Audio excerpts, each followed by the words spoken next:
I'm a 20-year-old female and I just started my junior year of college. I've been listening to your channel for a couple of months now, but I didn't realize the stories came from your listeners until last week's episode. So when this crazy thing happened last night, I knew I wanted to send it in. I'm sorry it isn't more traditionally frightening, but I swear it's true. I tried to debunk it in every way that I could think of, but I just can't explain this. Now, you might be mistakenly thinking that I'm almost finished with school, but I'm a psych major here on a scholarship, so I still have a long road ahead of me. The bulk of my time is currently spent going to class, working in the cafeteria, and studying.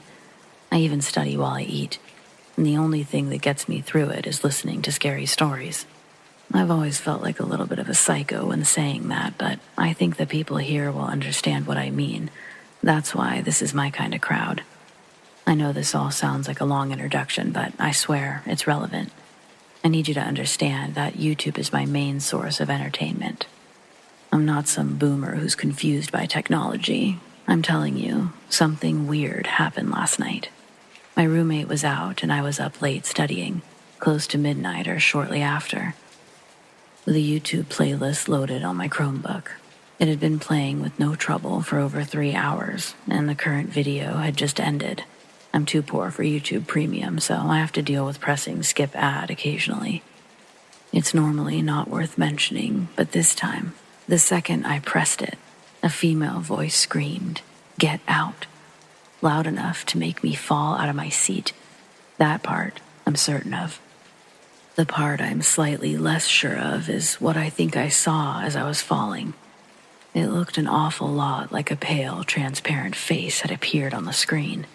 From the extremely brief glimpse I got, it looked feminine, but her eyes were missing. Or maybe they were just black. I can't be sure which.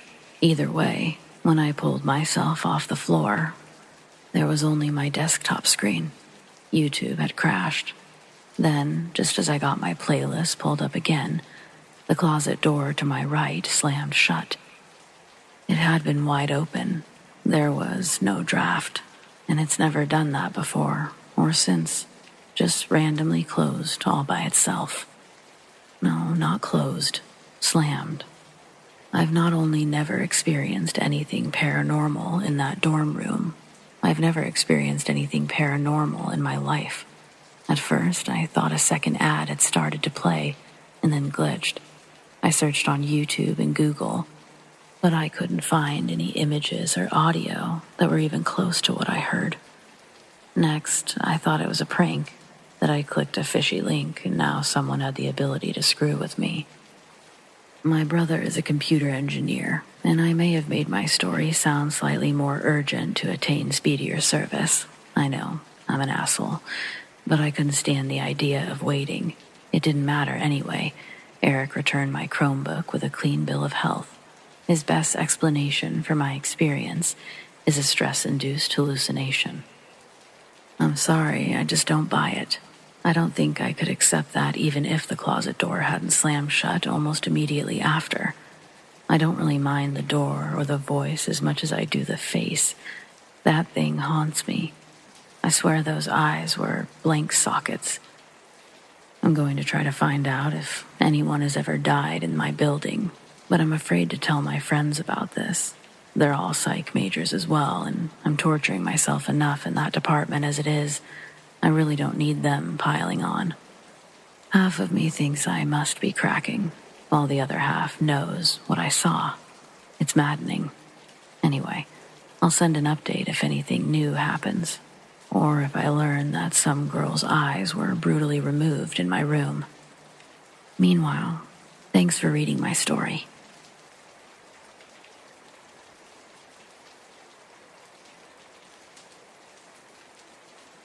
I had a babysitter in elementary school whose house I really loved. She was an older woman, Eleanor, and her house always smelled like cookies, and she always had cartoons on. But the best part was her dog, a Shih Tzu named Huckleberry, aka Barry. He loved to watch cartoons with me and followed me around like my best bud. Sometimes I would give him just the tiniest of snacks from my snack plate. Maybe that's why he loved me so much. Anyway, it wasn't often that I would stay the night at Eleanor's, but depending what Mom's work schedule was like, it would happen. Normally, Eleanor would let me fall asleep in front of the TV on the couch, and she would watch from her chair. At some point, she'd turn the TV off and retreat to her room. Even at home, I'd usually wake up at some point in the night having to use the bathroom. This is because I used to have to drink a cup of milk and a cup of water before bed. Like, I had to. Call it OCD or whatever. At our house, it was a quick jump to the bathroom since it was in my room. My mom had also strategically set up a bunch of night lights, so there weren't really any dark paths. What Eleanor's house was missing were lights. She didn't know I was afraid of the dark, and honestly, until her house, I don't think I was. Waking up alone to a quiet, dark house, it felt unsettling. But I wasn't totally alone. I had Barry. He always made it seem not so bad. Thankfully, she also left her hallway light on, which is where the bathroom was. Once we had passed through the living room, it wasn't so bad. I'd enter the lit hallway, turn on the bathroom light as quickly as possible, close the door, do my thing, wash up, and be done. Normally, that's when Barry and I would make our way back to the couch and pass out once more. My next memory would be my mom waking me up, telling me it's time to go. Pretty basic stuff. Only there was one time where things were less than basic. It did only happen once, though. I don't think that makes what happened less real. I woke up as I normally do, only this time I didn't have to pee. So why was I awake? I looked around and everything seemed normal. TV was off. Eleanor had gone off to bed, but I couldn't see Barry. He wasn't right next to me, like always. I remember being hesitant to leave the safety of the couch, and likely would have just fallen back asleep if I didn't hear it. The ever so faint sound of Barry's whining or crying. It's cute and soft, even when you're directly in his presence. So I almost didn't hear it, but through the quiet of the house, I heard him, far away. I remember thinking that he must be in Eleanor's room and the door's shut. I didn't like the idea of him being sad or needing out, but I knew that I shouldn't go opening her door. She could have him in there for a reason. Still, it was hard to fall asleep, so I decided I'd go to the bathroom after all. I got up and made my way quickly through the living room, into the bathroom, turning the light on immediately. This time, I was tempted to close the door, but I left it open. Before I could even start doing my thing, I realized Barry sounded a lot closer now. But how was that possible? Eleanor's room was on the other side of the house. Over on the side that I was, it was just the bathroom and the laundry room. The laundry room door was usually propped open with this brick thing that Eleanor had painted. But I stepped outside the bathroom, and sure enough, I was hearing Barry inside the laundry room, and the door was shut. The brick, I noticed it was sitting against the wall, almost as though it had been tossed down the hallway. Barry ran out as soon as I opened the door, but he didn't leave. He just stood right next to me and continued sort of whining. I put the brick back in its place, and stepping back, I noticed it held the door open just fine, per usual. I picked Barry up, and instead of going to the bathroom at that moment, I just decided to run back to the couch, not even turning off the bathroom light. I remember jumping onto that couch so quickly that alone gave me an adrenaline rush. Something about Barry being locked in there, it didn't feel good. He didn't seem eager to leave the sanctuary of the couch either, until he did. Suddenly, all the way to the other side of the couch. Only he wasn't whining anymore. He was growling. A pitiful, small growl, but a growl nonetheless. I didn't move. I just let myself believe that Barry was hearing things outside like dogs do. He probably did most of this stuff all the time, and I was usually just sleeping through it. Then I jumped, almost to a full standing position, before quickly throwing myself back onto the couch. Barry right next to me, shaking. The TV had just turned on by itself. It was an old TV, the kind where you could control everything on the TV itself. But there was a VHS player attached to this one, and that had a remote that could also control the TV and the player. That remote was always sitting on Eleanor's little TV tray next to her chair. I looked over. There it was, untouched. Except something had to have been touched, the TV or the remote. I sat on the couch with Barry, both of us shaking now.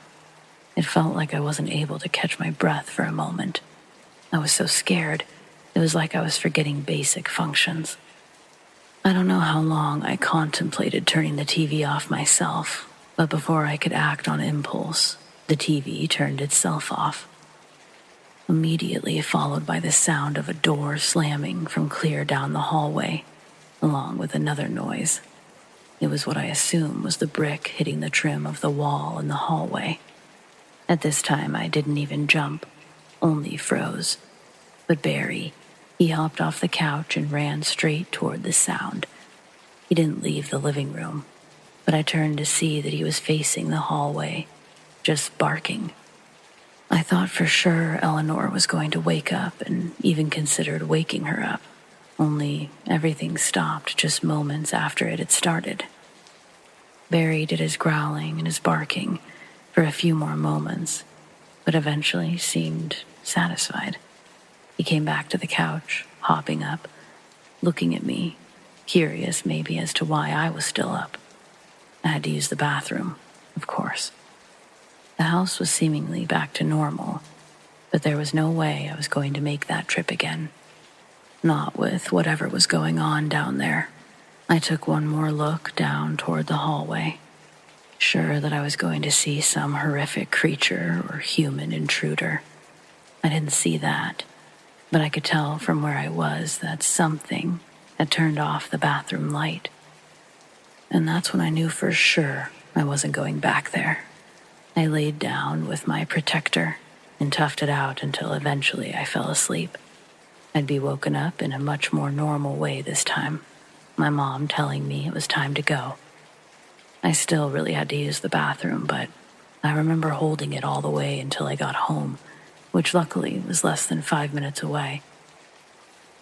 I'd never been so happy to see my own bathroom, my own room. After that, I expected things to happen every time I went to Eleanor's house overnight. But like I said, that was the only experience I ever had. I will say, I didn't particularly like that laundry room. It didn't have any windows in it. It always felt dim and stuffy, like it was meant to be a closet more than a laundry room. Everywhere else was bright and felt inviting, but not there. And I didn't like the door being open either, so maybe whatever was doing all of that, if it was a spirit, maybe they just agreed with me. I don't know. I told myself weird stuff as a kid to make me less afraid, but the truth is I have no idea what happened there that night, outside of what I've explained here.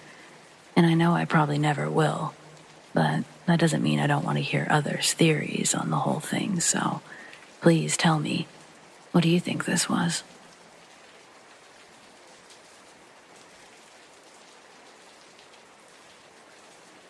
The following happened when I was on a school French history trip to France and Belgium back in 2014, which incidentally was the 100th anniversary of the start of World War I. However, the paranormal events which occurred in this short trip had nothing to do with the many mass grave sites and historical locations we visited. In fact, they all occurred in the first basic and cheap hotel that we stayed in for the first 2 nights. The hotel, which I've since forgotten the name of, was bordering on a hostel. It was 6 of us to a room, 3 bunk beds, and I was sharing with one of my closest friends. I also knew the other boys fairly well. I remember that on the first day we had been awake for well over 24 hours, so upon arriving at the hotel, we didn't pay much attention to how it looked. However, we found it surprisingly hard to get to sleep immediately. The first strange occurrence happened while everyone was casually chatting as we lay in bed, probably around 11 at night. Each bottom bunk had a light underneath it, and they were all controlled with one central wall switch by the door. I should mention that we had all of these lights off as we were meant to be asleep. However, in the middle of our conversation, one of the lights suddenly turns on. It stopped our conversation dead, and we were all silently confused. This happened several more times, with lights going on and off under the bunks, while the wall switch didn't move. Everyone was getting visibly spooked at this point. However, one of the boys had found a second switch beside his bed, and we soon realized that every bunk had these controls for these lights. With everyone relaxed again, our 14-year-old imaginations calmed down significantly, and everyone began to nod off, one by one. Later in the night, at what I estimate was about 1 a.m, I was still half awake. I've always been a very light sleeper. I was listening to the deep breathing of everyone in the room when I heard an audible click. I turned around and saw that the light to the walk-in shower was on. I assumed that someone had walked in to play a prank. But after quickly scanning my eyes about the room, I could see that everyone was in bed. I was confused, but not frightened, yet. Shortly after, the shower turned on seemingly by itself, and I again turned over to face the walk-in shower. Sure enough, through the crack in the door, I could see the shower water running. I turned away quickly and lay there for hours, unnerved, before falling asleep. The next morning was busy, visiting several historical sites, and it wasn't until lunchtime in the cafe that a few of us brought up the night before. Several others testified to being awake when the light and shower turned on. We were all slightly unnerved, but it wasn't until the next night that things really kicked off. On the second night, everyone fell asleep very quickly, but as per usual, I could not sleep. I lay awake slightly nervous, and the main light of the room went on and off at intervals of around 10 minutes for around an hour. Then, at around 2 a.m, I heard a huge crash, and I looked around to see that the shower door had swung open completely, hitting the wall. The light was on, and the shower was running. I was terrified. I turned to face the wall and didn't open my eyes until the next morning. The next day, we moved to a different hotel, and the subject of the hotel being haunted was only brought up once more during the trip. Although this is one of the smaller experiences I've had regarding the paranormal, it sticks with me due to how unexpected it was. We found out that the original owner of the hotel had died from cancer, but I saw no evidence or reason that whatever caused the disturbance was her ghost or spirit. It is an experience that will always stick with me as being strange and spooky.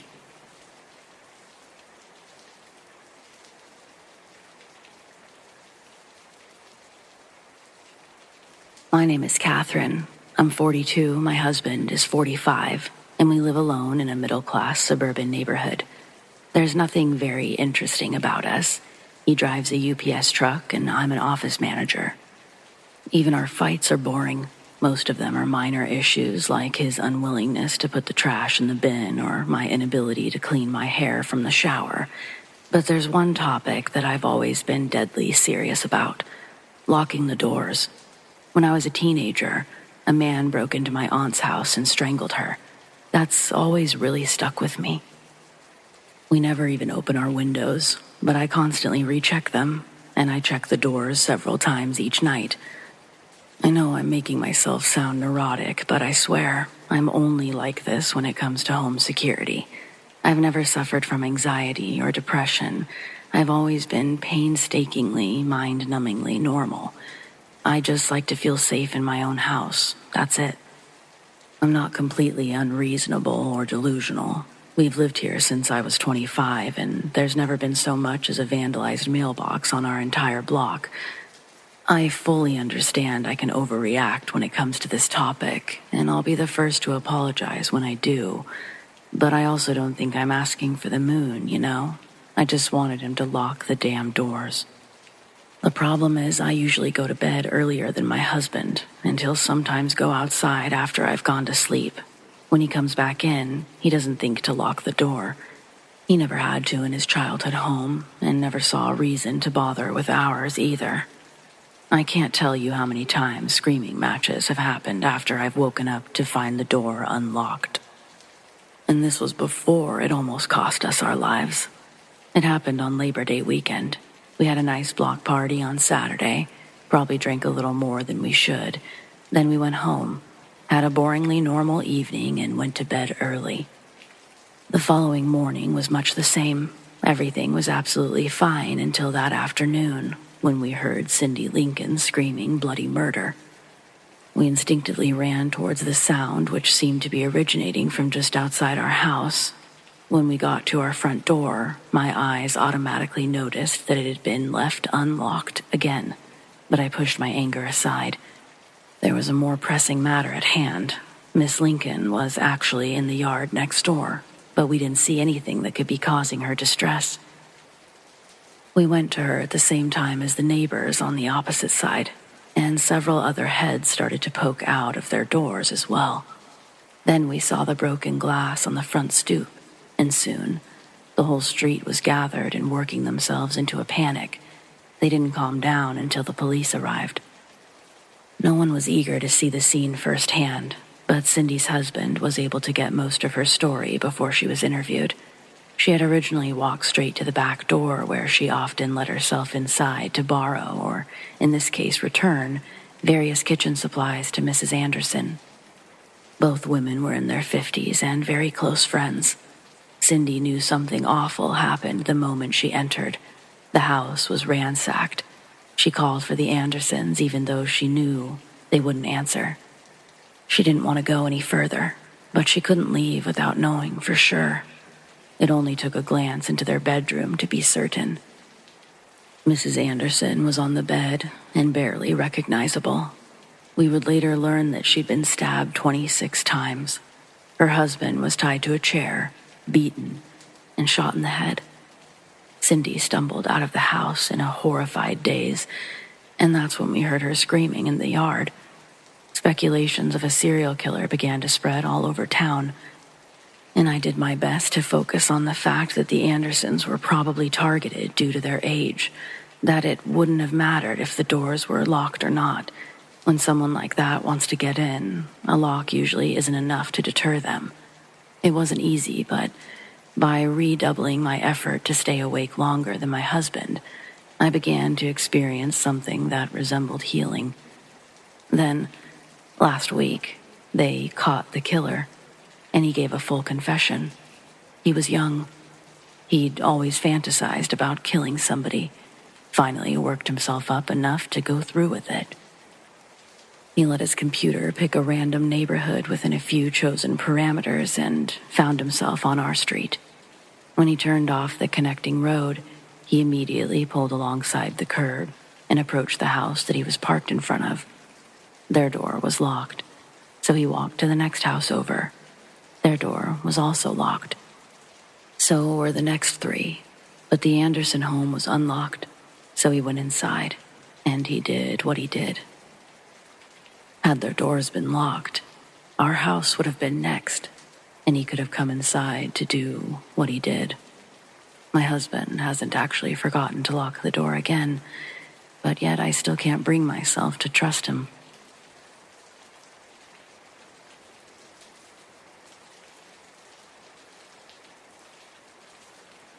I'm 25 and doing okay now, but I grew up in a poor family.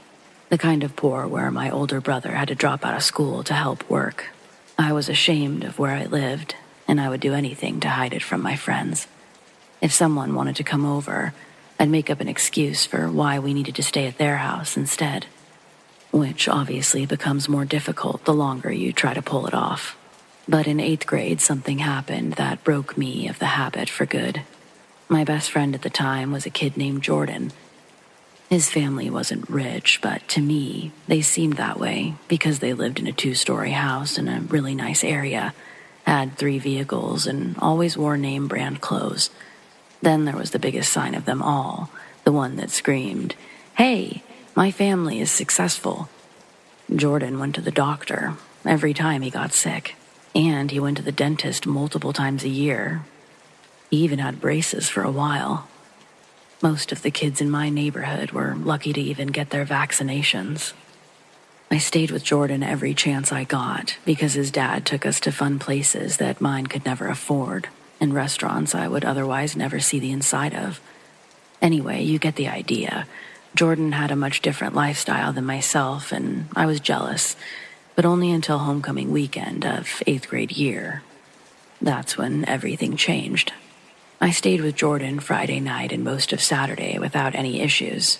If I'd gone home that evening, everything would have been fine, but I desperately wanted to stay an extra night. We stayed up playing Halo long after his parents went to bed, and since we were known to sleep late into the afternoons, Jordan had a black blanket tacked over the window. No light got through that thing. To anyone on the outside, the house would look completely dark.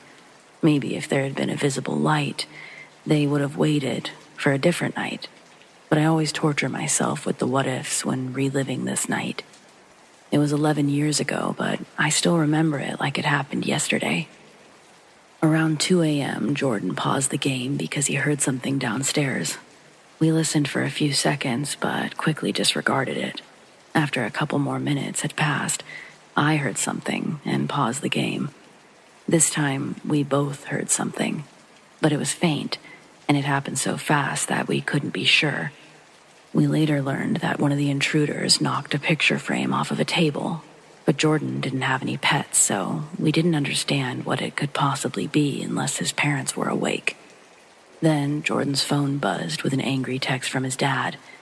He wanted to know what the hell we broke, why we were downstairs so late in the first place.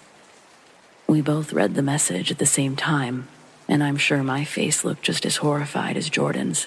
His fingers raced over the keys as he explained that we were still in his room, that we thought they must have made the noise. The next message makes my blood run cold. My mind couldn't dance around the facts anymore. It's crazy how our brains fill in the blanks when we're in crisis mode. In reality, the text was filled with errors and missing words. Most people would need a second to decipher what the sender intended to say, but when it was discussed afterwards, Jordan and I both swore it was written perfectly. We had to read it again to believe differently, but we had no trouble understanding Miss Sheila was calling the police, and they wanted us to hide in the closet. We were both in a complete state of shock and sobbing softly as we crawled to the back of Jordan's walk-in closet. We each settled into one of the corners and pulled clothes down on top of ourselves. Then we waited for what was the longest 12 minutes of my life, until the police arrived. Of those 12 minutes, I have no clue how many passed before we heard Jordan's door open, and a woman's voice said, "It's not this one either." After a pause, she added, "Yes, I'm sure. It's a boy's room." And the door was shut softly. There was another long stretch of silence before we finally heard an officer shouting for someone to freeze. We came out from under the clothes then, but we didn't come out of the closet until Jordan's dad was at the door calling for us. The police arrested a man and his sister who broke into the wrong house in order to kidnap a man's 6-year-old daughter. His wife left him for Jordan's next-door neighbor, and he decided the best way to get even was to take the kid away. All the houses in the subdivision were built with the same floor plan, so they broke into an empty one to learn the layout. Since they knew where the master bedroom was, they avoided running into Jordan's parents and came straight to the rooms most likely to hold the daughter. Suddenly, my house didn't seem so bad anymore, and I got over my embarrassment. I still wasn't a fan of being there. I just wasn't filled with shame by the prospect of someone knowing where I lived. I didn't stay with Jordan overnight quite as often after that, either. It's not because I thought it would happen again. I just couldn't feel safe sleeping there. As an adult, I can look back and say that it was probably PTSD. But I wouldn't have thought to put that label on it as a kid. Jordan and I still see each other occasionally. We just don't talk about that night very often.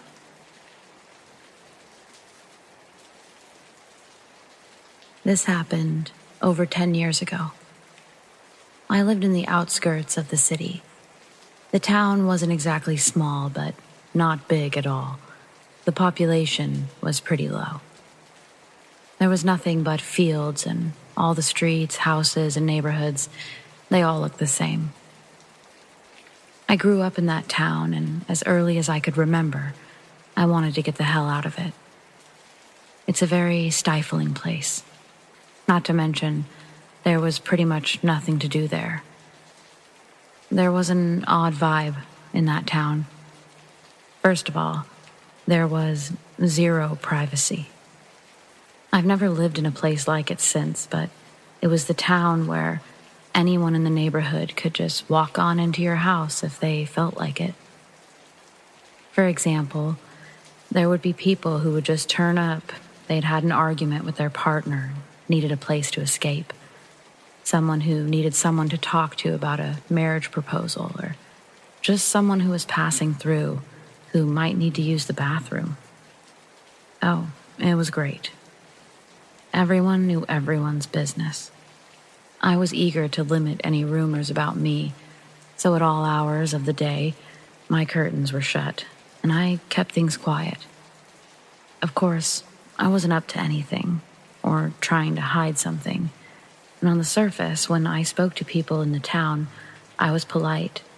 I just didn't want any drama. A few things happened in that town, but none stood out more than the one I'm about to tell you. It started one day when I was planning a trip with my husband.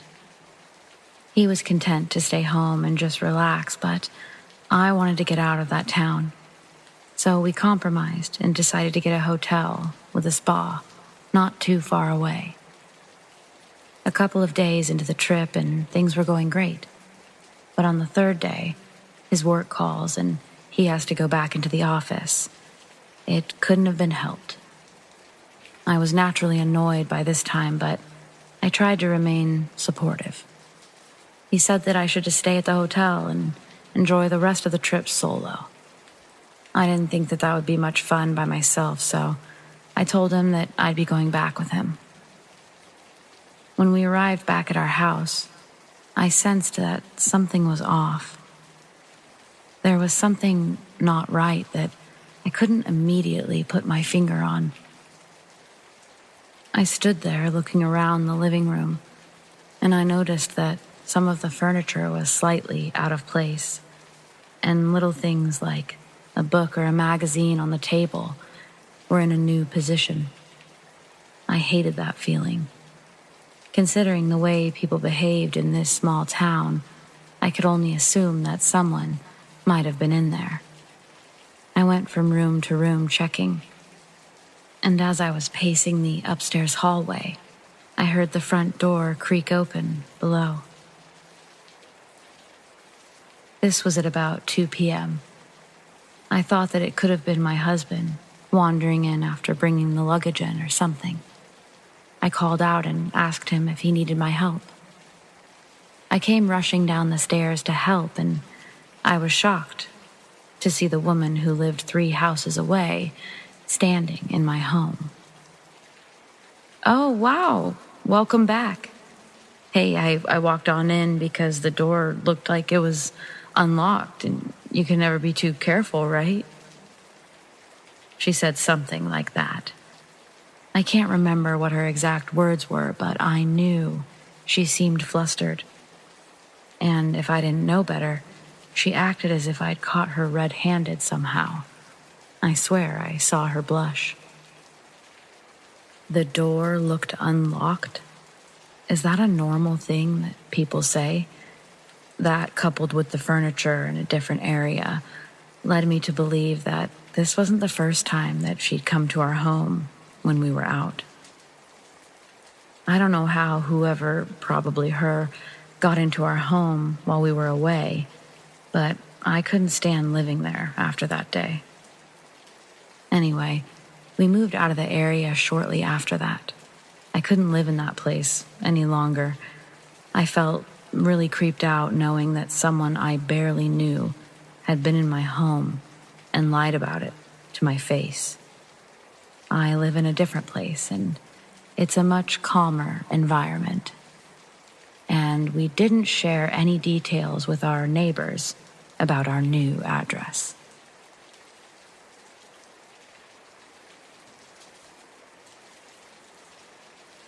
My story takes place in 2018. Picture it, New Orleans during Halloween or Crew Debut season. My parents and I were there to celebrate my father's birthday. I was also attending a healthcare conference to present research. We had decided to stay at the Hotel Monteleone, located in the French Quarter, because that's where my conference was taking place. Little did I know, it's also known for being haunted. As a psychic medium, I was fully prepared to have many paranormal experiences, but I was not prepared for what happened to both of my parents soon after we arrived. On the first night of our arrival, my parents had to stay in my room because their room was double booked. That night, I woke up around 2 a.m. to find my father sitting up in his bed across from mine. There was a thin, androgynous, 8-foot-tall being touching his leg. I watched for a few minutes. My dad laid back down, and the benevolent being disappeared. The next day I asked my dad about it, and he said he was visited by an alien being who told him he was healing his sciatica pain. Indeed, his pain disappeared for months and months. 4 days later, my parents are now staying in their room. On the last morning of our stay, my father rings me to please come to their room. I get there and I see that they're both anxious and bewildered. My father then proceeds to tell me that he knows my mother was possessed by a spirit the night before, who kept insisting that she jump from the window in her room. My dad stated that around 3 a.m. the night before, my mother woke him up to tell him to hold her hand and to not let her go. My father thought my mother was having a stroke because her face looked faded somehow. She was there but not, he said. His intuition told him to keep guard. My mother recounted that she felt when a young woman had entered her body, but she pushed past her to ask my father to hold her hands until morning came. She said the woman kept asking her to go to the window and jump. My mother said all she could do was pray for protection. She said she focused on my dad and asked the spirit to leave her. We left New Orleans a little shaken, but okay. When we got back home, I reached out to the hotel and spoke to the manager about the incident. He informed me that he'd worked there for 5 years, and I was the third person he spoke to who had this experience. He validated that there was a story that a young woman had jumped to her death from that room after being jilted by a lover. I sure do wish they had disclosed that information prior to me booking that room. Now I know better. I ask before I book. This is a story that I heard from my mother. This happened when she was single and living alone. Back in those days, she was working in an office job. Next door, to the right, lived a single man who was living alone, and from the start, Mom always thought that he was kind of weird. He would never offer any form of greeting when they ran into one another in the hall. She would often say hello to him, but he never replied, and that's why my mom was a bit wary of him. Also, another off-putting fact about the guy next door was the fact that he would just stare at her. She said that she had a bad feeling about that guy. One night, she awoke from a dream in the dead of night. She said it was as if a switch had been flipped somewhere. Her reaction was instantaneous. She opened her eyes and was fully conscious. And just as mysteriously as she awoken, a question jumped to the forefront of her mind. Did I lock the door? After the intrusive question entered her mind, she couldn't make it leave. It lingered, and worry began to set in as she lay in bed in the dark. Like an itch that needs scratching, she felt as if she had to go and check. She crept over to the door and realized that the door was unlocked, just as she feared. She blamed it on her own carelessness, then turned the key and locked the door. In that exact moment, she felt the doorknob slowly and slightly twist in her hand. She was incredibly frightened, but she managed to maintain her composure and keep quiet. She had only just turned the key in the door, and had she hesitated even a second longer, the person on the other side of the door would have been opening an unlocked door. She put her eye to the peephole and saw the figure of a man outside. She recognized him almost instantly as the neighbor next door. She covered her mouth so as not to scream as the doorknob slowly turned once again. A few agonizing seconds crawled by, and then her neighbor gave up and walked away. My mom has a trusting kind of nature, so she decided that she would put this down as her neighbor making an honest mistake and mistaking his apartment for hers. She decided not to worry about it. A couple of days went by, and her neighbor moved out of the apartment complex. It was around the same time as my mom wanting to move out too. She began cleaning and packing her things away when she noticed something. She was cleaning one of her balcony windows at the time, and it was partially fogged up in the right corner. Upon closer inspection, she saw fingerprints on the glass. The fingerprints were on the outside of the balcony window. She didn't know how they could have gotten there at first, but then she remembered something. Her creepy neighbor lived on the right-hand side, and that was where she found the fingerprints. There had to be a connection. She stepped out onto her balcony and took a look at the railing, and there were traces of fingerprints there too. It looked as if the man next door was climbing over the balcony partition and peering into her apartment. My mom laughed when she told me this story. She literally never gets up at night. She's a total sound sleeper. But that night, intuition kicked in and made her make sure the door was locked.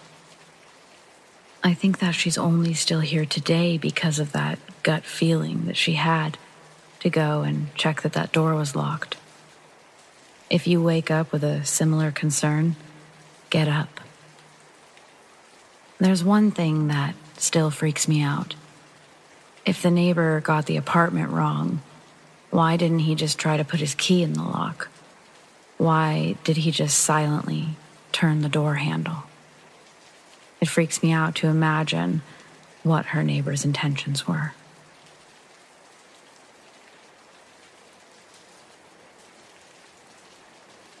During the summer of 2009, shortly after graduating high school, my father and I traveled to Estes Park, Colorado. I'd always been fascinated by the paranormal and convinced him to book a room at the infamous Stanley Hotel. Upon arrival, something certainly felt odd about the building.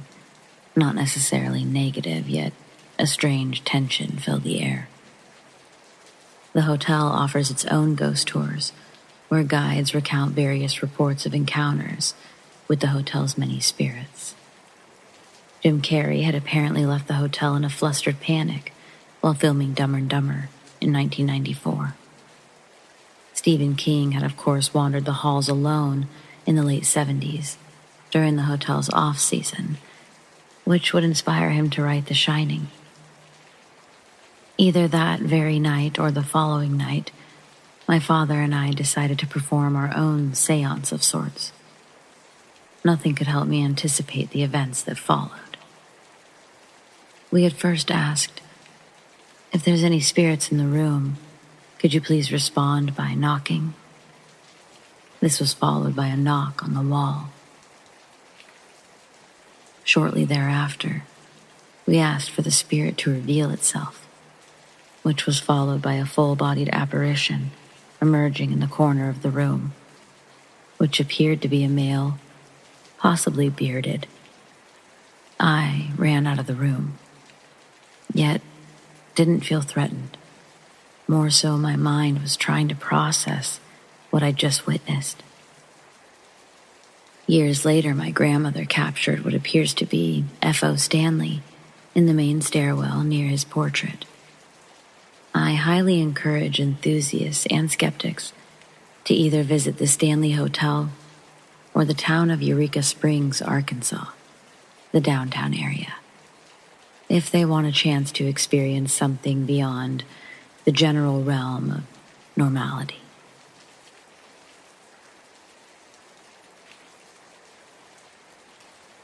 My grandpa spent his life on fishing boats in the North Sea, and he passed down a lot of stories before his stroke in 2016.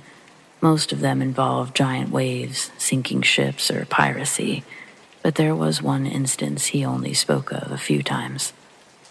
If you aren't familiar with the North Sea, it's among the most dangerous bodies of water in the world. Grandpa worked on one of the larger boats, but even the biggest get tossed around like toys. Severe storms appear suddenly and unpredictably. The waves were so violent that the men were thrown about the ship without warning. Broken bones and concussions were just routine hazards of the job. Of course, that was nothing compared to falling overboard. That's why any man walking on the deck was tethered to a safety line. The day in question was one of the rare brighter days, but those came with their own dangers. Pirates were far more active on those occasions. Grandpa was one of the men posted to keep watch while the others brought in the nets. These giant nets were lifted with a crane and capable of supporting more than 1,000 pounds, so we're talking durable stuff here. But this time, it only rose a few feet before coming to a grinding halt. Grandpa had a better view from his position, but even he could only see the line disappearing beneath the surface. The crane was under too much strain and quickly switched off, but the awful grinding noise didn't stop. Next, the line suddenly went slack. The net was rising again, but only for a second. It then went tight with great force and seemed to be pulled out to sea. The ship was dragged behind it for a short distance before the line fell slack again. While most of the crew were distracted with bringing in the net, my grandpa and 2 others were still watching the water. They saw a giant ripple appear. It was more than 3 times the length of the boat as something began rising to the surface. Grandpa thought that he was about to see some kind of military submarine, but instead, it was a fishtail half the size of a blue whale. Not that you typically see blue whales in the North Sea, but it's supposed to be the largest creature in the world. Yet here was something that had an equally as large of a tail, possibly bigger. Only the finned part emerged, and it quickly disappeared again with a hard slap that sent a dangerous wave crashing into the side of the ship. You never want a wave to hit you from the side. They're lucky it didn't take them down, but it did knock Grandpa from his post. If not for the safety line, I would have probably never been born. When order was finally restored, the empty net was pulled back onto the boat. Something had ripped it apart. The ends hadn't been cut or chewed through. They had been pulled apart by brute force. Men who spend their lives at sea tend to be a superstitious bunch, and these guys were no different. By the time they learned what Grandpa and the other two witnessed, they were all ready to sail back to port, even though they had 3 weeks left on the hitch. I guess a lot of people would find a new profession, but there weren't a lot of job opportunities in my family's area, so my grandfather spent another 30 years at sea before finally retiring. It was a common lifestyle where they were from. My dad moved to the U.S. for college, where he met my mother, and we've been in Illinois ever since. I don't put much stock into ghosts or monsters, but we don't know what the hell might be out there in the oceans. I don't play when it comes to that stuff.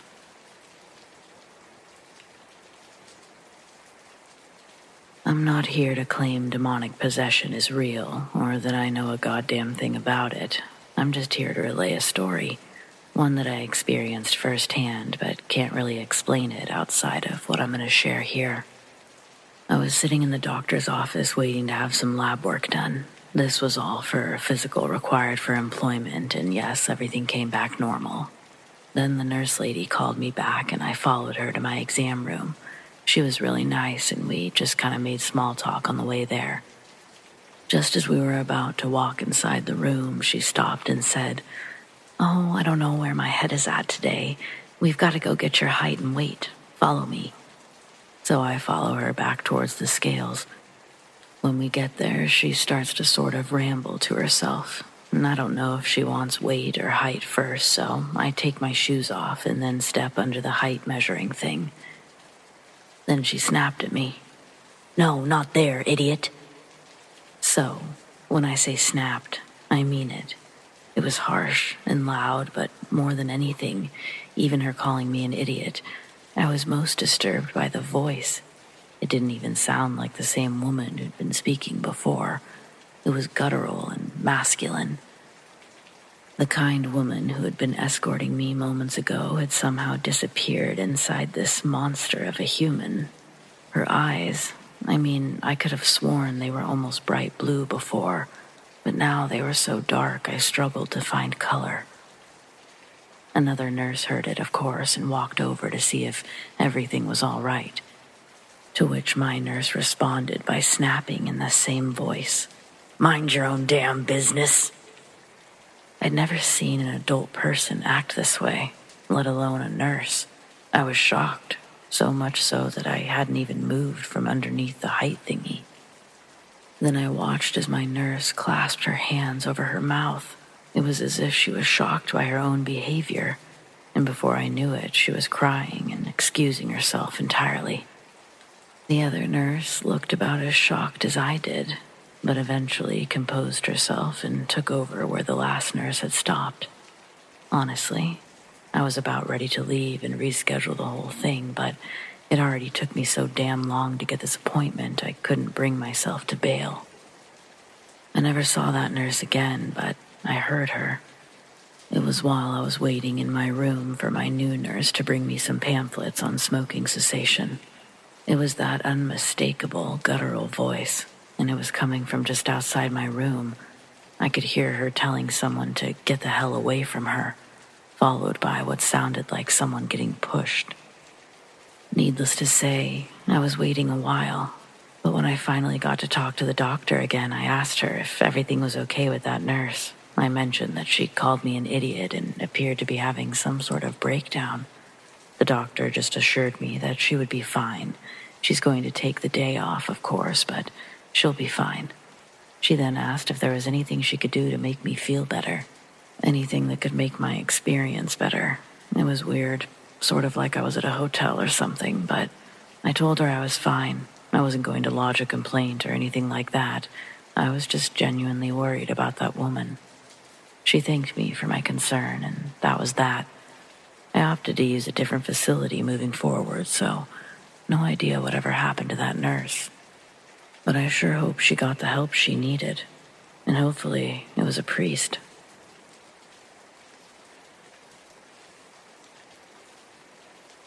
Not trying to date myself with this story, but I once met an edgy goth girl on MySpace, and we used to talk every night on AOL Messenger.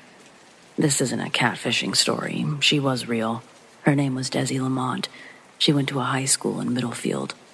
Our schools played each other in sports, and we met after one of our basketball games played there. After meeting in person and verifying we weren't in fact getting catfished, our relationship got way deeper. Real philosophical shit. I confided in her just as much as she did me. Both of our homes were far from cookie cutter. Both sets of parents shared the same substance abuse issues, stemming our own subjective traumas from our own subjective stories that we would trade. Months into this relationship, it's 2 or 3 in the morning on a school night. Desi and I signed off hours ago, but I'm woken up by the AOL chat bing, letting me know that someone sent me a chat. The second bing gets me up and out of bed. I groggily go to my computer and swivel the mouse a little to turn on the monitor. When the screen gets bright, I'm blinded by its light, but when my eyes adjust, I see the notifications were from Desi. The first one said, "You dead," with a capital U instead of spelling the whole word. Then the second one below it said, "I dead." Desi's sense of humor was of the morbid variety, but this didn't have any context. I sent a message saying, "Are you okay?" Right after pressing send, I received a reply saying some really vicious things. She weaponized the secrets I'd told her and hurt me to the core with what she was saying. I was so confused and sad. I disconnected the internet and plugged in the phone so I could try calling her, but she didn't answer. At that moment, I was reduced to a puddle on the floor and stayed up the last couple of hours until I needed to start getting ready for school. That day, I faked an illness. I'm sure crying all night helped me look as horrible as I felt, because my mom didn't oppose my plight. Later that morning, I got a call from Desi. She was in second period using the phone. She said that she was going to leave a message, and I exploded on her. I made her cry on the phone. We were both crying and screaming at our phone receivers. Desi's telling me that I'm crazy, and she had no clue what I was talking about. I saved the chat conversation, and I told her that when I got off the phone, I'm going to email her the previous night's message chain, and that she can have fun denying it then. She says that she'll check her email in the computer lab at lunch and call me after. I remember I paced circles in my room. I did feel sick. I was heart-stricken, and my soul ached. When she called me, she again was crying, but this time the defensive tone that she had was gone. She begs me to believe her. She tells me that she never wrote these messages. Still angry, I ask if her dad had snuck into her room to message me on her computer. Desi says no. And then she says, "Do you remember when I told you Megan and I were going to use a Ouija board in her attic last weekend? I think something might have followed me home." So she tells me the rest. When Desi and Megan were both touching the planchette, they were already under the belief that Megan's house was haunted, with most of the activity going on in the attic. They asked questions and instantly began to feel it move under their fingertips. They talked to a lonely, sad spirit, one who called themselves Mala. Mala had not died in Megan's house. Rather, she was a wandering spirit. I heard the bell ring in the background of our phone call, and I knew that I was going to have to wait until she got out of school to hear the rest. Young love. I hung up equally confused, but feeling less hurt. Desi's crazy story was just what I needed to have faith that she wouldn't hurt me like that. Next phone call. Desi's back home and has time to explain fully what had been going on in her house the past week. The weird mishaps her and her parents had experienced, all within this 7-day period, was jaw-dropping. From random pipes bursting, her dad breaking his leg falling down the stairs, He claimed he was pushed, but nobody was behind him. Then all of their clocks stopped working, both analog and digital, just quit one day. She tells me everything all the way up to these messages that were sent from her account. Desi says that earlier in the week she was doing an assignment using Microsoft Word. While she was typing, the keyboard started typing different words and sentences. Desi would keep quickly deleting them, wondering what function she had pressed on the keyboard to make it happen.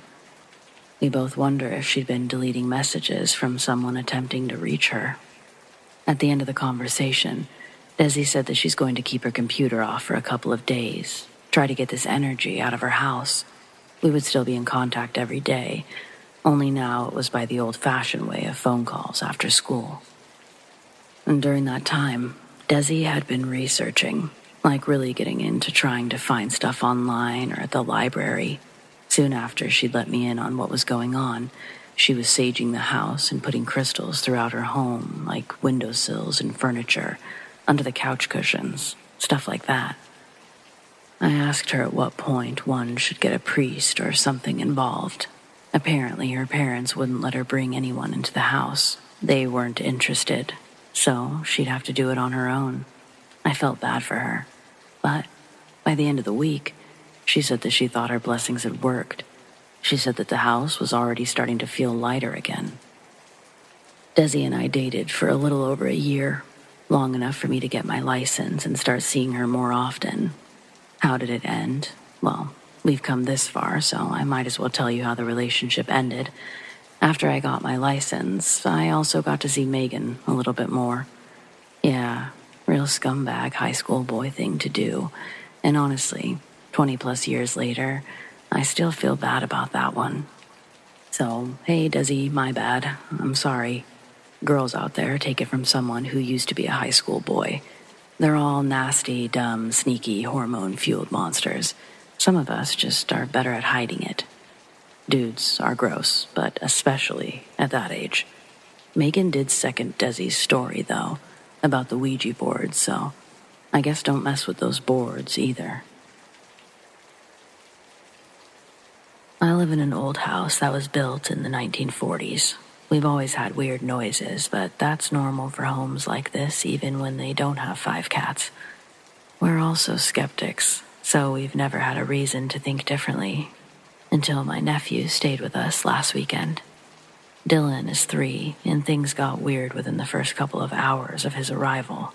The living room, kitchen, and dining room are all one big open area, with the TV sitting on an entertainment center that separates the two halves. My husband and I were on the couch sitting directly across from the television, and Dylan was playing with his toys next to my feet. Suddenly, there was a noise in the dining room that sounded like something falling off the counter. It startled him, so I explained that it was just one of the cats. A few minutes later, I noticed that he was still staring at the same spot, and he looked really frightened. I asked if the mean kitties scared him, and he said, "No, that man." We have a tall corner shelf at the far end of the dining room, so, thinking that he might be seeing that, I walked over and turned on the light. Then I pointed to the shelf and asked if that's where the man had been. Dylan shook his head and pointed to a counter on the opposite wall instead. I asked if the guy was still there, and he said no, so we let it go. It was his first time staying with us, so we figured he just wasn't used to the new environment. A few hours later, I was reading Dylan a story for bedtime when he suddenly started crying and pointing at the door. I didn't see anything, but he was too upset to be faking, so I turned on the lights and checked the hallway. When I asked what scared him, he said it was the man again. I did my best to get a description and learned that the guy was old, like Granddad, short and angry. I asked why he seemed angry, and Dylan scrunched his face into a scowl. We took that to mean that he was trying to imitate the man's expression, but I still wasn't sure if this was all one big game or if he really saw someone. I called my sister to see if he had ever done something like this before, and she swore that he's never even had an imaginary friend. She thought that he was playing some kind of game and said not to worry about it, but I think she just wanted me to get off the phone. The next morning, I found Dylan hiding under his blankets. Apparently, the man kept him up most of the night by knocking on the wall and stomping in the hall. Once again, I explained that it was just cats being cats. He's never actually been in a house with pets before, so my husband and I decided that he simply wasn't used to it. The day went on and Dylan's mood improved drastically, especially after putting him down for a nap in our bed. But that evening, we all settled into the living room for another movie, and I caught him staring into the kitchen again. He was shrinking back against the couch like he was trying to pass through it. Hoping to ease his mind before bedtime, I turned on all the lights and said, "See? There's nothing." But that's where I stopped, because one of the drawers suddenly slid open by itself. There was no cat anywhere near us, and our floors are not so unlevel that drawers randomly slide open. We've lived here for 6 years, and that has never happened. Thankfully, my husband saw it too, or I would have thought I lost my mind. I immediately closed the drawer back, but it slid open again as soon as I walked away. Dylan began crying and wanted to go home. His parents wouldn't return until late the following night, so we let him stay in our bed, and he slept fine. We didn't, but he was fine. Not gonna lie, we were all pretty on edge the next day. My husband and I were both flinching at every noise, even the ones that clearly were caused by the cats. As we got within the final hour of Dylan's stay, we were checking my sister's location every few minutes. Just when I really began to think that something else would happen, our bedroom door creaked open several inches, just wide enough for someone to stick their head in. Sure enough, Dylan ran to me crying. The old man was watching us from the bedroom. And he didn't like it. Believe me, none of us liked it. My husband shut the door, and thankfully, it stayed shut. My sister arrived 20 minutes later, and Dylan was ready to go. I'd never seen him move that fast.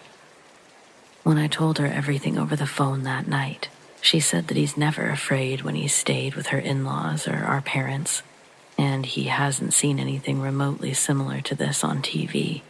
She thinks we have a real ghost, but I don't know what to believe. I can't explain how Dylan saw a man near a drawer that opened by itself. That's the one that really gets me. Various arguments can be made for the rest, but the drawer is something else. It's been a few days since everything happened, and my nephew hasn't seen the man again, so I'll take that as a win unto itself. My husband and I haven't seen anything overtly paranormal either. But we're still jumping at every sound, and there are long periods when we feel as if we're being watched. I know we're probably extra paranoid too, so that's why we wanted to share our story to see what others think.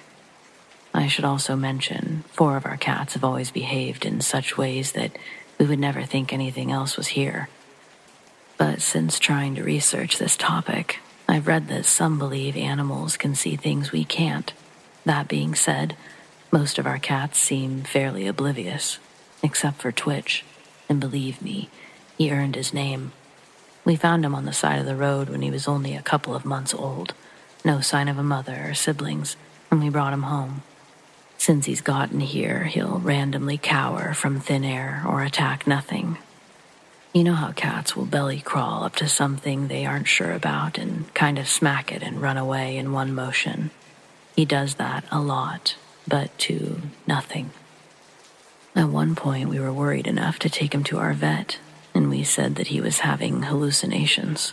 She agreed it didn't sound normal, but lots of expensive tests later, he got a clean bill of health, and we accepted that he was just a quirky cat. Now, I'm wondering about that again, too. I don't know. I guess that's everything, though. So thanks for listening, and all advice is greatly appreciated.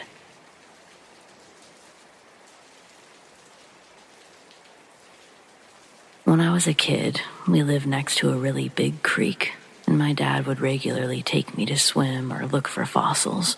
We were in a rural area, so there weren't any other houses or people around. I'm not sure it has an actual name, but we always called it Riley's Creek, even though we have no clue who Riley is. My favorite area was a big swimming hole beneath an old bridge. For the most part, you could walk through the water anywhere you wanted and never go deeper than your ankles. But this was one of those sweet spots. I'm a lover of all animals, so I always paid attention to noises around me. Raccoons and deer were a common sight, but I was mostly looking for beavers. I enjoyed helping them build their dams, but looking back, I'm now realizing I probably did more harm than good. If nothing else, I'm sure they didn't appreciate my scent in their territory. Oh well, this isn't about beavers. This is about something much larger that I still can't identify. While I played in the swimming hole, Dad looked for fossils, but then he realized his beeper was still in the truck. It was so much faster for him to simply run back and get it rather than dragging me along. Some of the terrain was pretty rugged for an 8-year-old, and he had to carry me for those sections. Ultimately, he decided that I could be alone for a few minutes. It was the 90s after all, so he went without me. From where I sat in my big swimming hole, he had to walk up a steep hill to my left. On my right was the forest, and there was no place to get out on that side. Just a steep embankment and the overgrown tree line. It's important to understand we're discussing two completely opposite directions.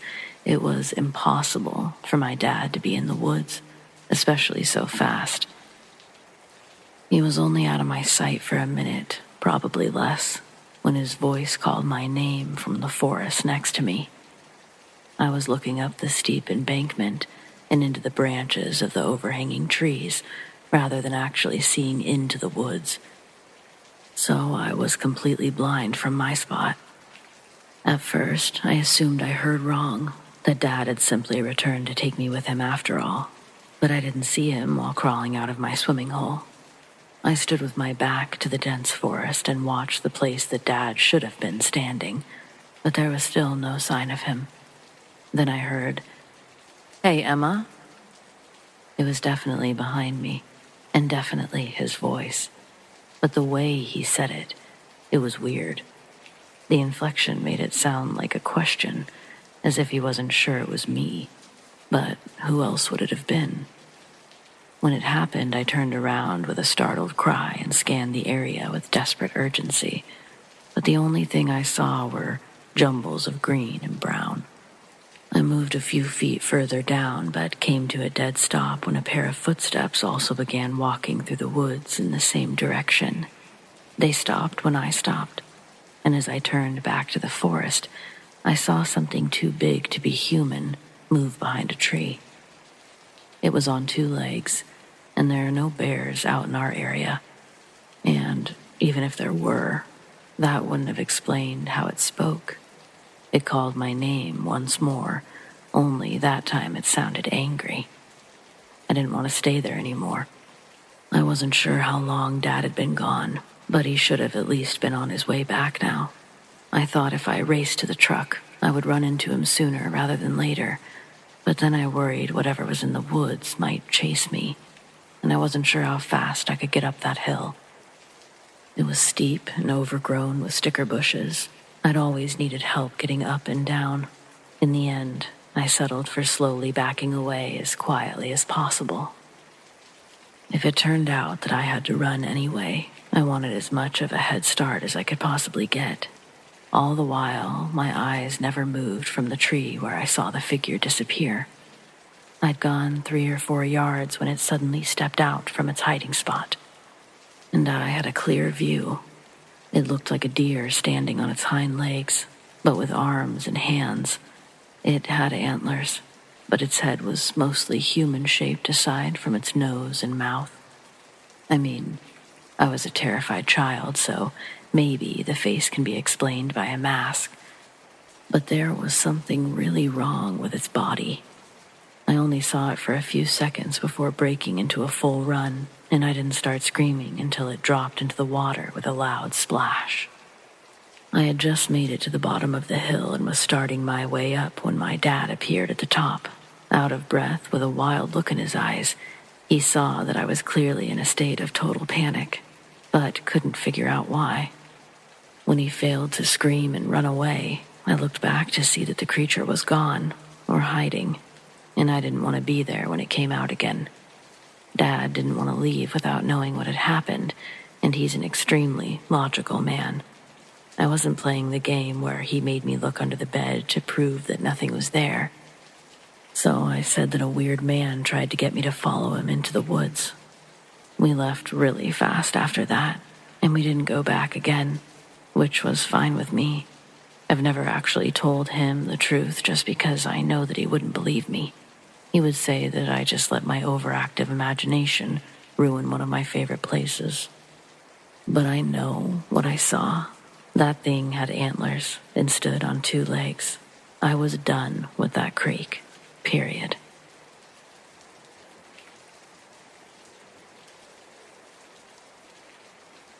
Attached to my old high school was a building with a swimming pool. One summer, my friends and I managed to break in. By break in, I should clarify that during the summer, it was open to the public, and we'd originally been there as guests. But we had the very bright idea that if we hid in the building during closing, we would eventually be left with the pool to ourselves. So that's what we did. We'd swam in the pool 1,000,000 times, but for some reason, we imagined ourselves having a sort of party in there this time.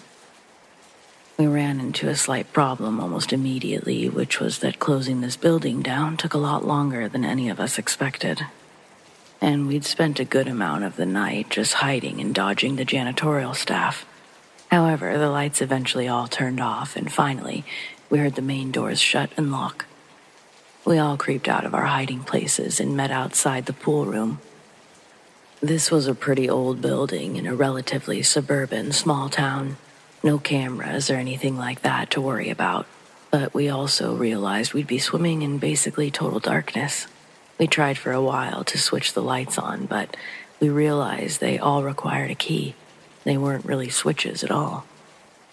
So just when we'd accepted our fate of swimming in total darkness, we realized the pool lights were on.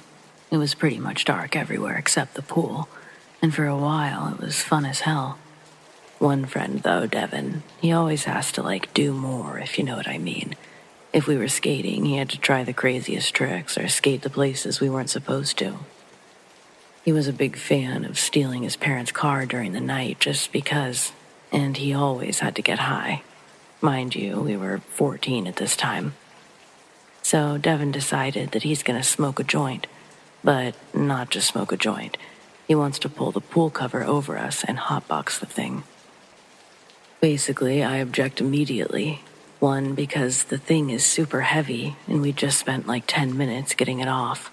But 2, because I don't want to hotbox anything. Enough people agree, and so Devin and a couple others decide to hotbox the sauna instead. It's in the same structure as the pool, and the door faces the deep end. While they go do that, the rest of us decide to do backflips off the diving board, showing off, just bullshitting around. I get kind of tired at some point and just let myself sort of wade in the water, watching my friends continue to do their thing. Then I decide I'll go sit in the hot tub for a while. Swimming in the direction of the ladder, I feel someone grab my leg and pull me back in the direction I just came from. I wasn't expecting it at all, and I found myself inhaling a bit of water. It hadn't just pulled me, though. Something was keeping me underwater. I struggle long enough to start panicking, and when I finally emerge from the water, I'm gasping for air. Naturally, I'm sort of pissed, and I know that I'm about to get someone back really good. But as I look around me, directly around me, I see there's no one around me. Everyone's still either on the other side of the pool, waiting to do flips from the outside, while the rest are still in the sauna. Then splashing could be heard behind me, but I already knew that no one was there. Instead of even looking, I swim as fast as I can to the other side of the pool. When I raced out of the pool, everyone's asking me what the hell's wrong. I didn't say a word, but they wouldn't stop staring, so I just told them flat out, "We gotta get out of this pool." That's when our friend James flew out of the sauna. Devin and the rest followed quickly behind him. They all looked thoroughly freaked. James, addressing everyone, says the same thing I'd said only moments before. "We gotta get out of this place."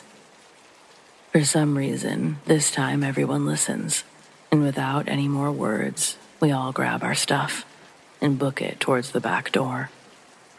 As we make our way out of the building anything but gracefully, Devin is hollering about the sauna having a mind of its own, and he's yelling, asking why none of us opened the door for them. Apparently, they'd been banging on the door of the sauna. The rest of us swear we didn't hear anything. My friend Andrew starts telling Devin to calm down, that they probably just got too high in there or something. The rest of the guys from the pool agreed, laughing that the guys got themselves paranoid, but I don't know. I believed them. We finally came to a stop when we'd made it a certain distance away from the pool. James and Devin were dead serious about what they'd seen. They said they hadn't been putting water on the stones, yet the stones kept reacting like someone was splashing water on them, filling the sauna with more and more steam. When it got to be too much, they put the joint out and attempted to open the door. But they couldn't get out. Somehow, the door was locked from the outside or something. I do know that none of us guys outside heard that at all. They recounted the story over and over while the other guys laughed, and I kept thinking about what I had experienced. I really wanted to say something, but the way everyone was reacting to their story, I don't know. I just couldn't do it. We were technically only sophomores at the time, so we still had to experience this place for another 3 years. It never quite felt the same, but I also never swam there at night again. And I never had anything else try to pull me down or whatever, ever again. Something we did learn our junior year. A student had drowned in that pool in the 80s. They didn't know how to swim, apparently. During class, they ended up drowning while the teacher, who also served as the lifeguard, had stepped away from the pool area. They took their eyes off the pool for less than 5 minutes. None of the other students had noticed the kid struggling, and unfortunately, he died.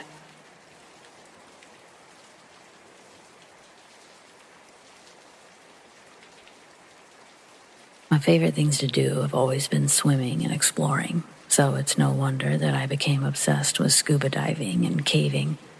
I was 12 when my dad started taking me to do these things, but I didn't go into my first underwater cave until I was 18. After that, I went to as many as I could as often as I could go. I had no problem exploring the same one over and over. There are some close to where I grew up, and I know them as well as my own home. I'm 36 now, and in all those years, I've never had any close calls or seen anything unusual until my trip to Hawaii. You can see many of their underwater caves on Google, but you won't find the one that I'm talking about. And I'd rather not say exactly where it is, so don't ask. I don't want to be responsible for someone else going down there when I barely made it out. A few days into my trip, I met some locals who told me about a spot that I wouldn't find on the maps. They were planning to go that weekend, were kind enough to invite me to go along. Unfortunately, I was too excited to wait. They warned me not to go alone, but I knew I could find it based on their description. I only intended to explore the entrance. I was never planning to take any risks. I even left most of my equipment behind so I wouldn't be tempted. But this cave was unlike anything I've ever seen. It's not uncommon to find air pockets in these types of places. But that's usually what they are, pockets, smaller spaces where the water doesn't reach the cave's roof. If you're lucky, there will be a ledge or somewhere to rest without having to use your oxygen supply. But, barring a few exceptions, that's about it. This cave was the mother of all exceptions. I swam to the other end and found that what I thought would be a good resting ledge, but it wasn't. Once I got out of the water, I saw the ledge actually went further than my flashlight could reach. I kept walking, thinking each step would suddenly reveal the end, but it never came. I don't know how long it actually took, but I walked much further than intended. When I finally reached the other side, there was no wall, just more water. I immediately wanted to jump in and keep exploring, but I suddenly got a horrible feeling in the pit of my stomach. The feeling that something terrible was about to happen. The The hair on the back of my neck stood on end. The coldest chills of my life spread through my body. I've had friends get creeped out like that sometimes. It just never happened to me. But whatever this was, I could feel it in my bones. I carefully surveyed my surroundings while trying to calm down. That's when I noticed another ledge across the water. After a short debate with my better judgment, I decided it was safe enough to swim across and continue exploring the other side. That's when I heard footsteps. My stomach traded places with my heart. It sounded like something very large was dragging its feet and getting closer. But when I shined my light in that direction, the sound stopped. That's when the real fear hit me. If something else was down there, trying to sneak up on me, they only had bad intentions. Knowing I had to leave quickly, I kept my light trained on the opposite ledge in hopes of gaining a little extra distance as I backed away, and a huge pair of red eyes appeared. They were only visible for a brief second before fading back into the darkness, but they definitely weren't human. Even if they hadn't been red and glowing, no one has eyes that big or that far apart. Whatever they belonged to was massive, and I didn't want to meet it. Eventually, my light fell short of the opposite ledge, and a loud splash came immediately after. That thing had jumped into the water to continue its pursuit, and I panicked. I turned and began running as a deafening roar erupted behind me. It made no other sound as it swam across, but it arrived at the other side faster than any human could have. Next, I heard its claws tearing into the rock wall as it climbed onto the ledge, and I fully believed I was going to die there. As the sound of its pursuing footsteps grew closer with each second, I was tempted to turn and face the beast before it killed me. If I was going to die, I deserved to know what my killer looked like, but I was too afraid. Another low growl echoed the cave. Tears filled my vision. Finally, after what felt like an eternity, I saw the end just ahead, and somehow I'd made it. I barely had enough self-control to enter the water properly, but I'd been through too much to let stupid mistakes kill me now. I swam like a madman, fully expecting a large splash to follow right behind me, but it never came. After a short distance, I stopped with the realization that I would spend the rest of my life wondering if what I experienced was real or some kind of break from reality. So I resurfaced once more, without the flashlight. Everything was pitch black, the kind of dark where you can't see your hand in front of your face. All except for two glowing red orbs in the distance. I couldn't make out anything else, not even the shape of the owner's head. They were completely still, until they suddenly rose several feet higher, like how a snake will stand straight up. It's hard to guess the height even at that angle, but at the very least, it was much taller than a human. Needless to say, it was a while before I went into another cave, and it certainly wasn't that one.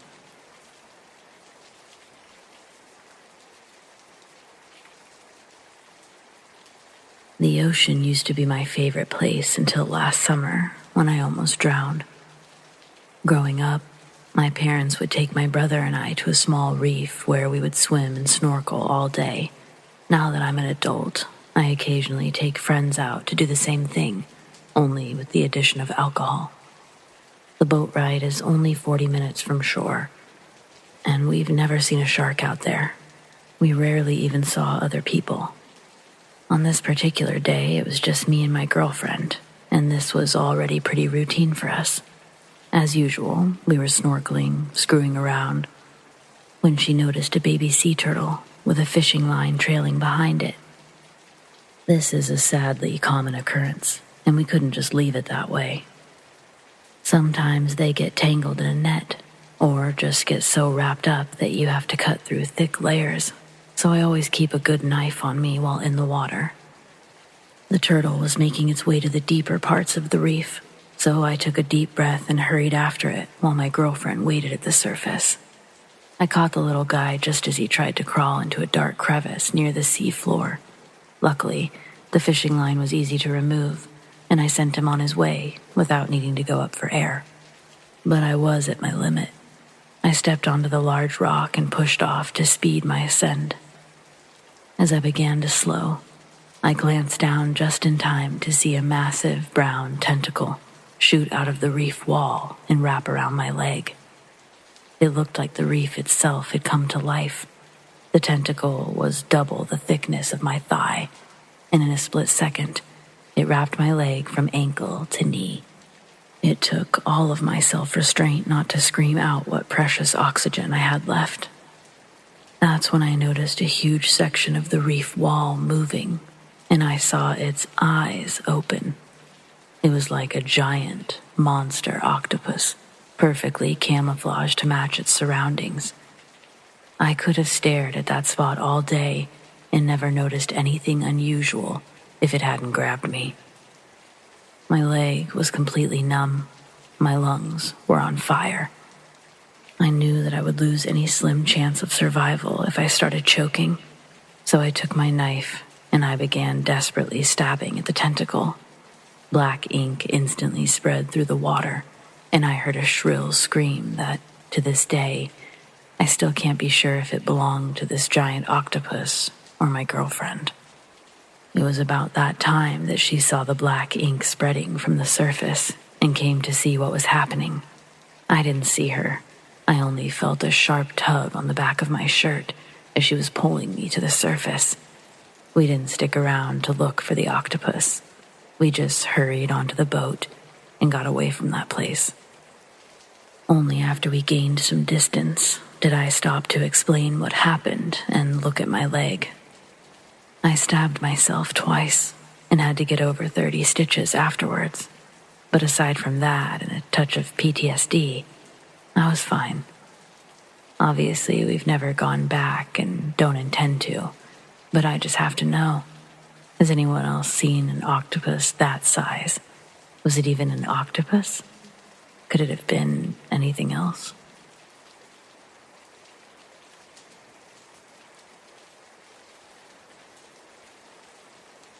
My daughter called me from the future, and I wrote this a little while ago about it. I have a 3-year-old daughter now. About 3.5 years ago, when my wife was pregnant with her, I got a phone call from an unknown number. When I picked it up, it was a little girl who called me Daddy. I told her, "Sorry, but you have the wrong number." And she answered, "No, you're my daddy." I proceeded to tell her, "No, I don't have a daughter." And the little girl said in one of the creepiest little kid voices that I can remember, "Oh yes you do, Daddy." And then I was so freaked out and strung out on caffeine that I just hung up. My wife asked what had happened, and I joked that our daughter had called me from the future. Sure enough, a few months later we did have a little girl, and I was a daddy. Fast forward to yesterday. I was taking care of her and moving some boxes, and I heard her on the phone with Grandma. At first I thought nothing of it, and then I realized she must have used the auto dial herself, and I was impressed. And then I realized I needed to ask some questions and put the phone out of reach to prevent unwanted 911 calls and the like.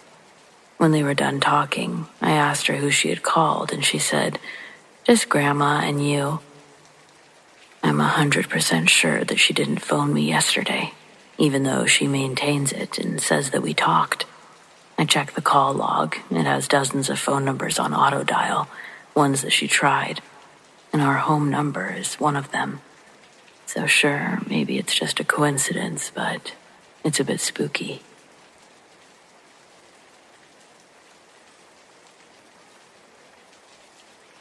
A friend of mine lived in this really old building, a real relic, built sometime in the early 1800s in a tiny Texas town that looked like it hadn't changed much since. His apartment was upstairs with businesses below. The whole place had originally been some kind of small factory, but over the years it had been chopped up, repurposed into modern living spaces. Of course, modern is a stretch. There were plenty of reminders that this place wasn't originally meant to be lived in. The weirdest one? The small door in the closet that led to, well, nothing really. Just an odd, empty space between the walls, like a forgotten gap in the architecture. It didn't seem to serve a purpose, except for occasionally blowing itself open with an icy draft, which he chalked up to bad remodeling. And that's the same reasoning he used for the noises that he'd sometimes hear from behind it. Soft rustling, quiet thuds. The kind of thing you hear and convince yourself that it's just the building settling, even when it doesn't quite sound like that. And then there were the windows. They'd be open, randomly, not just the ones that he and his girlfriend had opened, but others, ones that neither of them had touched. He'd come home and find them open, close them, and then later they'd be open again. At first he figured that the latches were old and loose, maybe weak enough to give way over time. It was weird, sure, but not enough to lose sleep over. That changed the day that he stayed home from work. He was in the kitchen when he heard it. Click. The unmistakable sound of a window latch popping open. Then another. Then another. One after the other, moving in a line across the apartment, as if someone was walking through the living room, unlatching them, one by one. And then, all at once, they swung open. Every single one. He grabbed his keys and left. No hesitation. Spent the rest of the day somewhere, anywhere else. When he came back that weekend, he tried to find some kind of logical explanation, checking the latches, looking for drafts, anything that could have caused it. Everything seemed normal. For a while, nothing weird happened again. Then, a month later, his girlfriend stayed home alone. She called him, freaking out, saying that it had just happened to her. The windows, one after the other, and then all of them at once. At that point, they both just accepted it. The windows were weird. The building was weird. Maybe the whole town was weird. Whatever, it wasn't dangerous, right? And then they got the dog. It was a puppy, stupidly happy, always running around, chewing on stuff it wasn't supposed to, doing all the things puppies do. But there were moments, specific moments, when all of that stopped. Whenever the closet door blew open or the windows unlatched, the puppy would freeze. It would stop playing, stop wagging its tail, just go completely still. And then it would watch something. Its eyes would lock onto a point in the room where, as far as they could tell, there was nothing. And then, without breaking focus, its gaze would slowly track across the space, like it was following someone moving through the apartment. They never saw anything, never heard anything, but the dog did. And after the third or fourth time it happened, they decided they weren't going to wait around to figure out what it was that was watching. They moved out. No second thoughts, no regrets, just gone.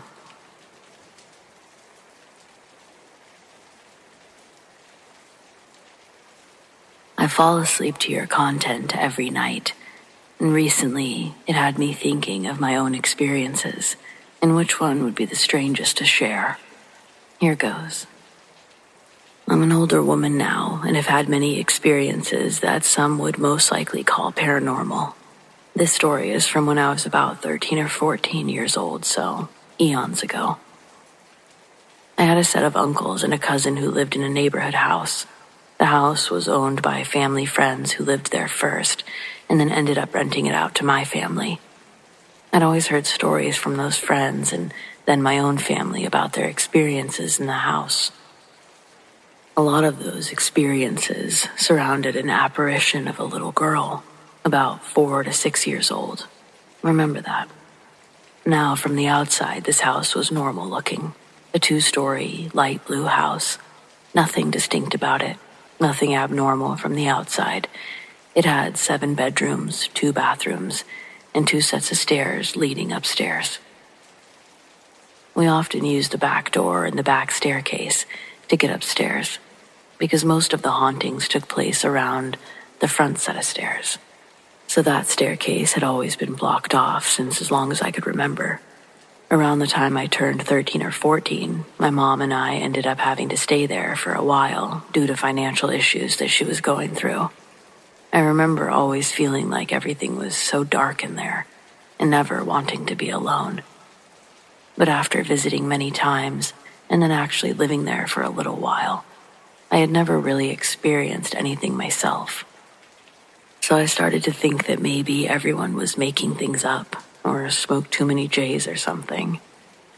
My mom and I had the 2 front bedrooms upstairs, closest to the blocked-off stairway. The first room had these 2 front-facing windows, and the second bedroom was right behind it with side-facing windows. This first really freaky thing that happened wasn't so much paranormal, but crazy nonetheless. At the time, my best friend was V, and we were both outcasts through and through, best of besties, hung out every day, skipped school all the time, all of that. A while after we started staying at this house, I took V up to the room I was staying in. We walked in, and the first thing she said was, "Oh my God, no fucking way." Of course, I had no idea what she was talking about, so I asked. V started crying and said, "Remember when I told you about that dream? The one that I always have, where I'm a little girl sitting in the window and I fall out the window and I die?" I'm literally getting chills recounting this. She kept going, telling me this was the room. These were the windows from the dream that she'd had countless times. So we talked about it a little.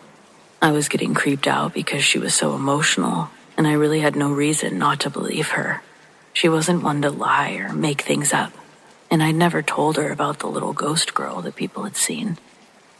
We ended up coming to the conclusion that maybe, in a past life, she'd lived and died there, and that the apparition of the little girl that people kept seeing was possibly her from another life. Up to this point, nothing really paranormal had happened to me, but about 2 nights later, after V and the window incident, I got a full-on taste of it. I was sound asleep in that same front room. I had a pet rat named Freddy who was in a cage on the left side of my bed. I woke up to Freddy screeching as loud as he could, like nothing I'd ever heard him do before. I sat up and he climbed up the side of his cage, screeching at the top of his little lungs, clawing at the side of the cage. I was literally like, what's going on? I went to stand up and out of nowhere, a pen came flying at my face from the area of the window. It stopped right in front of my eyes and dropped to the floor. I was not on drugs or alcohol. I was only 13 or 14, didn't party, had no mental health issues. This 100% happened. I was so scared I ran to the other room where my mom was and laid down with her. The whole night I had awful nightmares. The one I distinctly remember was of a huge bloodshot eye with red and blue lights flashing behind it, looking at me through the window in the room my mom was in, the one that I was in with her that night. The other dreams were full of dark shadows, being lost, and just odd stuff like that. The next morning, I woke up feeling like I'd been hit by a truck. I started to remember everything from the night before, so I went to check on Freddy. He was okay, acting normal. I looked down, and that pen was still right there, where it had fallen in front of my face the night before. I didn't pick up that pen. I don't know who did. It stayed there for weeks, and then one day it just wasn't there anymore. That was the only experience in that house that I would actually consider paranormal. That was horrible to recount. It's been a very long time since I've thought about that night in such depth. Thanks for listening.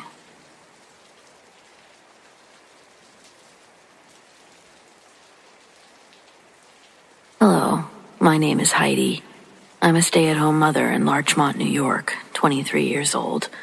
My son Malachi is 3 years old, and as his vocabulary grows, he's been able to describe more complex things in his environment and express his emotions with more context. His pediatrician says Malachi is advanced for his age. I'm sure he gets that from his dad, but unfortunately, I'm not here to brag about my smart boy. Within the last few weeks, out of nowhere, he's been having night terrors. Every night, he wakes himself up screaming. I've rushed into his room on multiple occasions to find him sitting up in bed, still asleep, screaming so loud, I've worried that his vocal cords might be permanently damaged. I have to shake him awake. He's having the same dream multiple times a week, and I don't know what to do about it, because Mommy can't protect him in dreamland. When Malachi wakes up, he tells me about how he died in a fire. He says that he's always in an office building, wearing clothes like Daddy, which I think means business attire. He says there are other people in the room, all of them sad. Some are gathered around a TV, while others are looking out the window. Malachi says he's been able to walk to both parts of the room in different dreams, and what they're watching on the TV is the same thing happening outside. There's another building next to his, and it's on fire. He sees people waving things and jumping from the windows. He can't see where they land, but he knows they're really high up. People from the floors above him are jumping too. Before the fire reaches them, the people in his room are crying. Then, an explosion shatters all the windows, injuring those who'd been looking outside. Smoke and flames fill the room, and then, he says, the sky falls down. The largest fire Malachi has ever been around is our fireplace, and he's never been close enough to even feel the heat. I don't understand where this fear is coming from.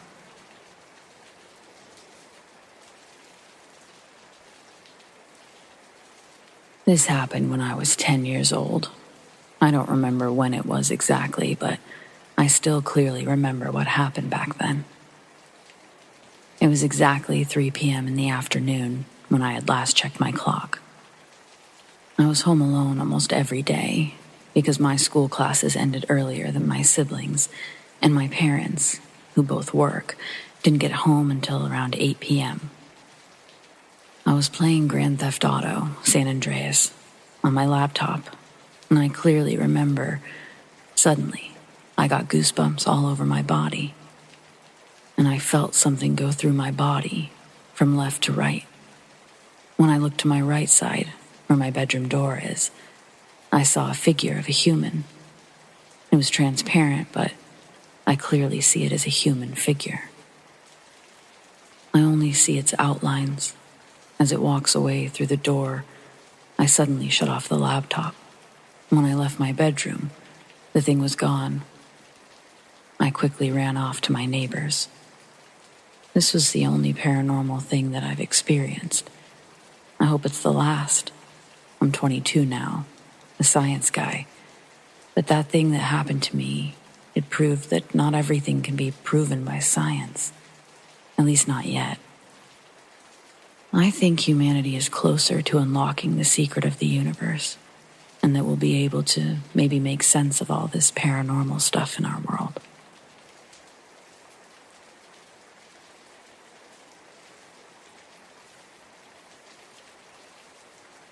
When I was 6 or 7 years old, I experienced something that I've never really been able to explain, at least not logically.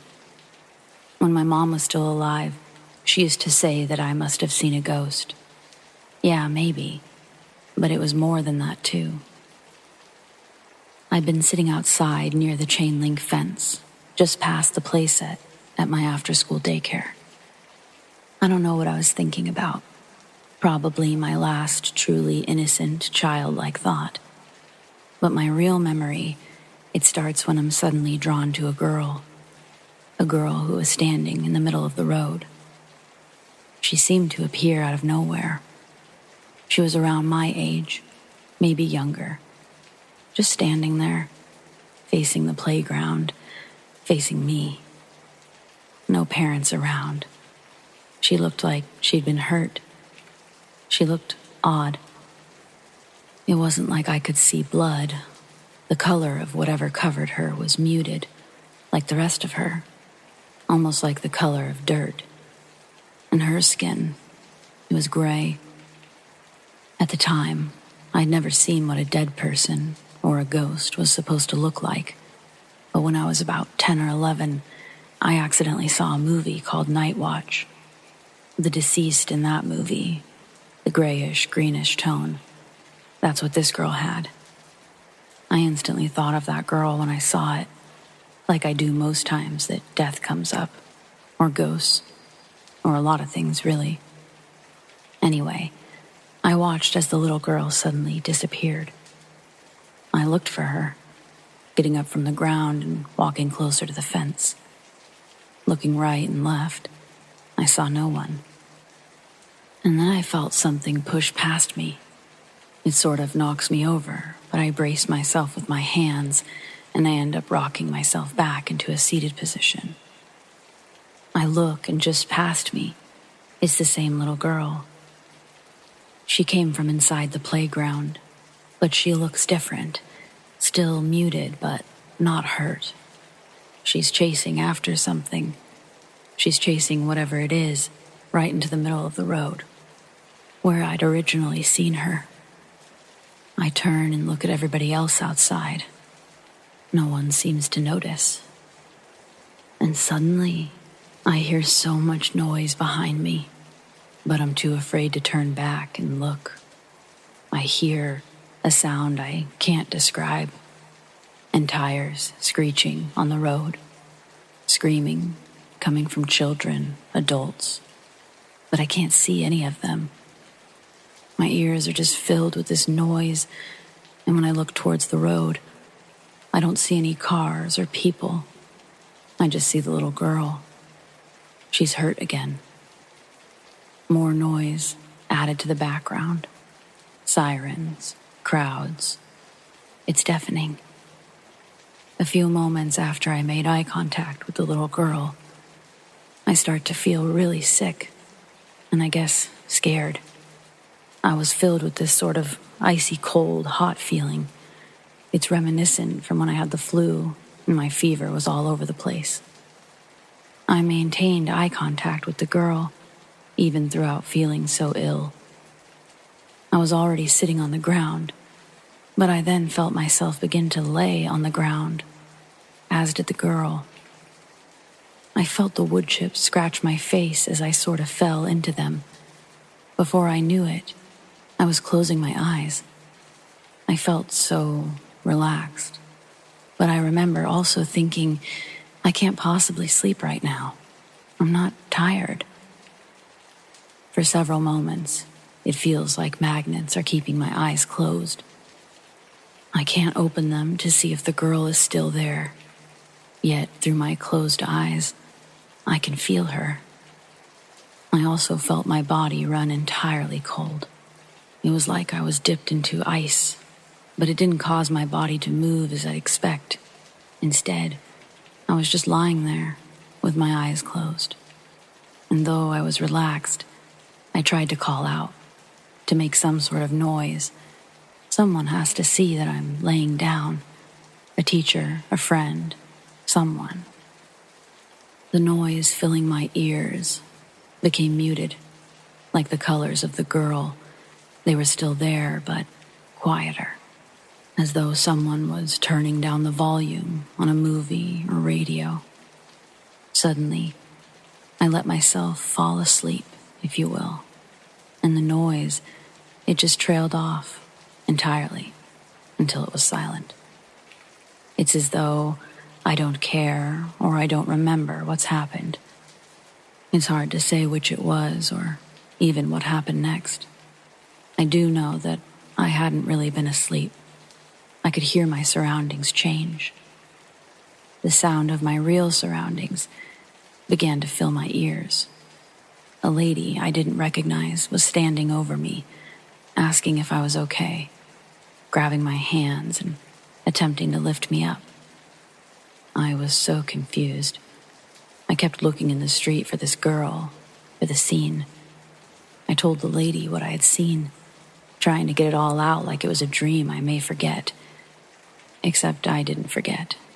Not that day, not that year, not so many years later. I've never forgotten this experience. The older I've gotten, the wilder this whole thing feels. The lady didn't dismiss me, though. She gave me a snack and asked me what the girl looked like, her hair, her clothes. So I told her all the details I could remember. Brown hair, black pants with some sort of stripe, a gray sweater or jacket. She wrote it all down. I remember thinking she was going to show my mom. Part of me was wondering if I was in trouble, and the other part of me was wondering, had this lady seen the little girl too? What's sort of strange is that the lady never did tell my mom. I can't tell you how nervous I was. I had this feeling that what I saw was unbelievable. I just also knew it was 100% something that had really happened. I wasn't making it up. I just never wanted my mom to be mad at me, which is so funny because she truly never was mad at me for much of anything. Anyway, I waited for my mom to ask me about it, but when she never did ask, and instead asked me what was wrong, I ended up telling her on the way home that day, and several days moving forward in life. The first time, she was sort of shocked at what I was telling her, but she didn't seem scared or anything. And most important, she was sure that I wasn't crazy. She was sure that I wasn't lying. I was filled with relief. I'd let myself breathe again. And then I just let her try to make me feel better. I let her tell me all of her thoughts. And those thoughts, they remained the same for the most part. Her opinion and thoughts about the whole thing. Her whole life, she remained pretty firm that I'd seen a ghost. The daycare, it doesn't exist anymore.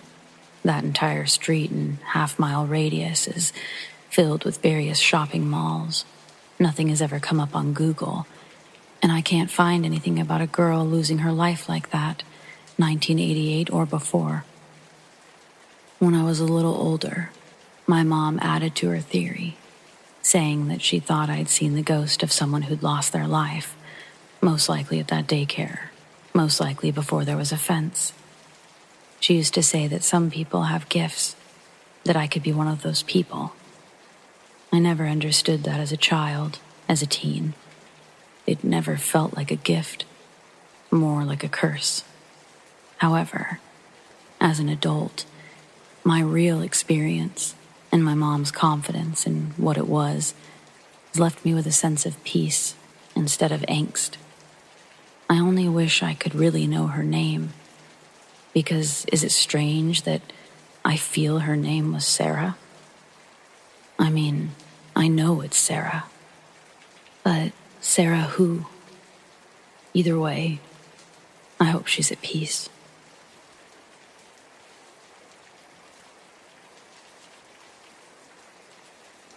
This happened to me when I was 18. I was laying in bed, trying to go to sleep. It was really quiet. And all of a sudden, I heard this little girl humming. I don't have any brothers or sisters. The girl sounded like she was trying to hum Green Sleeves, or the tune to What Child Is This? I couldn't believe what I was hearing. I thought it was just my mind playing tricks on me because it was so quiet. But then the humming grew louder. The humming was from a little girl, but the hums, they were broken, as if she was trying to remember a song. So she was trying her best. It definitely sounded like Green Sleeves. My mind panicked, and the first thing that flew out of my mouth was, No, no, no, no, no, no. This is not happening. Nope, not tonight. I jumped out of bed, still saying nope, and putting in a DVD to drown out the little girl. I remember saying, "Nope, I feel sorry for you, but I can't help you. Please leave me alone." After hurriedly putting the movie in, don't laugh, it was Three Stooges, the old movies, something loud, silly. I literally cranked the volume up to the max, and I got back into bed, and I let the sucker play all night like that. My heart was beating so fast, and I remember just praying the humming would go away. I went to sleep. It eventually stopped. The next morning, I had to tell my mom. I told her everything. When she asked me what song the girl was trying to sing, I said Greensleeves, and I tried to show her how she hummed it. So I began humming. After I stopped, the little girl began humming again, louder, showing exactly how she sung it. My mom's eyes widened, and the hair on the back of my neck stood up. After around 15 seconds, she stopped humming. I never have heard the girl again. It's been 7 years. I hope I never do. My family has had experiences with ghosts before, and I have had paranormal experiences as well. But this case was just terrifying because the ghost acknowledged me. I don't know if it had anything to do with the house, since it was fairly new. I have heard that in our area, there is the ghost of a girl that travels from home to home every so often.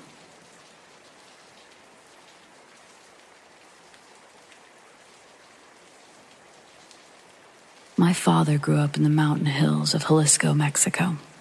During his childhood, they grew up in a small adobe house, and they had to help with work to bring money and food home. One night, after making it home from working with my grandfather, he went to sleep. He was awakened by what he recalls as just a small person that asked him to put on his shoes and follow him. He had something he wanted to give him, but they had to go on a walk to where it was. My father said he put his shoes on and followed the small person through the trees, past a field, a small creek, and arrived at a tree. This little person points at the foot of the tree, tells my father the treasure is there, and it's for him. "Where?" my father replies. "In the ground. I have a treasure I would like for you to have." He awoke on his bed mat at home in the morning, confused. He looks over and notices his shoes with some mud. He ends up telling one of his brothers what had happened and that they should go and dig for the treasure. They arrived at the location. The tree stood there, just like in my father's dream. They begin to dig, and after a couple of hours, they're tired and giving up. The dirt is hard, and they dug about 1.5 meters down, maybe a little more. They were around the age of 9 and not that tall, so for them, that hole looked deep. They headed home, disappointed. Around a year passes, and a rancher nearby all of a sudden has become really wealthy. No one around knows from where or how he came into this money, as he was as poor and worked just the same as everyone else in the area. People start telling their own versions of how they believe he came into this money. One of these tales mentions that he came across a treasure. My father, hearing this, remembers his treasure, the one that he never dug up, and he heads over as soon as he gets the chance. To my father's surprise, the hole looked like it had already been dug, and not too long ago, maybe about 1/2 meter or more than they had dug. If they would have just dug a little further down, that treasure would have been theirs. But of course, then I don't think I would be here, and his life, well, it would have just gone in a totally different direction. Either way, my father's encounter, I think it was some sort of leprechaun.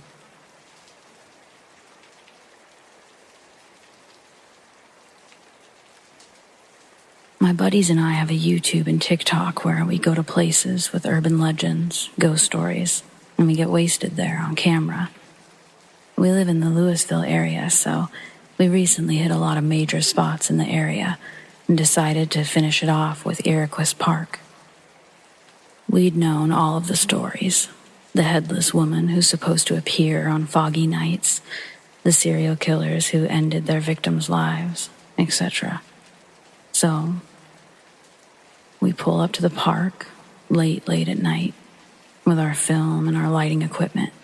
Keep in mind, we hadn't had a drop at this moment. We're walking on the closed road in the park, and right away, you can tell that the real danger in coming to this park at night is the pure isolation you have at the top of the hill.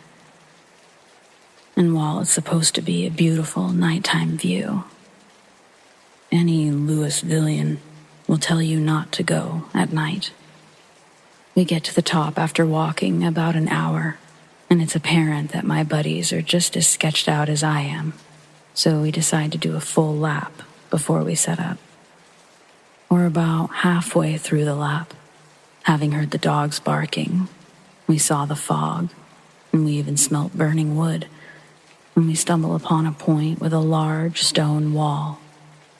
In the dark, it looked to us like there was a figure sitting on the wall, swaying back and forth, but much taller than the average person. I immediately get freaked out and I say, on camera, I see somebody by the wall. We turn our lights off and we sit for a second, trying to work out the figure in the dark. I start to turn around thinking that it was a homeless person up to no good, but my friend on camera decides to approach it. By the time we get to the point of where it was sitting, there's nothing there. It scared the shit out of me. Not sure how scared my buddies were because I couldn't see their faces in the dark. Not sure what it was, but in that moment, it got our hearts pumping.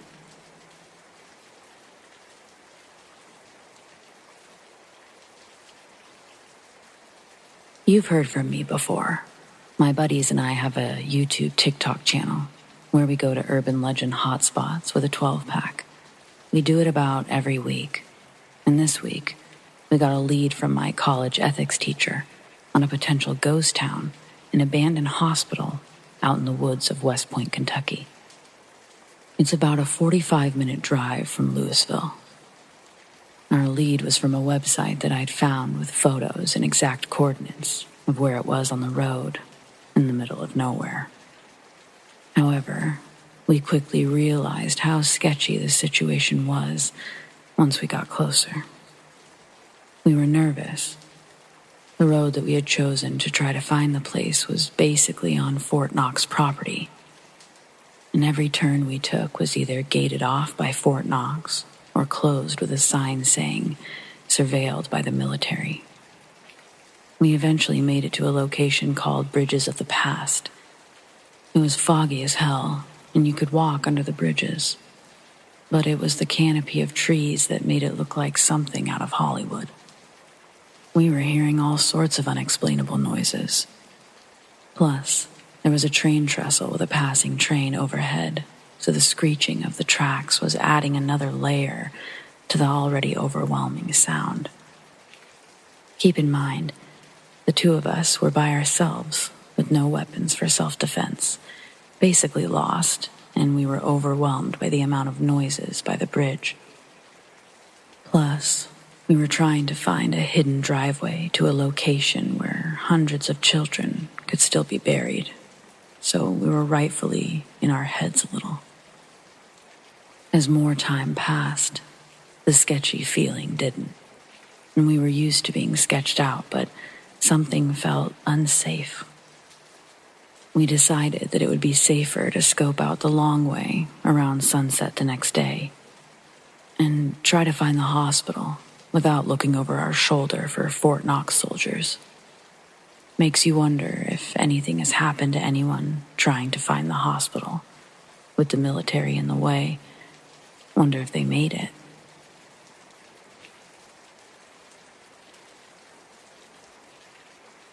I think we let something in my house. So my friends and I were all hanging out. There were 5 of us, and later only 4. Due to a power outage, we resorted to playing board games with candles lit and flashlights out.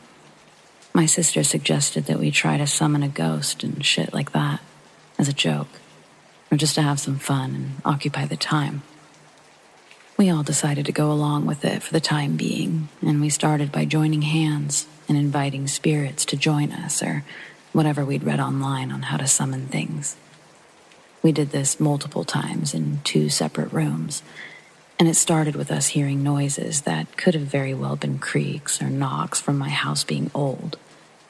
But I started being convinced that it wasn't coincidence. We would hear noise whenever asking for signs, and only then. We weren't getting much, so we all just started hanging out and talking in the family room like normal. After a while of just hanging out and talking, everyone in the room froze as my bathroom door at the end of the hallway slammed shut. Everyone was quiet, and I started getting excited as we actually had proof of something. So now, everyone in the room was on board that something was with us. And it was pretty undeniable by this point. Our 5th friend ended up leaving after this, so it was only the 4 of us left. We came to the conclusion a majority of the activity was coming from around the hallway, so we decided to move into the hallway and try to communicate with whatever was there. We sat down and asked for signs. Our friend said that he heard noises coming from the kitchen, but the rest of us didn't hear anything. So I asked for more signs. Then, clear as day, all of us heard a noise like a sigh, and everyone freaked out as they heard it. My sister actually managed to get an audio recording of the noise, but I'm not sure how to go about sharing that. Everyone had to calm down, and as we calmed down, we decided to leave the house. As I'm writing this, I haven't gone back yet.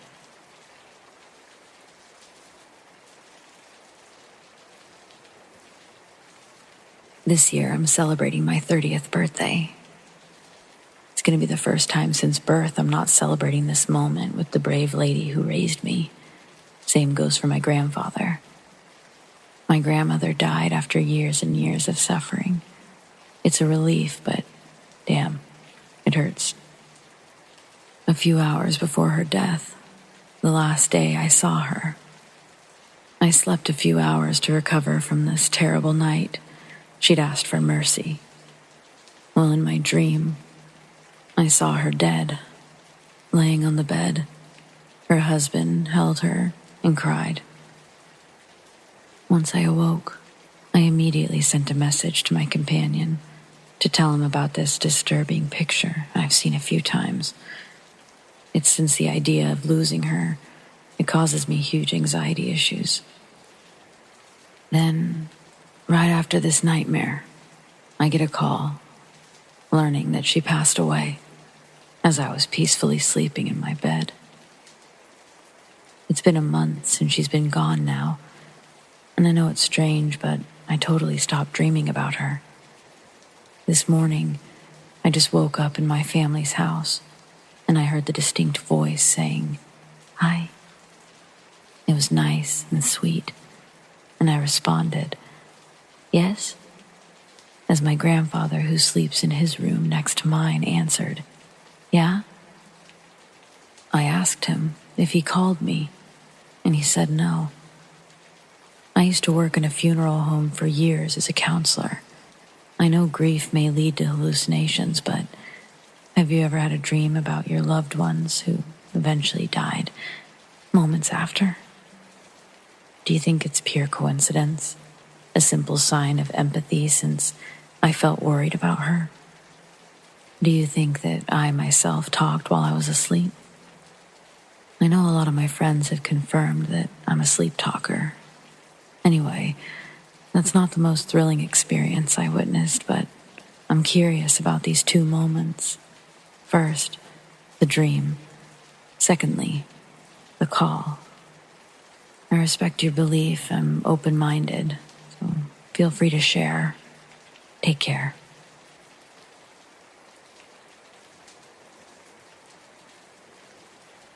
This happened a few years ago. My mom had an ex-boyfriend who died in a motorcycle accident, and it happened to be the 20-year anniversary of his death.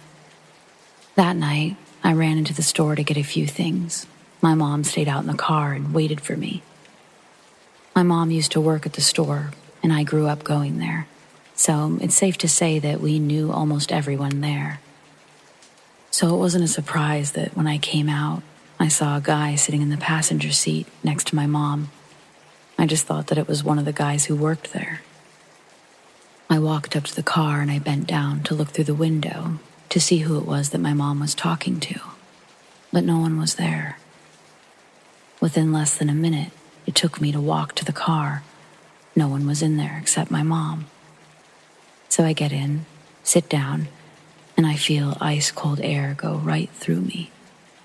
So I turn to my mom and I ask her two questions. One, had you been talking to one of the guys from the store just a minute ago? She gave me a weird look and said no. Question number two, did you have the AC on in the car? Her response, no.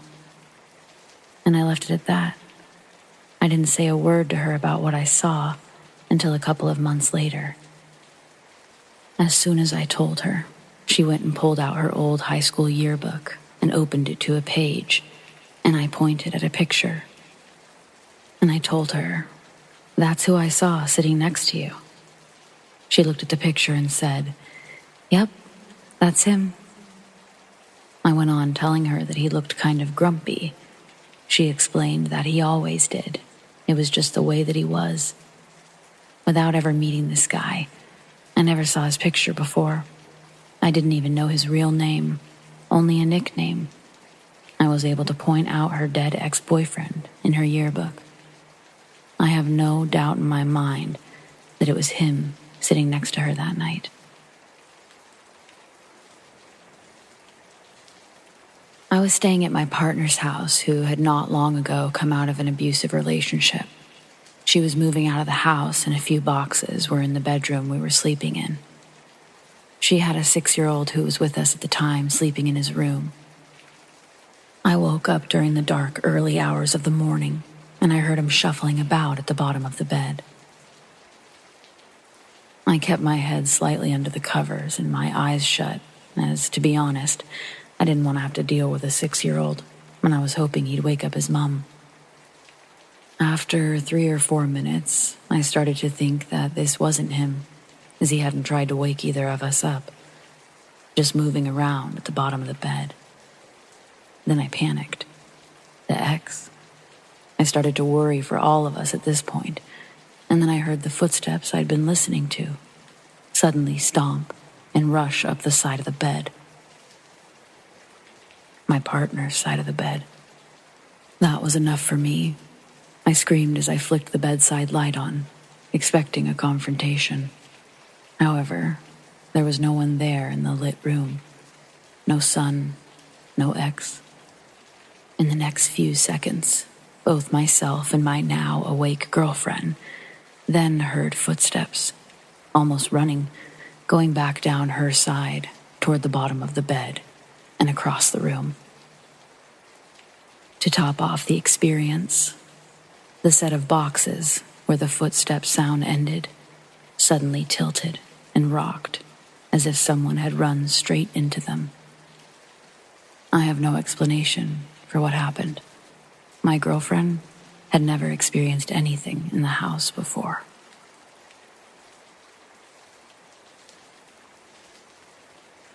This is something that happened back in 2006. I was 26 and traveling down I-80 across state lines with my boyfriend at the time, who we'll call Chris. We'd been pretty avid travelers for the better part of 2005, 2006. This was our first trip just following I-80 from San Fran to New York. The most memorable stop of the whole trip wasn't our destination, unfortunately. It was when we stayed in Superior, Wyoming, or just slightly outside of it, I guess. We'd wanted to stop there to spend a day in the ice caves, but we ended up getting there a little bit too late in the day to do the hike. So we decided we'd grab a room at the Mint Motel. That's when the first weird thing happened. I'm standing there while Chris checks us into our room, and a lady approaches me.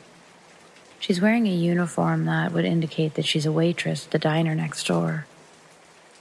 "Lisa, what the heck are you doing here? I thought you were all tied up with your mans tonight."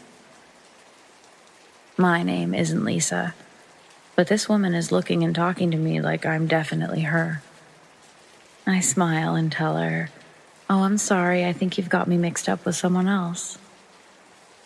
She smiles, laughs, brushes me on the shoulder, tells me haha, very funny. But when I don't budge, she gives me another look, like she's really examining my face. Awkwardly, I offer my name. "I'm Alex, just visiting with my boyfriend over there." I turn to point to Chris. I turn back and she's just staring at me. Eventually, she snaps herself out of it and says, "I'm sorry. I'm Mary, and wow, my mistake. You are a dead ringer for my friend Lisa. I mean, you two could be twins." I shared an uncomfortable laugh and just dismissed the whole thing as a case of mistaken identity. No worries. I was so unshook I didn't even tell my boyfriend about it when he finished at the front desk. We drop off our stuff in the room, and we head over to the diner to grab some food before ultimately retiring to bed. We grab a seat by the window and wait for someone to take our order. The woman who approaches our table is the woman from the lobby. "Oh, hey again. Alex, right?" I tell her that's right, and this is my boyfriend, Chris. They shake hands, she takes our order, and when she's gone, Chris asks me about my new friend. So I tell him about the lobby experience, and he, like me, shrugged it off. Before our food came, the waitress returns, but this time she's with someone else, another woman. "I'm so sorry to bug you, but I just had to show Angie here, the girl that looks like Lisa's twin. Doesn't she look just like her, Ange?" I watch as Ange, gave me a stare down, the same one that Mary had given me earlier. She agrees and says, "Wow, yeah. No, you could definitely be Lisa." Angie seems uncomfortable, like she doesn't like how much I look like Lisa. They excuse themselves, apologize for interrupting, and walk away. Strange, but okay. We finish our meal, went back to our room, and watched some TV.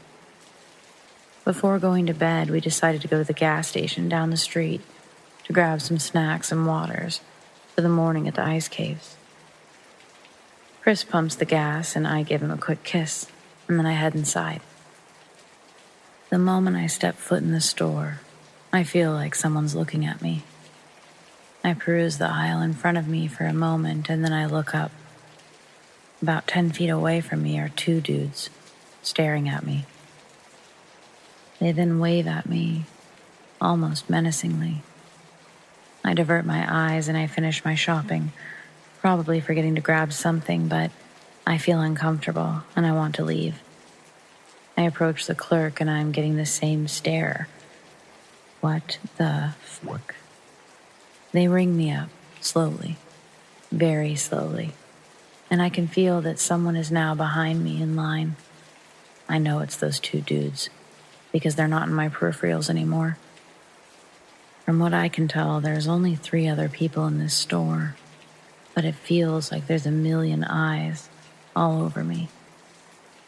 Finally, I pay the man, and I walk out a bit faster than I normally would. I hear the two yell something like, "Who's that dude you're with?" But the door closes before he really finishes the sentence. Chris is done pumping the gas, and so I hop in the car. I know I'm acting nervous, so I just say, "Those dudes inside, they were staring, trying to talk to me. I'd rather we just get going before they come out." Chris doesn't hesitate, but he keeps looking inside the store at the guys, like he was trying to get a good look at them or something. Then he transitioned to looking in the mirrors, and so I start looking in the mirrors. I see a truck pulling out of the gas station where we just pulled out of. I ask him, "Is that them? In that truck? Are they following us?" He doesn't answer me immediately. We're about 200 feet from the motel when he starts explaining that we're going to pull in front of the office and get out there. That if these guys are following us, he wants them to have to approach us in front of people where it's well lit. Looking back, I see the truck is still behind us. We barely park before I'm out of the car, and the truck is already pulling up to the closest spot available. And they, too, are getting out of the truck. Chris springs into action, sliding across the hood to position himself in front of me. And for what feels like minutes, we stand there. It feels like we're just waiting for these guys to approach, and when they do, they look straight at me and say, "What the hell, Lisa? Who's this guy you're kissing on?" Before either of us can get a word in, the other guy pipes up. "Yeah, Lisa, what the hell? Does Steve know you're out here with this dweeb?" Chris sort of laughs and says something like, "Oh, this again." The guys shift their gaze to Chris and say something like, "Listen, buddy," and Chris cuts him off. "No, actually, you two listen. This girl here, her name is Alex. My name is Chris. Alex is my girlfriend. We don't know who Lisa is, but it's like not her, okay? You got the wrong person, so please just be on your way so we can call it a night." The guys look less upset, but they look more confused. Then one of the guys who's really been staring at me the whole time says that he's not buying it. No way, man. That is Lisa," pointing at me. He continues, "Come on, Lisa, this is ridiculous. Guys, I don't know what you want from me. I'm not Lisa." Then I think, oh, duh, and I say, "Look, I can prove it. Here's my ID." Chris stops me from grabbing my ID and says, "No way. Don't show these guys where you live. You don't owe them anything." They keep looking at me, and the one that's been mostly quiet says to the other, "Whatever, man. Let's just call Steve. Get him down here and let him decide what's what." "How about that? Not Lisa. We'll just call your actual boyfriend, and him and this guy can duke it out." I can tell he's really expecting me to be upset, to react in some way to what he's just told me and what he's doing. But I just tell them, "Yeah, actually, that's a good idea. Just call your friend. I'm sure he can clear this up for you two." I tap Chris's shoulder, and I say, "Let's go." The one guy steps in front of us and says, "No, I think you two should wait for Steve." Chris is about to say something. He's getting heated at this point. But then the guy on the phone taps his buddy and says, Steve says he's with Lisa right now. They're at the bowling alley in Rock Springs." Chris and I watched as the color drained out of these two guys' faces. They went from being so sure of something to being almost afraid of something. They both just sort of stand there, looking at us. They don't hang up their phone, but they don't say anything. So Chris and I start walking back to the room. This time, they don't stop us at all. They just watch in disbelief as we walk away. I turned around 2 or 3 times, and they were still staring. After Chris and I talked about it for a while, we started kicking ourselves for not asking to see a picture of Lisa, or even get her last name so we could look her up somehow. We both agreed that all these people really thought I was this person. Their looks would go from, "I know you," even, "Hello, old friend." But then they would all turn to, "Okay, bye now," unsettling. We eventually fell asleep, but I have the strangest dream that night. It was me laying in bed, and then it was also me standing at the end of the bed. Somehow I could see both of me's viewing from a bird's eye position. But I could also change my position. Only when I was in bed, or when I stood at the end of the bed, I saw no one floating above. I could control what I was doing in this dream, or at least that's how it felt. I chose the bird's eye position, and I was waiting for something to happen. The room was well lit, but aside from my other self, I was alone. There was no Chris. The version of me at the end of the bed began to shake the one who was still laying in the bed. It looked painful, but I couldn't feel it. I woke up suddenly and was sweating. I felt pins and needles all over. Very unusual.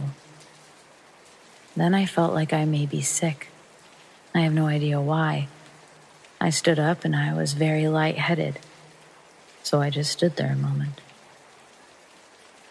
After about 30 seconds, I felt great, ready to go back to sleep, actually. When I woke up, I recapped as much of my dream as I could to myself, and I thought about it until Chris woke up. When I told him about the dream, he was sure that it was the result of us thinking about this other chick so much. He said he had a dream too, but he wouldn't elaborate other than, yeah, it was like she was your twin, or there was two of you. Basically the same dream, right? So it's the next morning, and we're still talking about the whole event, and Chris says, we should go see if anyone at the diner has a picture of this Lisa girl. I'm curious, but I'm also hesitant. I agree, and we head over to grab some coffee. I look around for Mary, the first person to mistake my identity, but she's not around. Chris starts to say something, but I get that lightheaded feeling again, and I can't hear him. I start to almost see what I can only describe as double vision, with more vivid colors. Then, as everything slowly starts to go back to normal, no colors or vision issues, I hear from my left a woman's voice. Did you forget something, sweetheart? Then she stops, looks at Chris, then back at me. Then she looks me over, examining my outfit, my shoes, and Chris pipes up saying, hey, she's not Lisa. And this might sound weird, but do you happen to have a picture of her, this Lisa, or do you know where she might be? Was she just here? Is that why you thought my girlfriend forgot something? I squeezed Chris's arm, asking him silently to stop, and he just had to get one last sentence out. Just any way to find her would be great.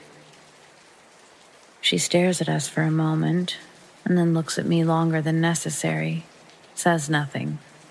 She just looks around, almost frantically, before saying, no, I don't have any pictures. Sorry. And then she walks away, but all while still staring at me, terrified. I look at Chris. He shrugs. I tell him we're getting coffee somewhere else, and we walk away. We load into the car and we're headed to the ice caves. But I just don't want to be in this town anymore. I tell him, let's go straight through, and if we want to hit the ice caves, we can do it on the way back to Cali. He tells me he thinks that we should go, and that we should keep trying to find this Lisa person too.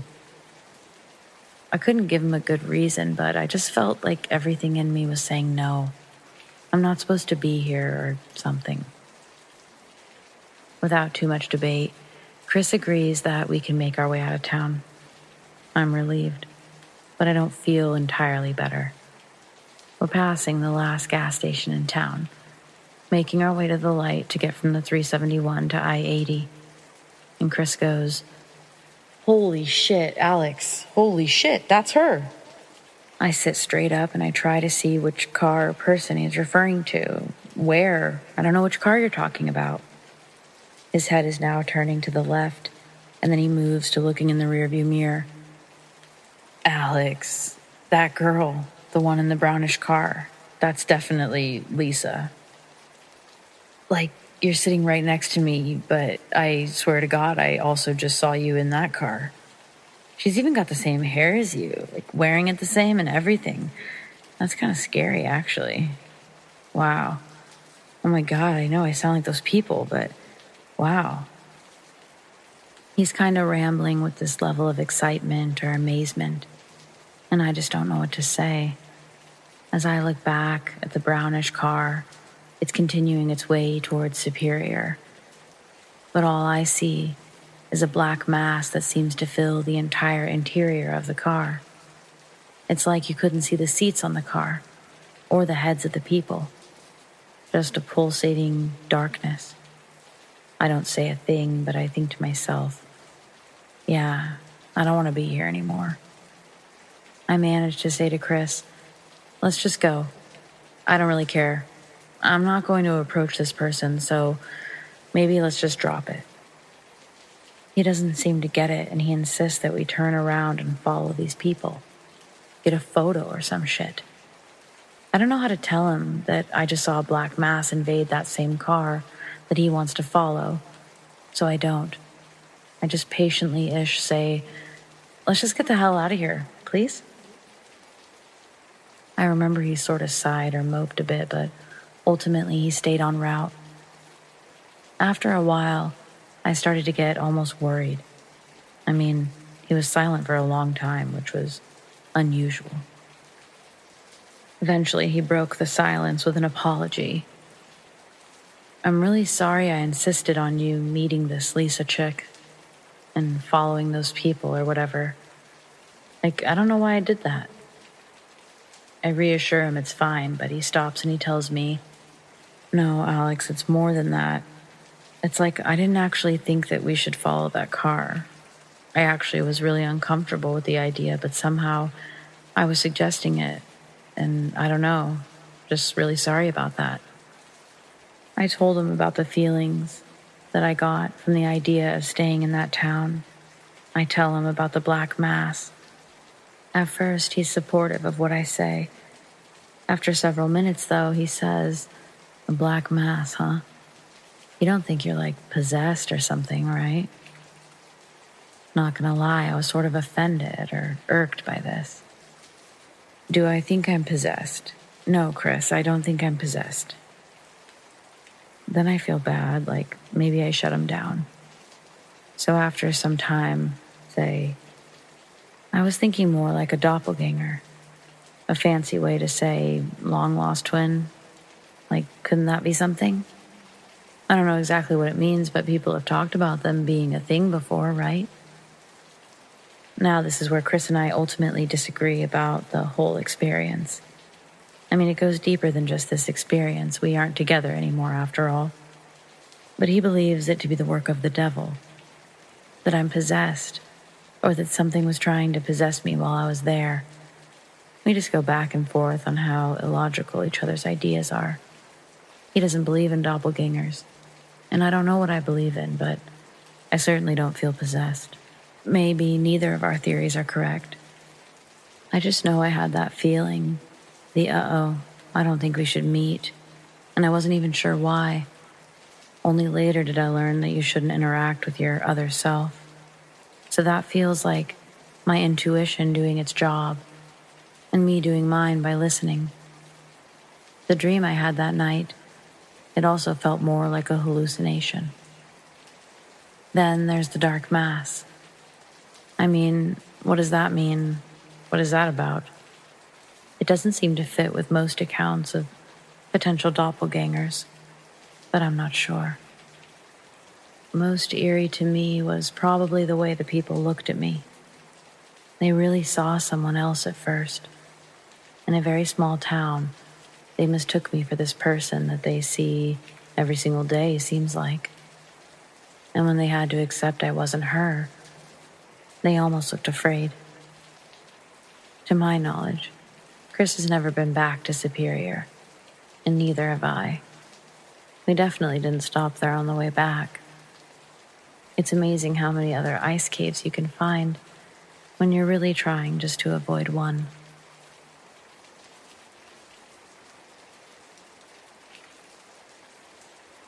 My first year out of high school, I got a job working on the promo team at what was then the Key Arena and is now the Climate Pledge Arena.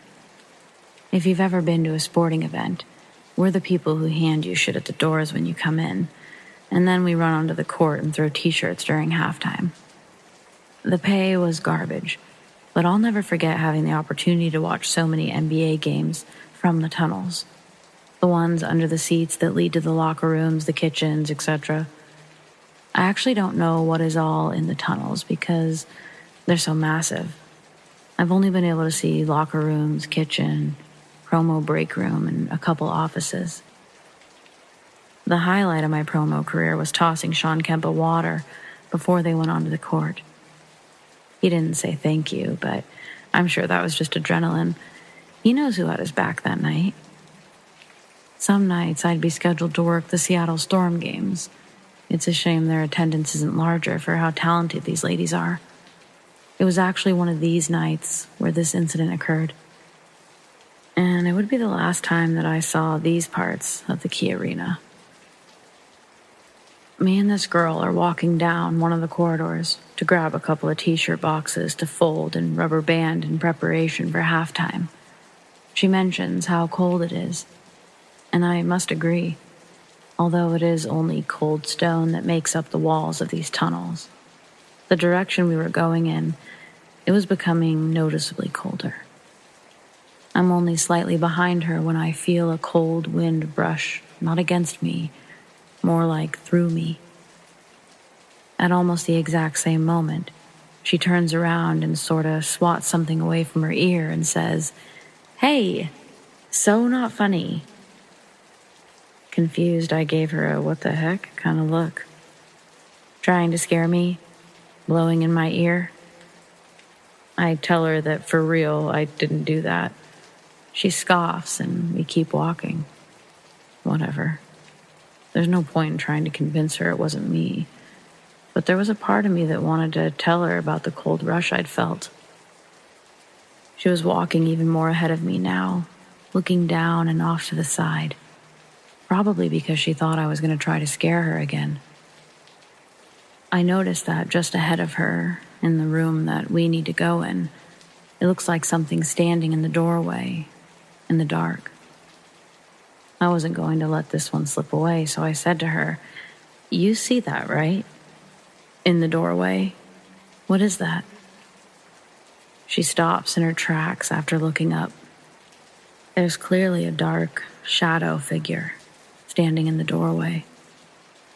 Once I reach her, I stop next to her and ask what she thinks. Like, should anyone be back here? Is that even a person? Basically, I'm asking her things and she's ignoring me. I look over at her and she's in some sort of trance. She won't blink. So I tell her, "I'm leaving," and I start to walk away. I get pretty far down and she doesn't follow me, just keeps staring forward at the figure in the doorway, with her back towards me. The figure in the doorway hadn't moved either, so I decided that it was some sort of life-size cardboard cutout, maybe of one of the players, since it was pretty tall. It was just sitting in the dark, that's all. I ask her, "Okay, do you want me to go first or something?" She still doesn't say anything. At this point, we're going to be late, so I tell her to just give me the keys and I'll go grab them from the back room, and she can head back. As I'm walking back towards her, the figure in the doorway does the same. I freeze, and so does the figure. Except it's no longer in the dark doorway. It's hovering in the hallway, directly in front of this chick, but still a good 30 feet away from her. It was taller than either of us, and it was bobbing up and down, quickly yet slowly. Think ink moving in water, but in slow motion. I started to feel as though I couldn't move my feet. So instead of continuing towards the girl, I test out my feet by running them and booking it in the other direction. I decided I wanted to exit, with or without her accompanying me. I can't go running into the stadium acting like this, or they'll probably commit me. So I make my way to the nearest exit as quickly as I can. Except it's not an exit to the outside. It's just an exit into more of the corridor. That probably leads to an exit eventually. Normally, when you enter a section through the tunnels, the motion lights are activated. So why weren't they turning on in this room? I stop running, still trying to decide what to do next. Run into the darkness to my right, possibly encounter another one of those things, or go back through the corridor to my left to the entrance of the tunnel. I decide to head back toward the corridor to my left. I then hear the girl pummeling down the hallway, screaming and possibly crying. She passes by the entryway to the section I'm standing in. She's going so fast, she looks like a total blur as she does. I stop walking and wait to see if she's followed by the inky black thing. When it doesn't happen, I make a mad dash for the entrance to the tunnel. It also doesn't look like the game was disrupted in any way, but it was almost halftime and I definitely wasn't geared up to do my job. I don't see the girl anywhere. I do see my boss across the court, diagonal from where I'm standing. She's motioning for me to stop where I am, but she's coming to me. When she reaches me, she's asking for an explanation as to why my counterpart just came out of this area screaming her head off, without any t-shirts.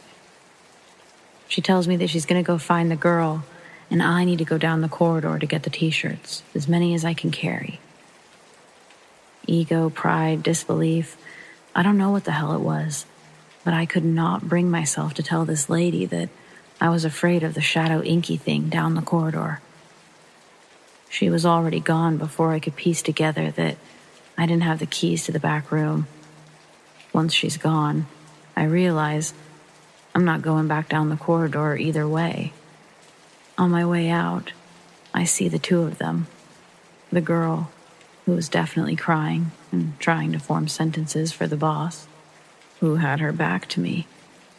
I don't actually care if she sees me. I think I've had a great 6 months working here, all good times, till now. I don't need to come back, ever. So I respectfully nope my way out of there, and I make my way home. I never did see the girl again, or the boss lady. No one actually even called to follow up with me, which in retrospect is sort of messed up, but whatever.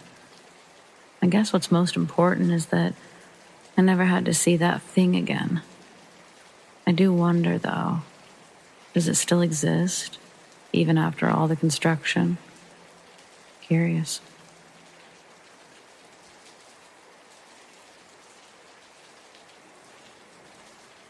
When I was 13 years old, my father and I would take daily trips to our local laundromat to do our drying because while we had a washing machine at home, our dryer had died and we couldn't afford a new one.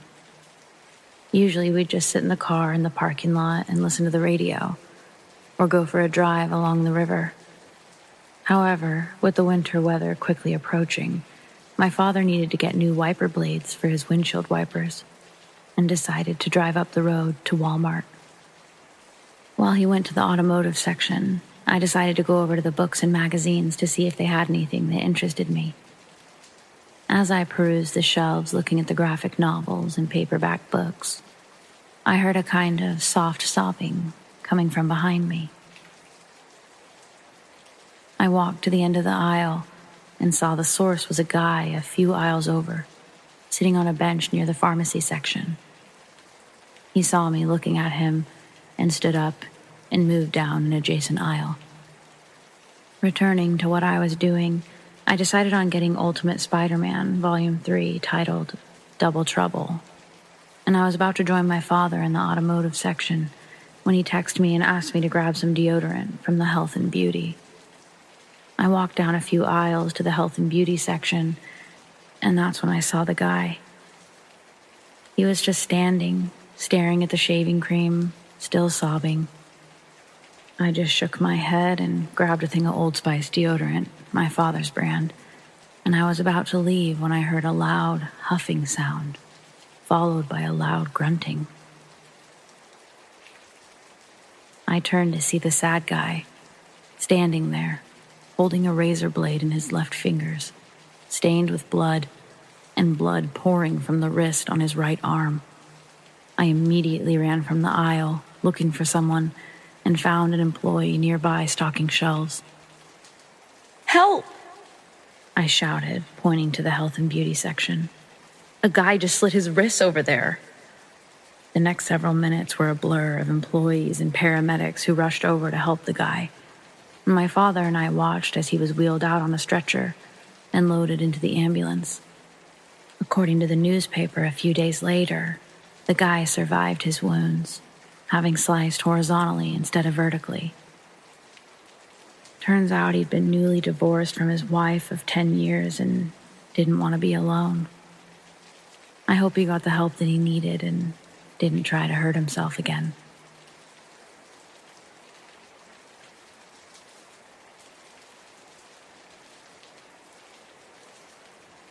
I was hiking in the Olympic National Forest a few years ago, by myself and my 2 dogs.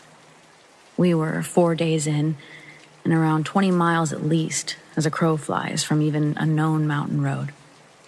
I was camping around 7,000 feet that night, or right where the tree line started thinning out.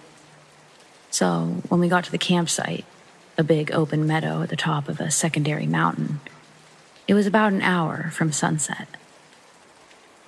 My big dog usually runs around within proximity of the camp as I put the tent up and make dinner, etc. But I noticed this time was a little different. He kept staring up at the steep tree-filled mountainside, tail straight up, and barking. Not the bark when he sees marmots. No, not the excited, "Oh, you motherfuckers are lucky because I'd rip you all apart if my master wasn't here," high-pitched barks. But unsure, concerned barks. Now, the day before, I'd found a note left under a rock at the last landmark, saying that there was a problem bear in the area that was harassing a party of campers a few days ago. And I myself had seen big cat tracks the day before, so I was rightfully concerned that this may be more than just ground squirrels. I decided to go climb some of the boulders at the foot of the hill. I took my time, looking up at the hillside for movement before I went to go hang my bear bag up there. There were only a few trees around to hang the bag. I didn't see or hear anything, but my dog kept quietly whining like there was something up there. So, while still concerned, I started hiking up this steep hill to hang my bag. It was so steep, I had to use the trees to balance and lean against so I didn't go tumbling down before making another 5 or 6 step push to the next tree that I could lean against. Anyway, I'm slowly making it up this hill ridge, hopping from tree to keep my balance. Then I get about 100 feet up the hill, and I hear a whole lot of big movement about 50 feet in front of me. My dog immediately goes from a deep, low growl to a savage, slobber flying everywhere type of barking now. My heart starts pounding out of my chest, and I start to panic. A million thoughts go racing through my head in a matter of seconds. Because if this is a bear, my dog is going to try to save me, in which he will most likely die, and I'm still stuck here. If I have to get off that hillside fast, I'm almost 100% going to trip and fall off a 12 or 15-foot cliff onto the boulders below. Like hundreds of 5 to 20 feet boulders. So, I'm feeling pretty screwed right now. Then I hear my other little dog start barking and freaking out down at my campsite, which was just out of sight. I had zipped her in my tent so that she couldn't wander off while I was away. So yeah, I'm absolutely panicking at this point. A few seconds after, I kind of snap back to it, and I take another few seconds to start to put my survival priorities in order and call my dog back to me. Loki, by the way. He comes and he sits against my feet, as my back is against a tree, so I'm kind of pinned or stuck there for the moment. But my dog was seemingly trying to separate me from whatever was up there, so I let him lean against me while I tried to collect myself. This is when I realized I'd completely forgotten that I had my headlamp on. I reach up so fast to turn my lamp on, I basically punch myself in the face. I'm having some serious adrenaline dumps going on right now, so much so that my knees are starting to shake. I get my headlamp on and peer up the hillside. I figure I'll at least get a reflection off the eyes of whatever's up there. Peering, nothing. But I had just heard something. We both did. And whatever it was didn't get away or sound like it had made it too far. I knew something was there. So I'm kind of just steadfast at this point. I need to know what's up there, because I have to sleep here tonight. And I'm out in the middle of nowhere, alone. Better to face it than wait like a sitting duck all night, is my thought process. So yeah, I'm looking up this hill, and at one point my dog lunges forward, unpinning me. He does a fake bluff charge up the hill, about 15 feet. And I mean, he's snarling and foaming at the mouth at this point. As he does this, I finally see movement. Something moving up and breaking the line of the horizon. My dog's bluff made whatever it was blow its cover, so I'm zeroed in. I call my dog back and silently watch. And what I make out makes my heart completely drop. There was a man crouched about 75 feet directly in front of me, wearing not camo clothes, but some raggedy shit with a hood that blended into the environment perfectly. Actually, almost like a makeshift ghillie suit, but with his face exposed. I couldn't see his eyes, and his face was covered in dirt or something, but I knew we were staring right at each other at that moment. So I stare for what seems like minutes. No words. I felt like I was trying to subconsciously convey that I was going to stand my ground. I wanted him to know I saw him, but I guess I was just too shaken up to speak. As I'm staring, my little dog back at the campsite started to bark her head off again, like she was scared. And I also had to get off that hill before total dark, or I could be seriously hurt or risk dying trying to get back down. So carefully, I start heading down the hill with my dog, who doesn't want to leave but listens. Periodically, I would stop and put my back against a tree, holding me up, and look in that direction again, just to make it even more clear I saw him. And eventually, I make it down to the boulders at the bottom. By the time I finally jumped down and hit the boulders, my little dog had stopped barking. I could only see the top of my tent from the bottom of the boulders. I thought that she was just barking to bark. Dachshunds do that. Or just barking back at my other dog. But when I got there, my little dog had somehow got out of the tent and was walking around the camp growling, with her tail sticking straight out. Still trying to hold it together, I thought, okay, maybe she just got her nose between the zippers and worked her way out. But I was positive that I had zipped it so the zipper tab opening was at the very top of the tent door, out of reach. So in a mixture of being terrified, pissed off, and the feeling of needing to do something, I reached into my day bag and I pulled out my .40 caliber. I fire a single shot into the air as the sun was setting. I climb into my tent without eating, and I lay my gun next to me until first light. As soon as the sun came up, I was packing my shit and leaving, heading back down the mountain. It sucks. It was all downhill back, but I still couldn't cover the ground to get back to my car in one day.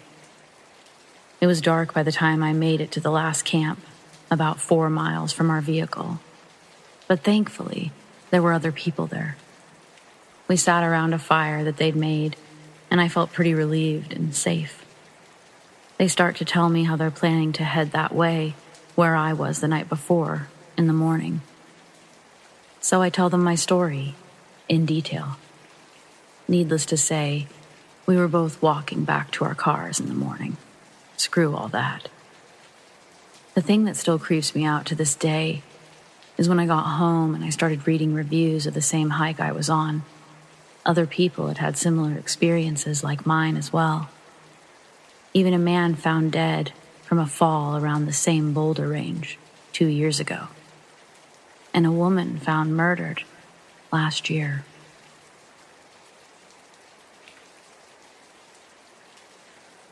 This is something that happened to me and my family in 2007 or so.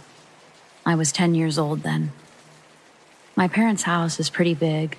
It has 2 floors and is situated in a residential neighborhood just outside of a big city. It's an upper class, very chill and incredibly boring neighborhood, but pretty safe. Okay, back to the story. One night before going to bed, my dad went to check if the front door was locked. But he must have been very tired that night because instead of locking it, he unlocked it. At that time, my grandma was living with us, and her bedroom was the one on the ground floor. My sister and I, as well as my parents, had our bedrooms upstairs. As you walk through the front door, you step into the hallway, which leads to my grandma's bedroom on the left, and also the kitchen next to it. If you make a right, you walk into the living room where you can go up the stairs onto the other floors. When entering the living room, you have to take a big step downward, like going down the stairs, but there's just one step. In the middle of the night, my grandma hears a loud bang. She gets out of her bedroom and looks around to see what happened. No one else heard this. At first, she couldn't see much because the only source of light was the moonlight shining through the windows. The light switch was all the way across the living room, right next to the staircase. So she had to walk through the living room to turn the lights on. For some reason, she didn't turn the lights on. She decided to walk up to the couch that was in the living room because she could see that there was someone lying on it. But she couldn't figure out who it was. The lights were off. She thought that my mom must have had an argument with Dad, and she came downstairs to sleep on the couch. It wasn't my mom. It was a stranger. The loud bang she heard was this person falling off that step that led into the living room. You wouldn't expect it to be there. You'd just think that it was flat ground. So they fell pretty bad. It just didn't cross her mind that it could be someone who broke into our home. Who breaks into someone's house and decides to sleep on the couch? It's so random. So my grandma goes up to this person, still thinking it was her daughter, touches them gently, and asks what's going on. Why is she sleeping there and not in her room? The intruder is a woman in her 50s. She mumbles some random words, and Grandma realizes immediately that the woman trying to sleep on the couch wasn't my mom. She also reeked of alcohol. At that point, my grandma goes upstairs to my parents' bedroom and tells them that there's a stranger sleeping on the couch in the living room. My parents freak out, and my dad proceeds to take his sword off the wall. My mom was hanging onto my dad from behind as he slowly walked downstairs with the sword in his hands. He tapped the woman with the sword while she was still laying there drunk, out of her mind. He began shouting at her and asking her what she was doing in our house. She was barefoot, and it was winter at that time, so she walked in the snow without shoes. At this point, my dad realizes that it's just a homeless person seeking shelter, as it was very cold outside and she wasn't properly dressed for it. She was scared and was begging my dad not to hurt her. They eventually called the police, and they took her with them. I don't know what happened to her after that, if she was arrested or not, but we never saw her again. My sister and I slept through this whole mess, which is a bit concerning, and our parents told us what happened the next morning. It was a bit unnerving thinking that if my grandma wouldn't have heard that loud bang, who knows what this woman would have done while we were all sleeping.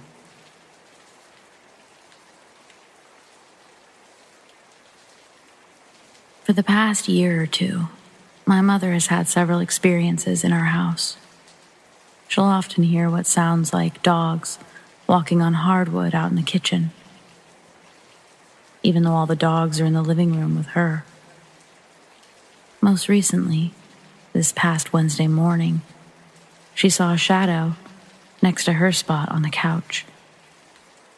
The most common one, though, is that she will hear the side door close, like my dad has gotten home, except he hasn't.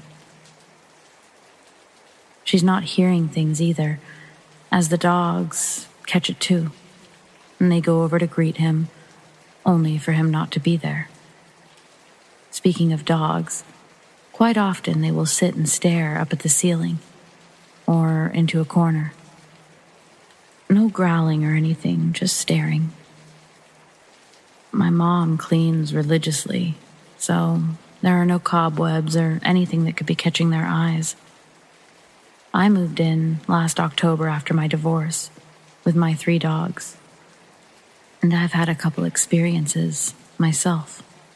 On Thanksgiving of last year, we noticed that the clock on the wall in the dining room, that has had dead batteries for years, had one hand sticking straight up at the 12, where previously both had been at the 6. The hallway that leads to the side door and the laundry room and the office that I slept in always gave me the creeps. I'm constantly feeling like I'm being watched. My most recent experience was just 2 days ago. My parents were on vacation in Florida and had just texted me that they were on their way home from the airport. I was in my room playing video games with my 3 dogs on the bed with me, and their 3 on the floor next to the bed. I'm about to go back to my game when I heard what sounded like a dog growling. Not unusual in a house with 6 dogs, but very unusual when the sound is coming from the kitchen. Attached to that same hallway is the laundry room and office, and all 6 dogs are with me. And none of them sound like that when they growl. The creepiest one, though, occurred shortly after Christmas of 2020. My mother and I both came down with COVID, and we were quarantined in our rooms. I was still sleeping in the office at the time. About midnight comes, and my dad leaves for a fire call. We're both volunteer firefighters, and for obvious reasons, I didn't go. I'm still awake watching TV and listening to the call on my radio. Dad had left the hallway light on when he left, and when I looked over at my dogs, because they're cute as fuck when they're sleeping, I saw a shadow pass my door, blocking the light from the hallway. At this point, it's about 12:30. My dad is still out on a call, and Mom is long asleep. Their 3 dogs are with Mom in her room, and my 3 are in mine. Right after the shadow passes, one of my dogs stares at the door and starts growling. Now, this dog barks and grumbles a lot, but never like this. This was a full-on, "Who are you? Get the fuck out of my house," growl. Needless to say, I didn't sleep until Dad got home and turned out the light. No way in hell was I getting out of bed and opening that door. At this point, I'm not sure how many entities we have around. I think it's at least 3. One being one of our dogs that has since passed, which would explain the nails on the hardwood that we hear. We do think that one of the spirits is my grandmother, who passed away in 2015.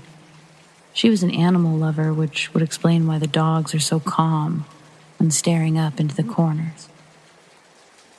Plus, the activity cooled down a little bit when we brought her ashes back out onto the shelf instead of the closet that they'd been placed in during renovations. As for the third one, I'm not sure. I don't want to say it's demonic, partially for my own sanity because that would be terrifying, but also because as someone who questions the existence of God, I must also question the existence of demons. But whatever it is, it feels dark. I have always trusted a dog's measure of a person, and if my boy doesn't like it, then I definitely don't believe it to be benevolent.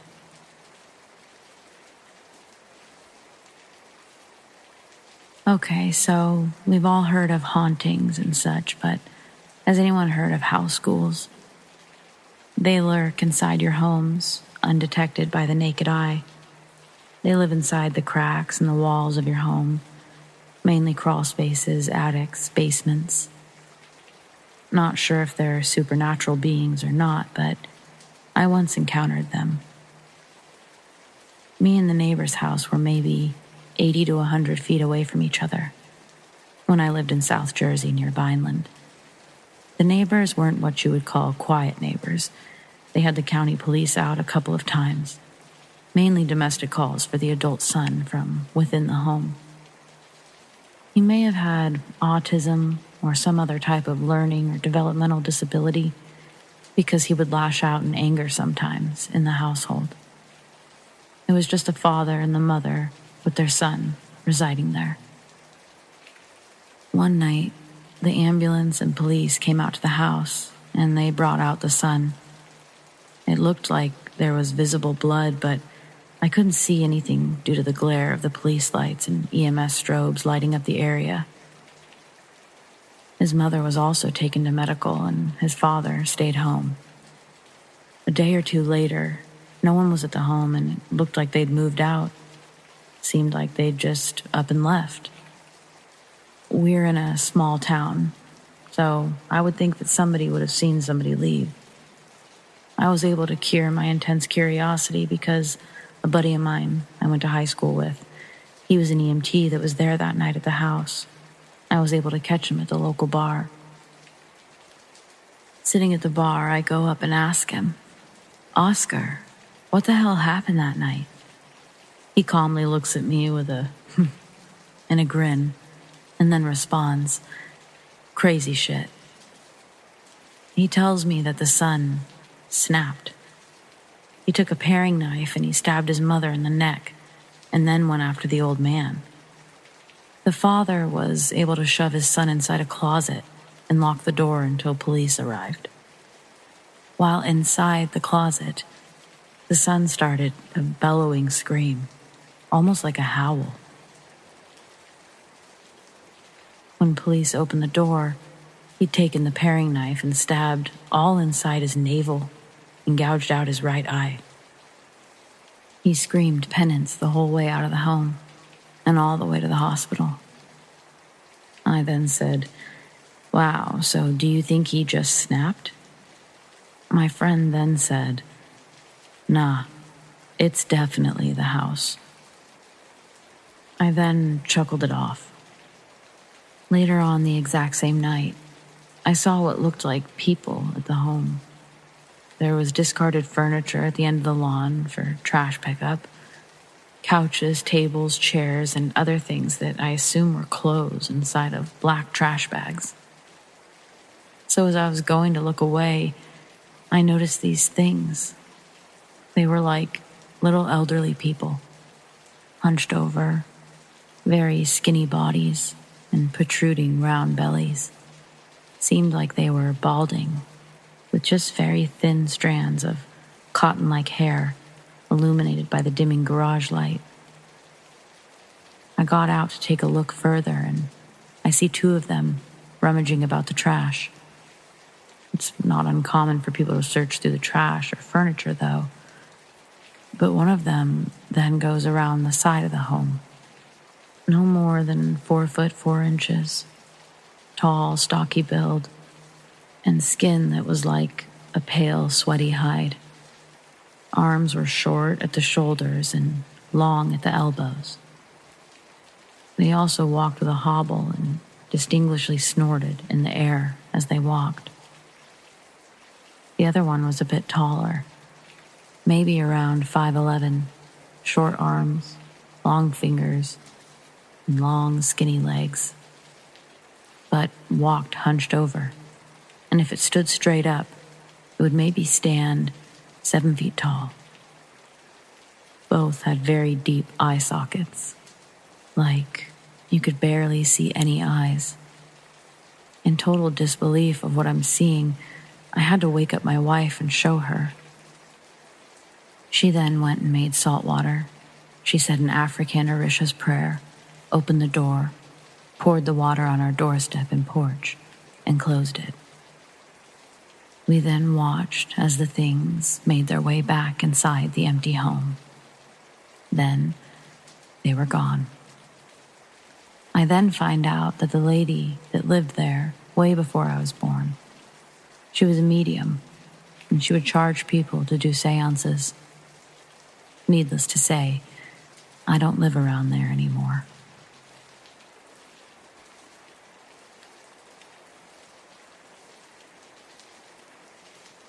In the mid-90s, in rural Ohio, children are free range, smartphones are non-existent, and I'm a quiet, shy 4th grader. That summer, my mom became good friends with a couple who owned a large, beautiful flower farm. Most weekends, they would host friends and family for bonfires and s'mores. The adults would drink grown-up beverages, and the kids would explore and play. On the particular evening of this encounter, we had just settled in beside the fire when my mom stiffened beside me. She turned to me and said, "I don't want you and your brother wandering off. Just play here where I can see you." Now, this was unusual and kind of a bummer to my kid self. But she was regularly so lenient that I begrudgingly went along with it. After our s'mores were eaten and before the sugar rush ensued, my mom gathered us to wash our hands. Once again, this seemed odd. I was completely capable of using the restroom on my own, as was my younger brother. As we were rounding the corner to the house, we passed a man that we'd not previously met. My mother grabs both of our hands tightly and speed walks us up to the back door, closing the screen door and locking the glass door behind her. In my memory, she was composed, but she later told me that she felt breathless and panicked, like a wild-eyed animal. Not long after, we hit the road to get home for bed and church in the morning. I remember thinking that I wish we could stay and play longer, or even camp there overnight like we did sometimes. But oh well, my child mind did not connect anything odd about the whole situation. It would be many years later, when I was an adult, that my mother would tell me a story I'll never forget. She remembers all the same details: the bonfire, the s'mores, the sugared-up kiddos, and the sticky marshmallow hands. But she also clearly remembers the sudden feeling of inescapable dread in the pit of her stomach, and the hackles rising on the back of her neck. Even in front of the bonfire, her blood ran icy cold. She told me that all she could think was, "It's time to go. We need to get out of here." She said it was the most persistent feeling of urgency she's ever felt. She then told me that the next day at church, she asked her friend who the new man at their home was that night. He replied, "That is my brother. He just got released from prison for child molestation and assault. He and I have never gotten along, but he has nowhere else to go. I asked him to go somewhere else for the evening, but he just showed back up at the house. No warning. I would never have allowed him near children." Her jaw almost dropped to the floor. She told me that before she'd even seen him on the way back to the house, she felt his presence. She kept looking into the darkness beside the house and feeling like she was being watched.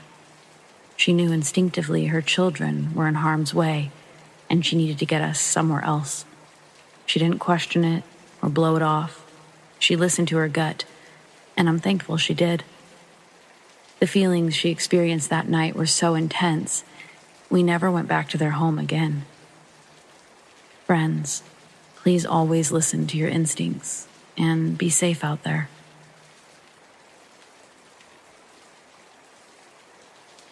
I'm from Japan, and I've had several paranormal or inexplicable experiences throughout my life, although I'm still a skeptic.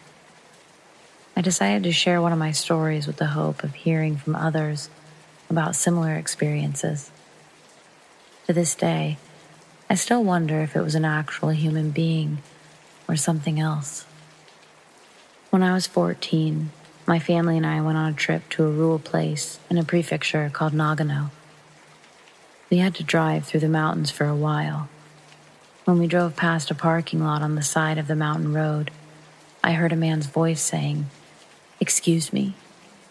The voice sounded sort of devoid of energy or soulless, yet it was so clear. It sounded so lifeless that I got the impression that he was injured and asking for help. But at the same time, it sounded like my brain had played tricks on my ears, so I ignored it. In Japan, we call it sky ear when you hear things that aren't there.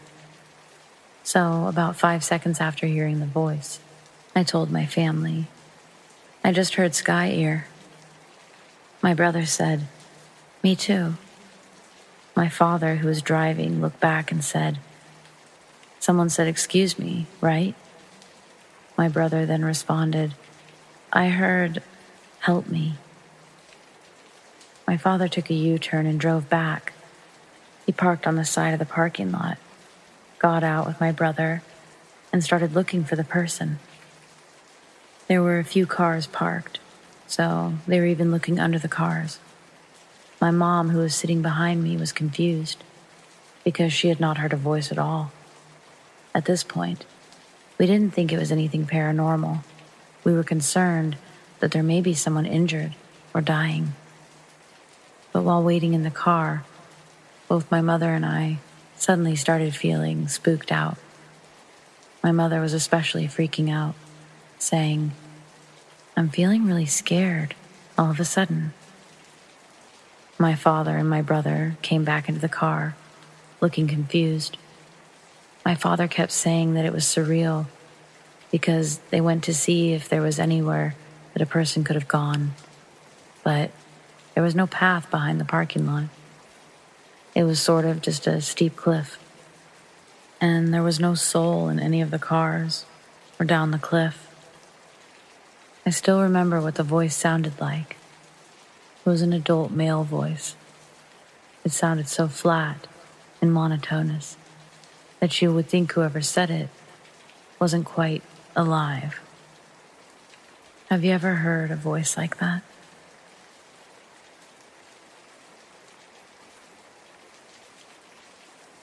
Today I was upstairs in my computer office room doing my college homework. I've lived in this house my whole life, and very rarely something out of the ordinary happens.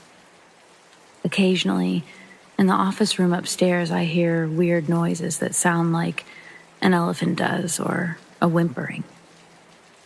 I ignore it since it's probably just the wind and nothing to worry about. Yesterday, when I was up there at night, the lights just completely died, leaving me in the dark. Naturally, I jumped a little bit, but I replaced the light bulb and moved on with everything. So now, today, just a few hours ago, made me really scared. I was upstairs working on an art project. I had my laptop on Discord talking to two of my friends as I was doing the project. I had no headphones in or anything. Also, it was just me and my sister who were home. She was downstairs in her room, watching a movie. All of a sudden, the door to the room I was in freaked me out. I heard 3 loud knocks on the door. It genuinely sounded like someone was outside the door. I thought it was my sister at first, so I shouted, "What?" No response. I open the door and nobody is there. I immediately look at the staircase and nobody. I yell for my sister. She says she was in her room the whole time. I believe her because there's no possible way that she could have physically knocked on the door and ran down the stairs that fast. I would have heard her. Since then, I've been scared to go in that room because now I'm pretty convinced something's wrong. If anyone can give me any form of advice on what to do, I would appreciate it. Thank you.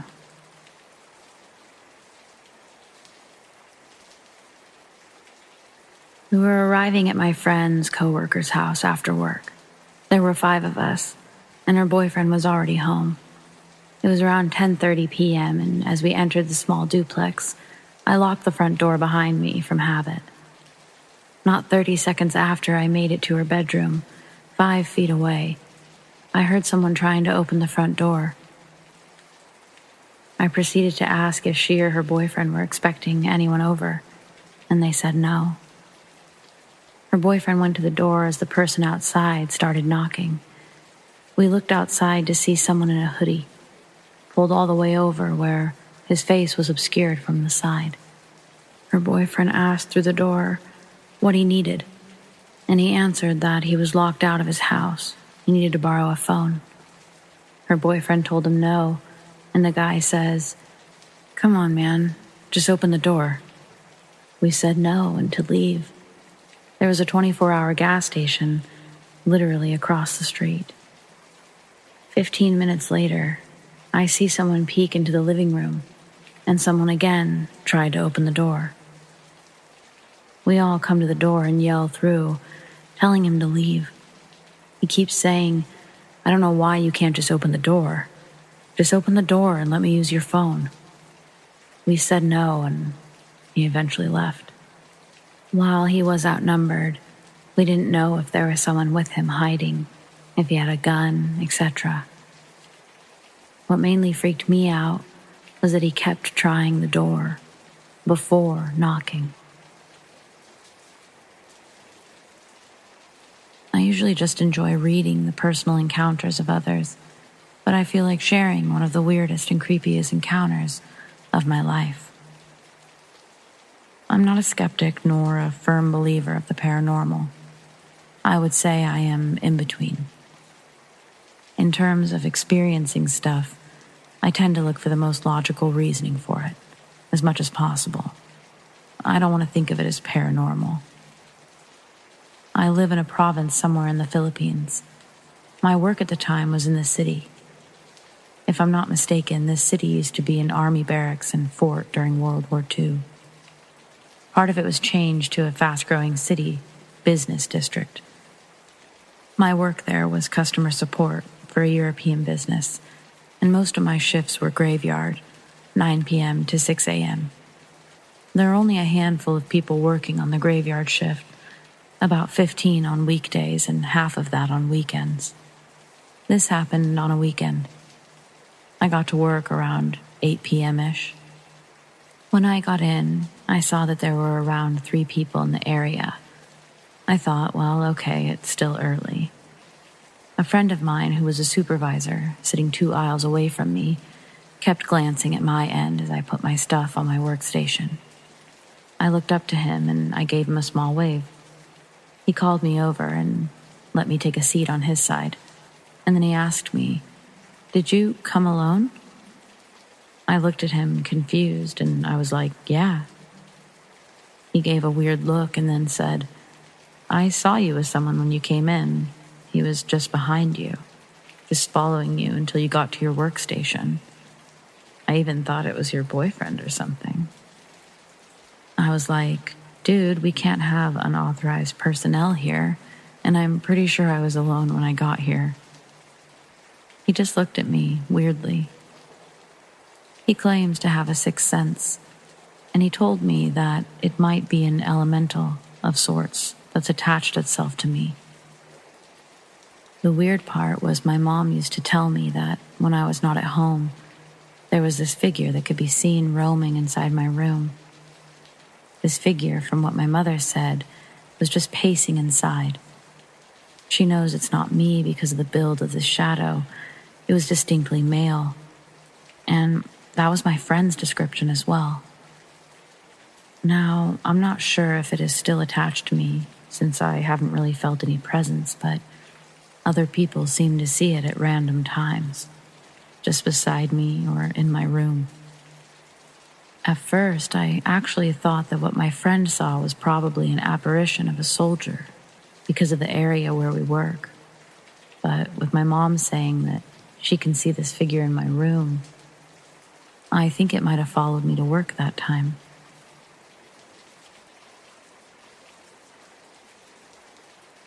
I grew up on a small farm in south-central Pennsylvania.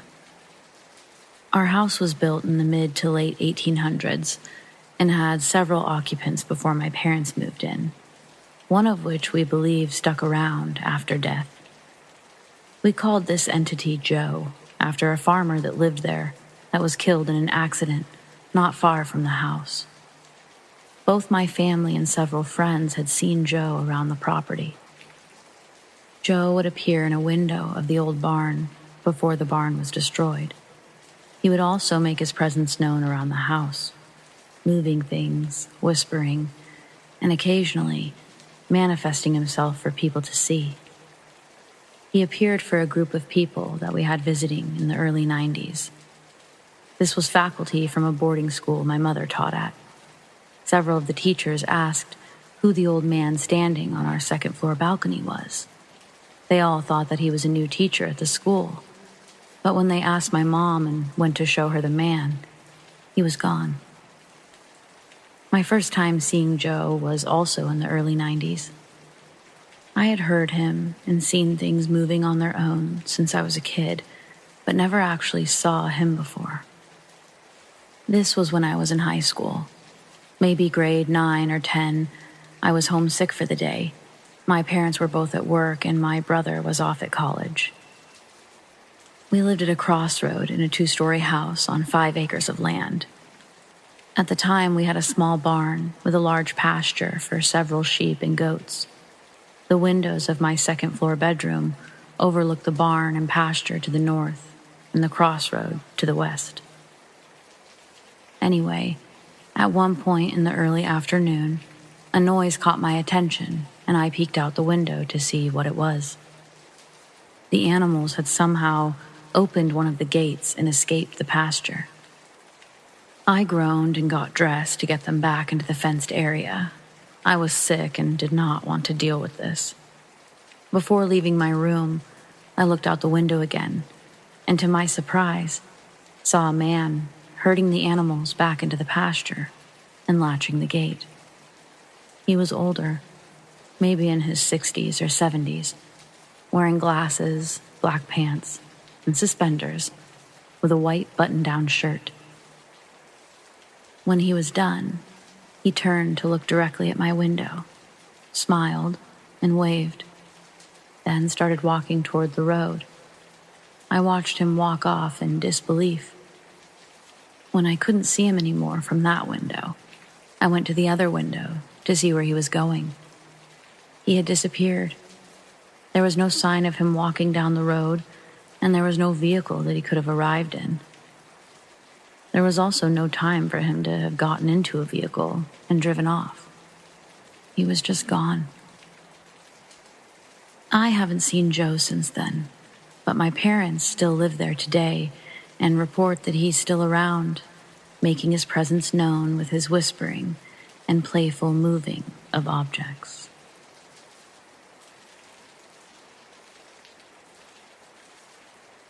My best friend and I lived 10 years in a village. When I was 15, my family moved to a small town near the village. It was okay because you had to walk only 45 minutes. Between these two places, there was a forest. Every time one of us had to walk there in the night, we called each other. It was a short but creepy street, with a large dog, forest animals, and sometimes drunk people. And we felt safer while talking. One day, it was deep in the night, my best friend called me. But it was different. He sounded scared, and I heard some kind of laughing in the background. I asked him what that was, but he didn't want to talk about it. He only asked me to tell him something, just talk to him so that he didn't have to think about it. As he walked, the laughing didn't silence. It's only about a 5-minute walk in the forest, and it should have quieted down as he made his way out. Even today, we have no idea what that was. Some people said that it was a bird or some other sort of animal.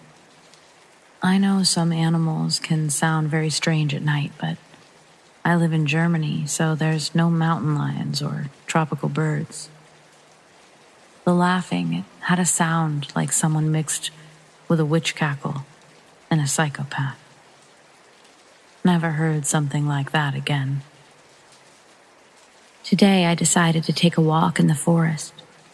No one wanted to come with me, so I went alone. I took some fruits and tea with me, and with music in my ears, I started my route. Eventually, I sat at a picnic table because I wanted to eat something. I turned around and there was a woman with a small dog, which I hadn't heard them because of the music. I put my backpack on the bench and I looked over at the woman again, and she wasn't there.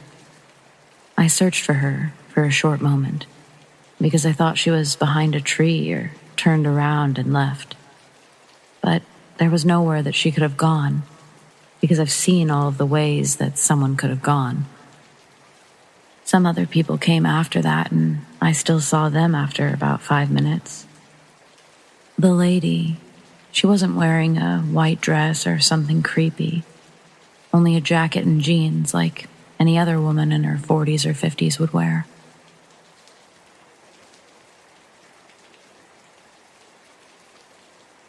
What did my kids see?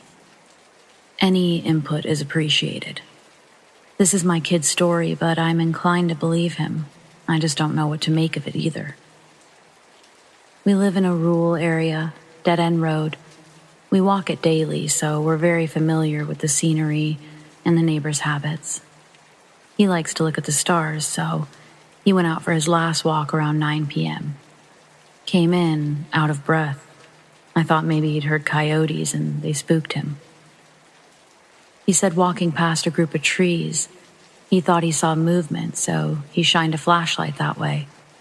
And he saw a gray face peeking at him from behind one of the trees. After Googling, he showed me a picture of a rake and said that it looked very similar, but smaller eyes that reflected green. He thought at first it was a deer, but he couldn't see the rest of the body as he walked, and it didn't move, just kept watching. He said he walked as calmly as he could and watched it from the corner of his eye for as long as he could, discreetly. And as soon as he got to our immediate neighbor's house, he ran. I wanted to call it a deer, but those trees have no tall brush around them, and 3 or 4 feet or so between each tree, so you could easily tell if a deer was standing there. And the group of trees are roughly 10 yards from the road, so near enough to see clearly given the heavy-duty flashlight he takes. We went out tonight to see if we could see it, but nothing. Not that I wanted to, but he insisted. He needed to stumble upon it again with a witness for validation. I'm more live and let live. You stay out there and I'll stay in here. But it's really bothering him. And things have been strange around here lately. So, any ideas?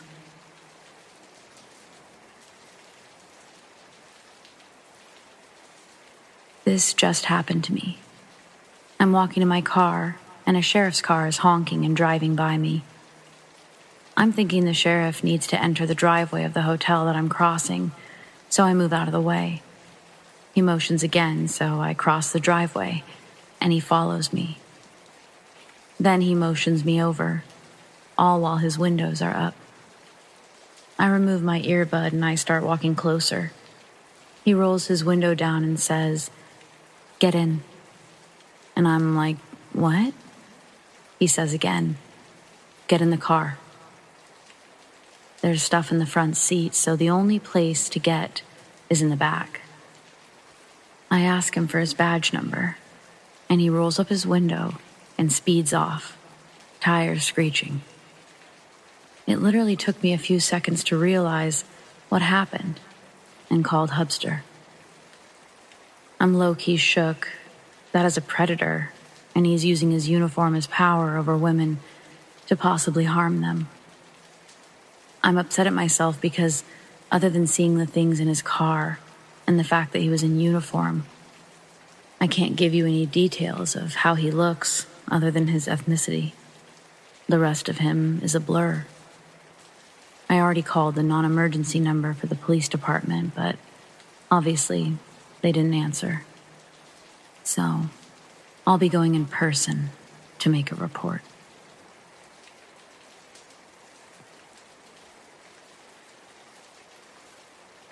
I was brushing my teeth at around 12 a.m.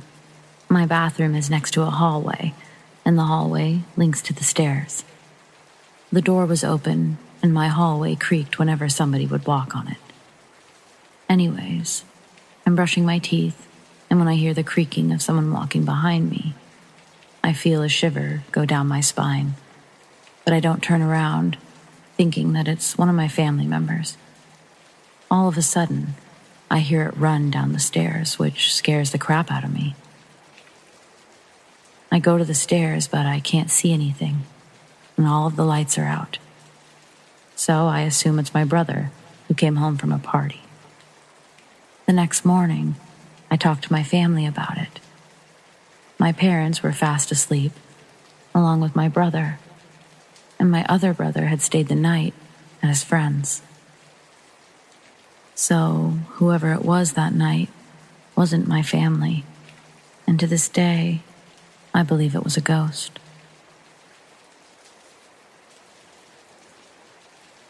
Something bad happened while I was camping. I'm just not sure what. I've held on to this story for the last 6 years because it sounds crazy, and I was told not to talk about it. I went camping 6 years ago with a now ex-boyfriend of mine. The campsite we picked was beautiful. We were able to drive in through some rough trails. The spot we picked was next to some hiking trails that weren't very far from some natural hot springs and a huge waterfall. We were in the middle of nowhere. Absolutely no one was around. We set up camp next to the car, went hiking, soaked in the hot springs, came back and had dinner. It was all very normal until we woke up the next day. I need to give some context as to how we slept that night so you can understand my confusion. Before we went to sleep, I put our food cooler and a stereo that we brought in the car and locked it. I put the keys in the front pocket of my backpack, and I put the backpack next to my sleeping bag on the far side of the tent, away from the door of the tent. My boyfriend at the time slept nearest the door of the tent, with a gun next to him. We woke up the next morning, and I felt fine. I had slept hard, and from the inside of the tent, everything seemed normal. When we got out, our campsite was absolute chaos. The fire pit that we had made was ruined. The cooler had been thrown and food was scattered all over the place. The stereo was smashed to pieces, laying next to a tree. All of the car doors were open, including the trunk. We stood there for a minute in silence, just taking everything in. The woods felt off now. It was quiet and not the beautiful campsite that I saw yesterday. Everything about those woods felt wrong now. My ex accused me of not locking the car the night before, that an animal got in and got our stuff. I promised that I had locked it, and I went to the tent to grab the keys from my backpack, but they weren't there. I found them later on the ground, right next to the car. We quickly threw everything in the trunk and left. My boyfriend was quiet and wouldn't talk to me about what had just happened.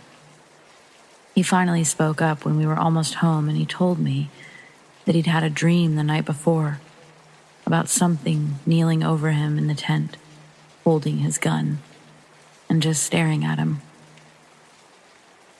When I tried to ask him more questions, he got quiet again, and he said that he didn't want to talk about it, and that I shouldn't talk about it anymore either. I've tried to forget about it, but I just can't. Something really wrong happened to us in the woods that night.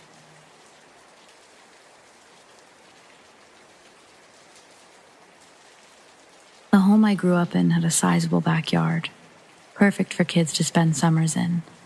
We had a privacy fence all around the yard, so we could do just that without our mothers worrying about us. Unfortunately, creepy men always seemed to find a way. That summer, the morning glories my mother had planted all along the fence line were just lovely, in full bloom. I loved going out there early in the day when they were just opening up to the sun. On one such morning, I was standing at the fence, singing to myself as children do, and running my hands over the flowers, when all of a sudden, a man's face was there, peering at me through the slats, his face smashed up against the other side of the fence. He was a ruddy complexion, with scraggly auburn hair and a beard to match. We were eye to eye for what felt like minutes, but was likely just seconds. As I backed away, he said, "Don't you scare me now." I remember being confused and thinking, "Scare you? You scared me." But I didn't say anything. Just moved back towards the deck and the rocking swing that we had there. I remember sitting there for quite some time, and the entire time feeling like he was staring at me.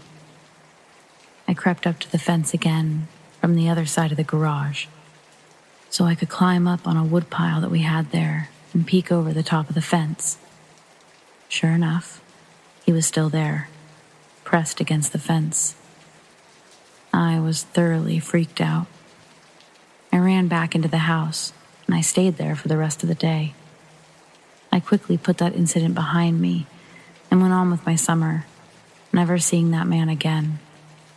But every now and then, I'll think back on that and shake my head at how creepy it was. He was definitely not an adult I had seen before. The woman whose backyard abutted ours was my brother's teacher. She never married or had housemates. So who was that man? He could have been a landscaper or repairman, but that doesn't make him spying on a child in her backyard anywhere close to normal.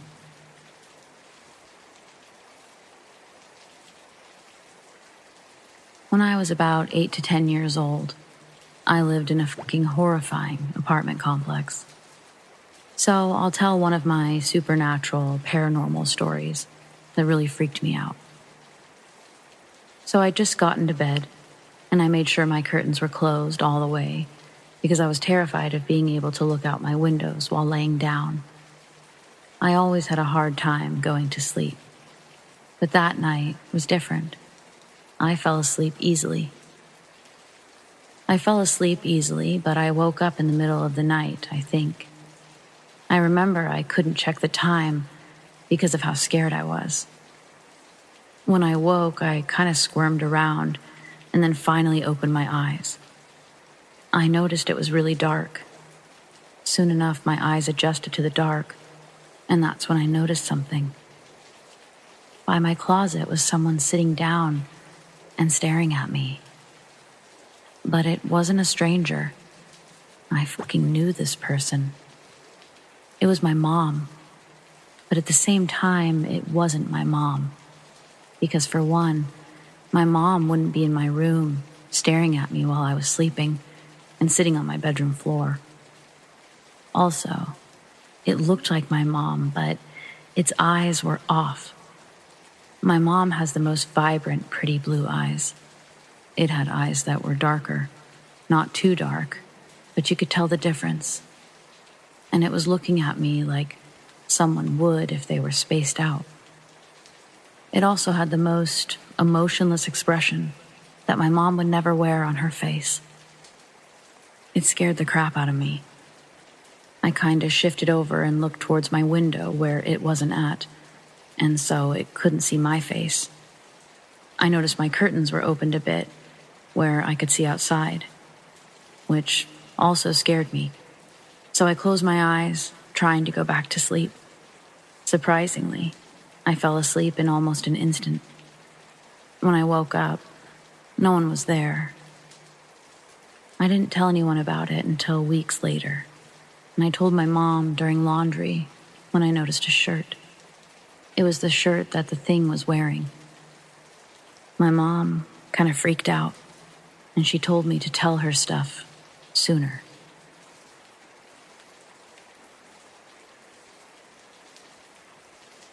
I'm not sure how I feel about something that just happened over the last 2 nights.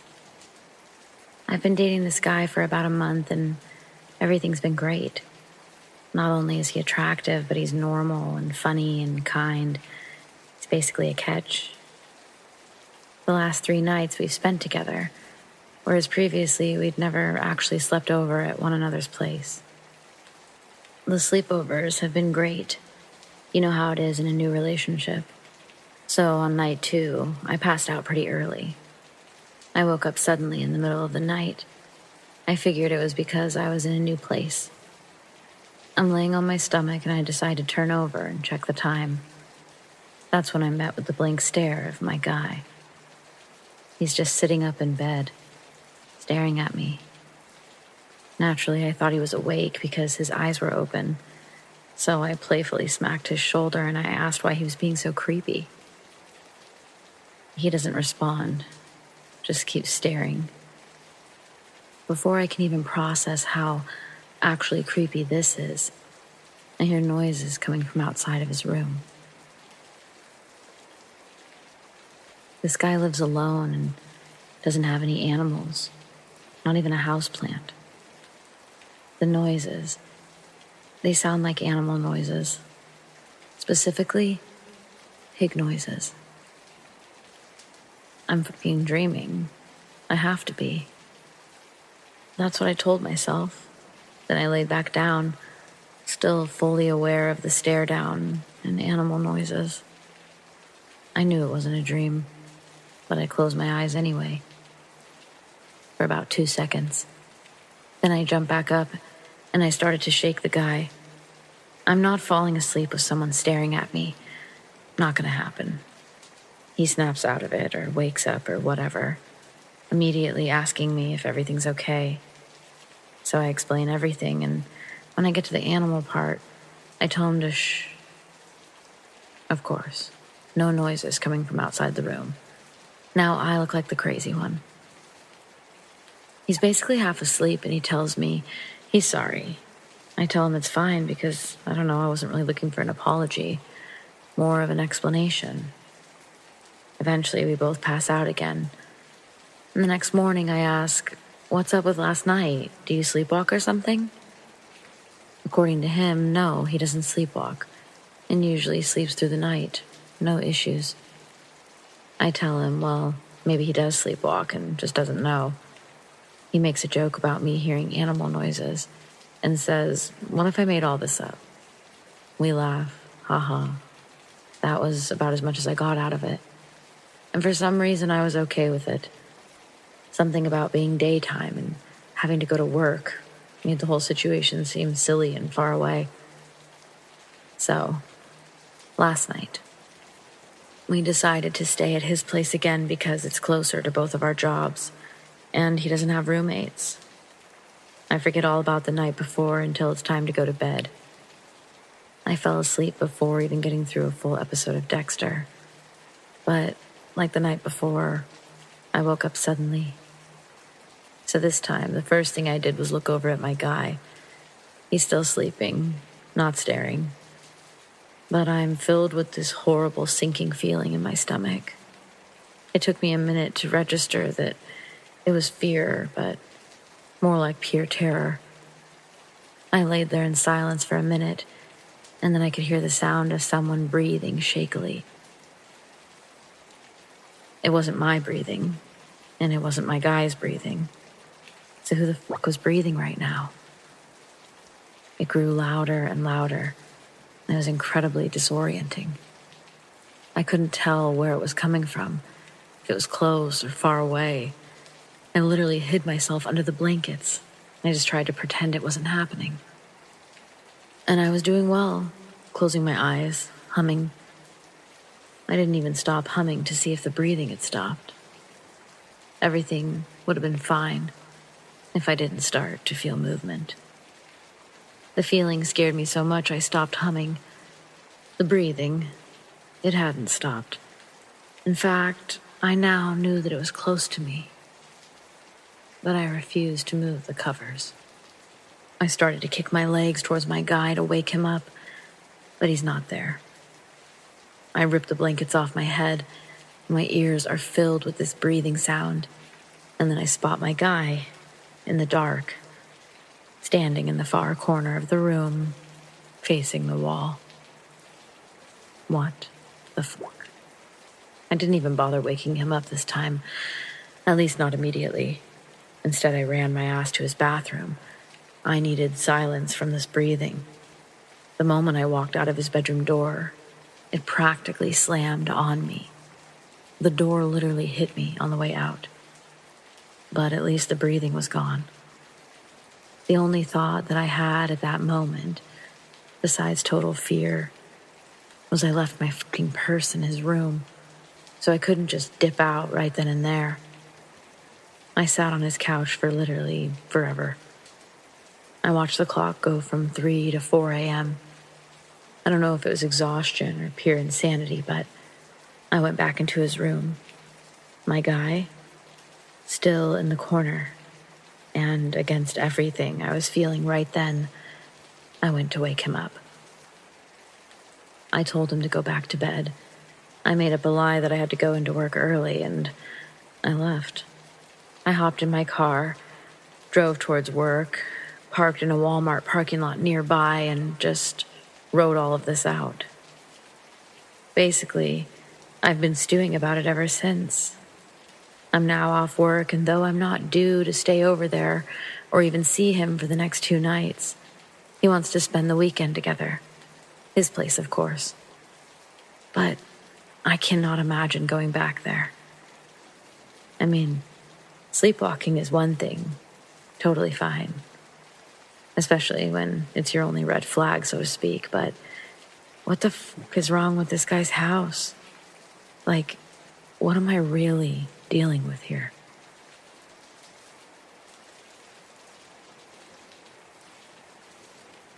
There's no explanation for what happened to me 3 years ago. I finally accepted that glitches are real, and this one is mine. I left home around 23 to move in with some friends a few towns over. I wasn't too far from home, maybe an hour, so I'd go back pretty regularly. There's never a time that I'd spent more than a couple of weeks away from home, without at least driving to do dinner with my parents at their house. Near my parents, there are several gas stations. A 76, a Chevron, and an AM/PM. My go-to store was always the 76 station. It was a bit hidden compared to the others, less busy, with the best candy selection, and somehow the cheapest cigarettes.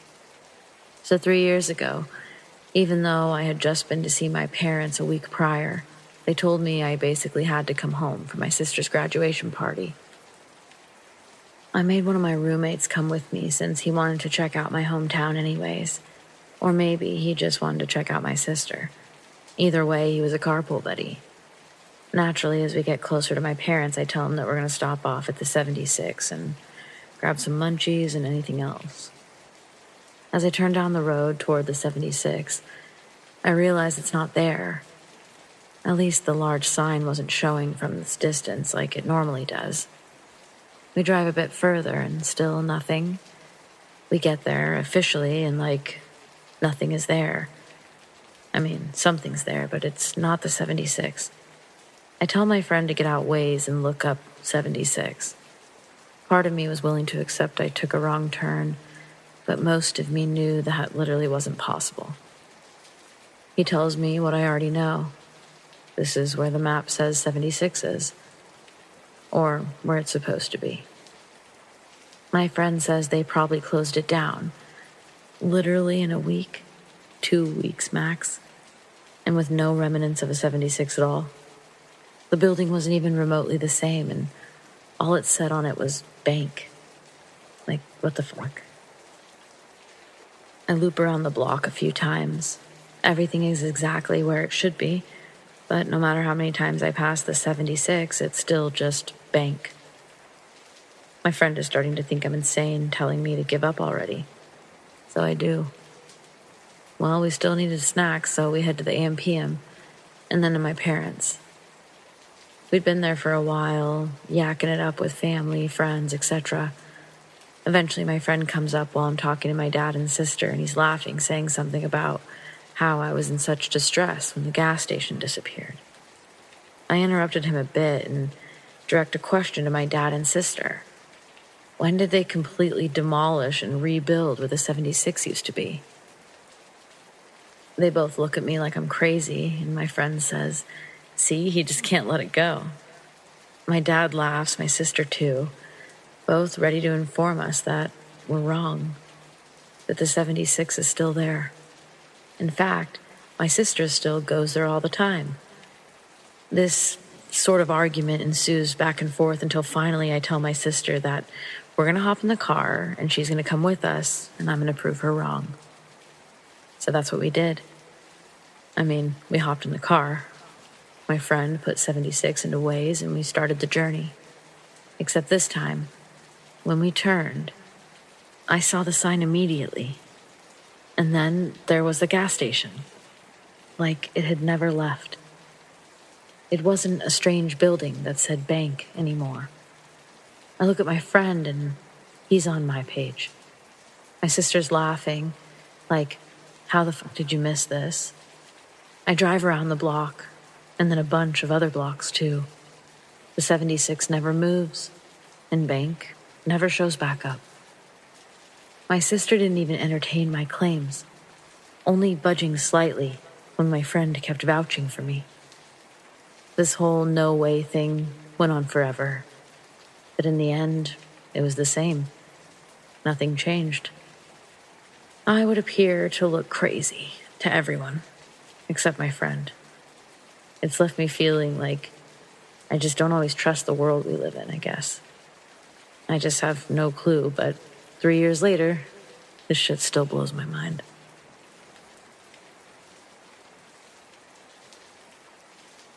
This happened in South Carolina. I saw the last post about this happening to another woman, so it seemed like a good time to tell someone. This was one of the worst experiences of my life, and I hadn't thought about it for a long time. Someone said I should write a book of all the horrible things that have happened in my life, because it should have been more than a person can handle. I was dating a guy for a couple of weeks, and we went to one of his friends' houses in the middle of nowhere. It was a run-down, older mobile home, but who am I to judge? We went in, and there were 4 other guys. I thought it was odd I was the only girl, but I shrugged it off. They wanted to play a drinking game. And back then, I was a little wild, so I was game. After about an hour, things got a little weird. I could see them looking at each other like there was an inside joke. I decided to get up and go to the bathroom. And when I came out, someone pushed me into the bedroom and locked the door. It was completely dark. I banged on the door, telling them that this was not funny. The door opened, and they all came in and shut the door behind them. I could feel them grabbing at me and laughing. I was fighting and hitting, but they were too strong. The door opened, and they all left. I could hear them outside, in the hall. It didn't sound good. They were discussing the order in which they would take turns. The door opens and my mind is going a mile a minute on how I'm going to survive this. The guy came in and sat on the bed and said that he was going to get me out of there. He said that they went too far and he didn't know that they were going to hurt me. He said he thought that it was just a joke. There was a back door across the bedroom, and he said for me to run through the woods as fast as I could to the road, and he would come and find me. I ran as fast as I could, and I heard them yelling for me to come back. I could hear them coming. I got to the road and I hid behind a tree. It seemed like an hour, and I see a car pull up with him in it, and he's all bloody. They'd beaten the crap out of him for letting me go. He had my purse and ended up taking me home. I didn't know if I should trust him, but I had no other choice. I was in the middle of the woods. I heard a couple of months later that he was arrested for killing his girlfriend, and the guy who took me there was arrested for assault of another woman. Maybe if I had gone to the police, this might not have happened.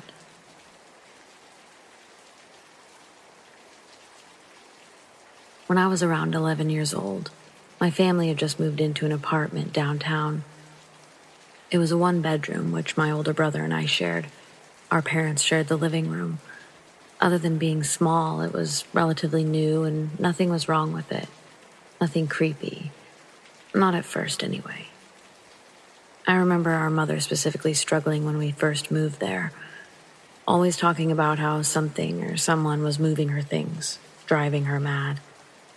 I knew it wasn't me or my brother. We knew better. We never touched our parents' things. Boxes weren't all unpacked, so we figured she just hadn't unpacked certain things yet. My dad didn't believe us, but Mom did. On so many occasions, we would come home to my mother's shoes being put in different places or just thrown about. Just me and my brother. Both our parents had been at work and us at school, and we would leave after our parents, so what was this? I remember that my brother and I would just put them back in fear that we would get in trouble by our father. So we kept it to ourselves for as long as we could, until we all came home to that same scene. Our parents said that we must have been robbed and we needed to call the cops. And that's when I told them about our many experiences. They still called the cops. Nothing was missing, no forced entry, but as we were putting things back after the police left, my mother did notice that something had been added to the shelf. Sitting on top was a vase. Well, it was actually an urn, my grandmother's urn. My mom started busting out laughing, and then she let out a huge sigh of relief. I remember everyone else doing the same, laughing, but I personally was still a little bit confused. She had to explain to us what was going on or what she believed was going on. And basically she said Grandma didn't like being packed away, so she unpacked herself and placed herself where she belongs. She also bet that the weird stuff would stop. And sure enough, she was right. We lived there for a good 10 more years and no more weird stuff. So, what do you think?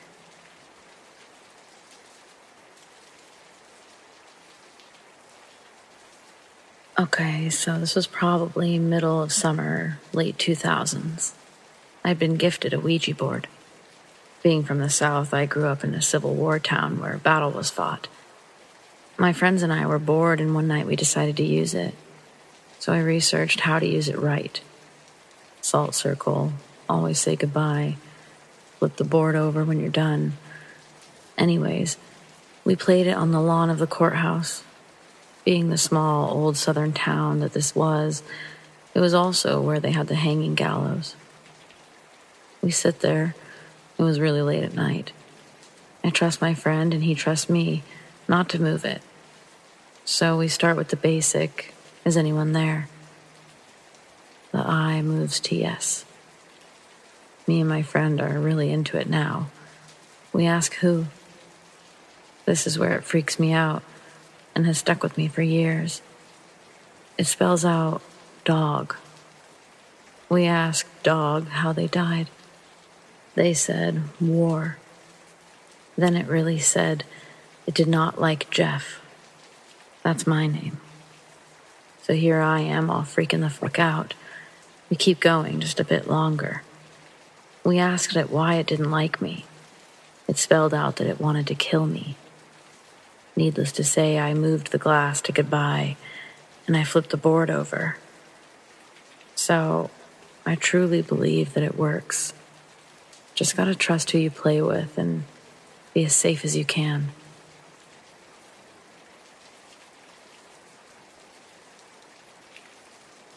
Okay, this isn't anything too crazy, but to this day, I still have no proper explanation for this incident.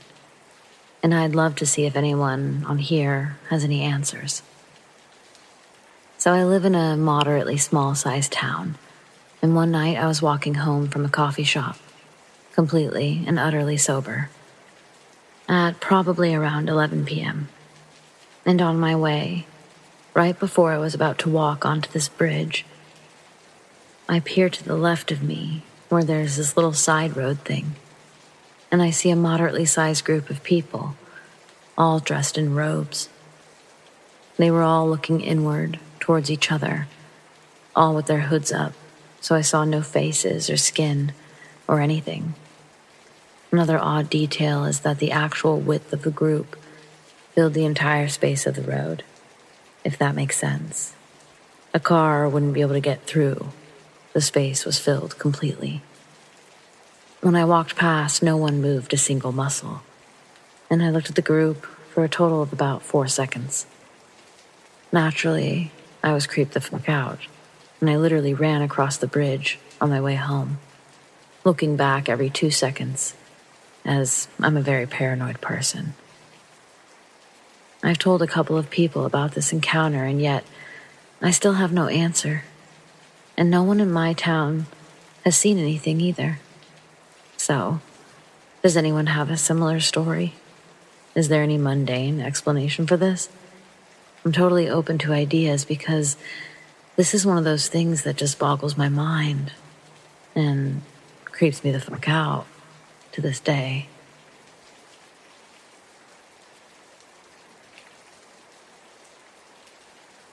Had a pretty terrifying thing happen to me the other night. A bit of backstory, I'm 18 and a leader in a Boy Scouts of America troop. The troop I'm affiliated with is about 50 minutes from where I live, and to get to it, you have to go through a larger town of 50,000 plus people. This town is split in half by a river, and the part of the city north of the river is considered to be the rougher part of town, with a higher homeless population. After the scout meeting, I drove around town to see all the Christmas lights, and eventually I made my way into the rougher area. I drove past some nice decorations and turned down a side street. There were street lights at every intersection, but it was nearly pitch black in between the streets, right where the alley is. As I turned, I saw someone in a black coat just standing in the middle of the road, right where the alley is, with their arms at their sides. They started walking towards me slowly and raised their arms up in the air like they were signaling me. I had recently watched a video where a young woman waved a car down on a dark road and had people with her, and had what I could only guess were evil intentions. As soon as I saw this person in the darkest part of the street, my blood ran cold, and I backed up and drove away as fast as I could, while still paralyzed with fear. In hindsight, I probably could have called police dispatch to see if that person had actually needed help, but who knows? I should really invest in a dash cam.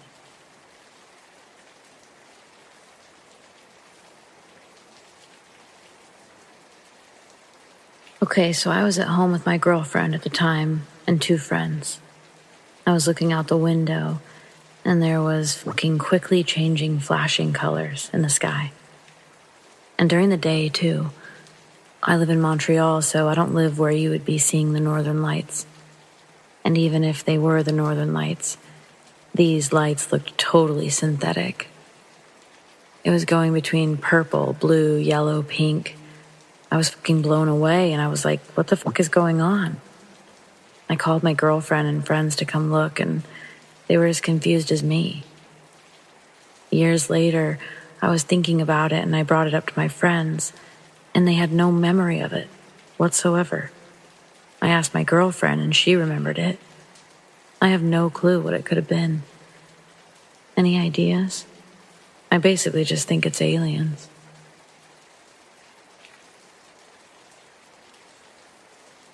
So I have a bunch of the same guitar pick. Same size, brand, shape, and thickness, but some are red and some are black. I was playing and I put my pick down right beside me on the couch. I look away for a second. I look back and it disappeared. I figured, things fall into the couch and whatnot. I get up and I grab another, this time a black one. I play for a while, and I again put the pick down in the same place. I look away, and this one disappears too. I think, God damn it, these picks really do disappear like crazy. A common trope amongst guitarists. I say fuck it, and I go do something else for a while. I come back to my guitar, and right in the same spot is my original red pick. So confusing. 2 picks disappear, and the original pick rematerialized.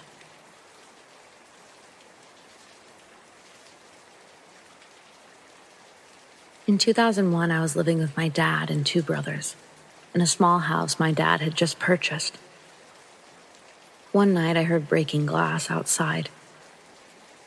So I jumped up and went out into the hallway to investigate. I looked out the bathroom window first. I didn't see anything. I didn't see anything out the front door, so I went to the kitchen to get a drink. No glasses were clean, so when I was washing one, I looked out back, and there he was. Some guy in all black, and his hood was up, and he was staring at the house. I froze up. I began crawling throughout the house, making sure everything was locked. When I made it to the front window, there he was, face planted against the glass, peering inside. I was terrified. I screamed, and my dad and older brother came barreling down the steps with baseball bats. I told them what happened. When we looked out front, our name plaque on the porch was shattered and possibly pissed on. My dad called the police, and they told us that this happened to the previous family several times. As far as I know, he never returned. My dad moved in 2009. I was doing some work in the garage, and later I left through the garage door. I started walking away from the house, and I felt eyes looking at me. I look back and I see my sister looking at me through the living room window. We wave at each other, and I keep going on my merry way. Later, I referenced how I could feel her looking at me, and she said, "What are you talking about?" And I said, "When I waved to you as I was leaving." She had no idea what I was talking about. To make it even more weird, she was apparently at work at the time.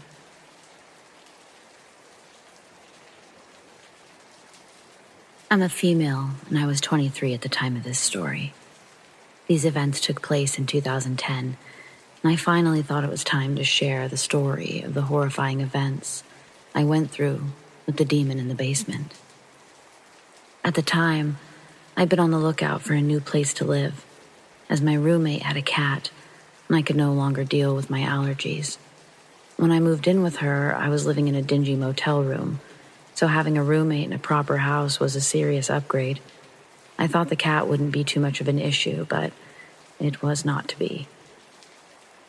Being an animal lover, I could never even think about suggesting to someone to get rid of their beloved pet, so I opted to move out instead. I'd been searching for a new place for a couple of weeks when I came across an ad on Craigslist. describing a room for rent on a waterfront property.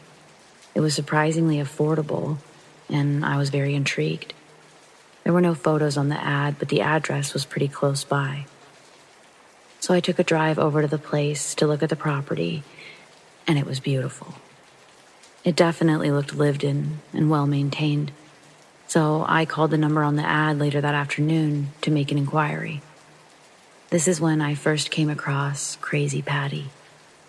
At first, she seemed extremely friendly on the phone. We laughed and joked and got along very well. She said that she'd be delighted to meet me and for me to come over any time to view the property and the room for rent. So I made an appointment for the next day. I pulled up in the driveway and was greeted by Patty, waving warmly at me from the front porch. She was a middle-aged woman, in her 40s. She had a kind of hippie-ish clothing style. She wore thick glasses and long, frizzy brown hair. She was shorter than me by a couple of inches, and she spoke in a kind of nasally baby voice. Now, before I continue, I'd like to give a little background on the women in my family. We're all gifted in the spiritual realm. The gift can be traced back to my great-great-grandmother, who could read tea leaves. She was extremely gifted and did readings for her entire life, until one day she finished her tea and read her son's death. Needless to say, she never read tea leaves again. Since then, the women on my mother's side have inherited some kind of special gift, whether it's clairvoyance, clairsentience, or something of that nature. Funnily enough, no one since my great-great-grandmother has had the ability to read tea leaves. I was lucky or unlucky enough to be clairvoyant, meaning I can see and hear, even smell things from the spirit world. These things happen very rarely to me, and at this point, I just considered my abilities a bit of an annoying quirk, and I had not yet accepted them as part of who I am.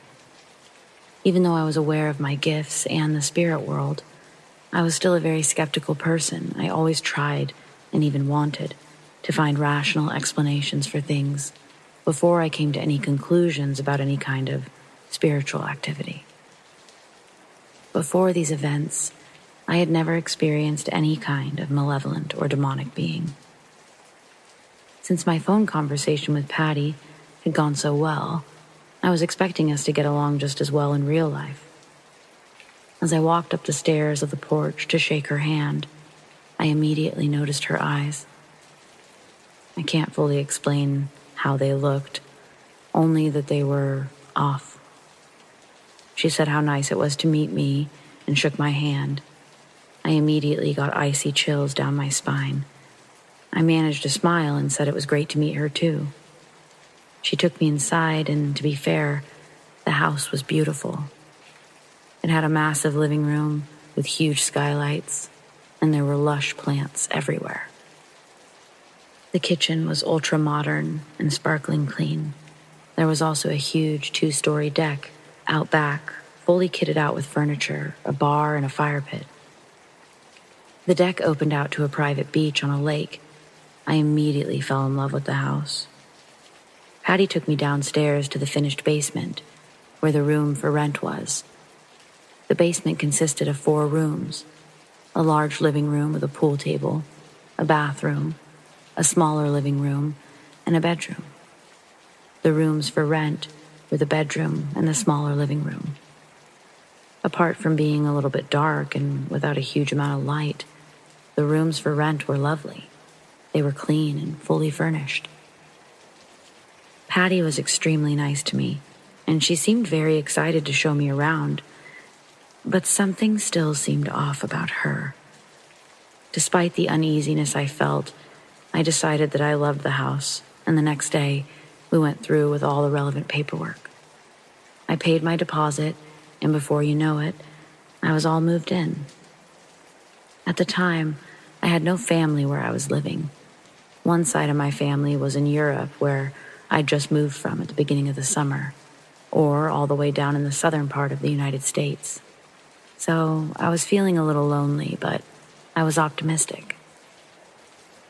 Patty worked during the day and I worked at night at the bar, so we rarely ran into each other. At first, this arrangement was perfect and I was settling in nicely. I had no issues until one night, about a week in, I decided to cook myself dinner. I had a night off, my first since moving in with Patty, and I was dying to use the gorgeous kitchen. Growing up, I was always taught to clean as I go, so I did just that. I heard Patty's key in the front door and greeted her as she walked into the kitchen. My smile flattened as I saw the expression on her face. She looked enraged, and she yelled at me.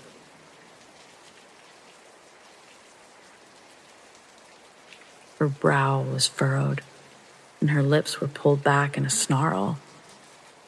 I was completely shocked, and my body froze for a moment before I answered shakily that I was just cooking dinner.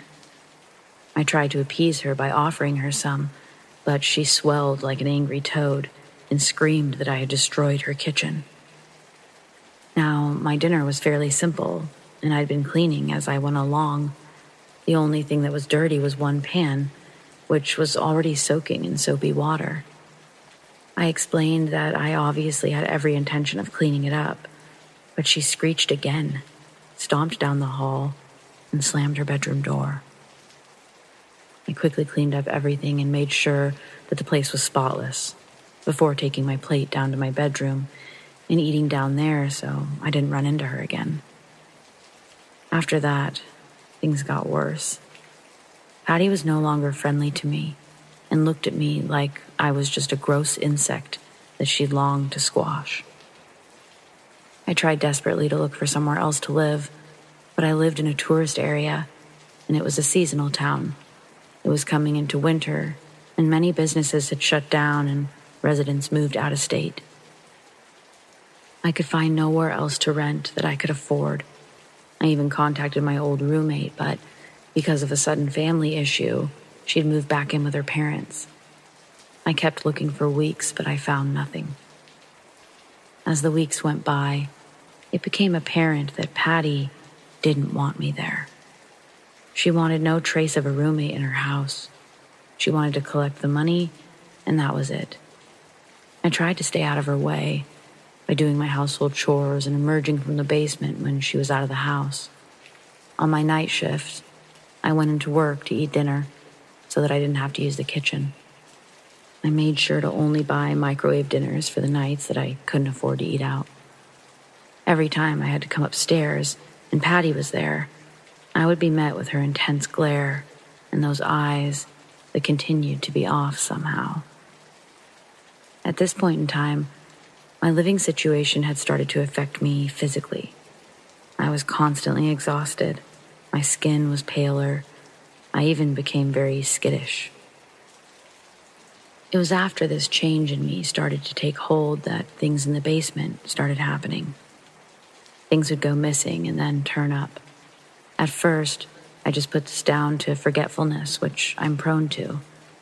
But one day, something happened that made me incredibly uneasy. See, I always keep my work shoes in a specific spot when I come downstairs. I'd been called in for a day shift last minute, and I was getting my uniform on. On my way out, I went to grab my shoes, but they weren't there. Now, this was something I was not forgetful about. I always kept my shoes in this specific spot because Patty didn't want me dirtying up the carpet. I went upstairs to check and see if I'd left them up there, and I hadn't. I looked everywhere for them, and I couldn't find them anywhere. Not putting it past Patty to do something mean like take my shoes, I went back downstairs to grab a different pair, only to stop dead in my tracks. Right there, in their normal spot, were my shoes. My heart leaped out of my chest. What was going on?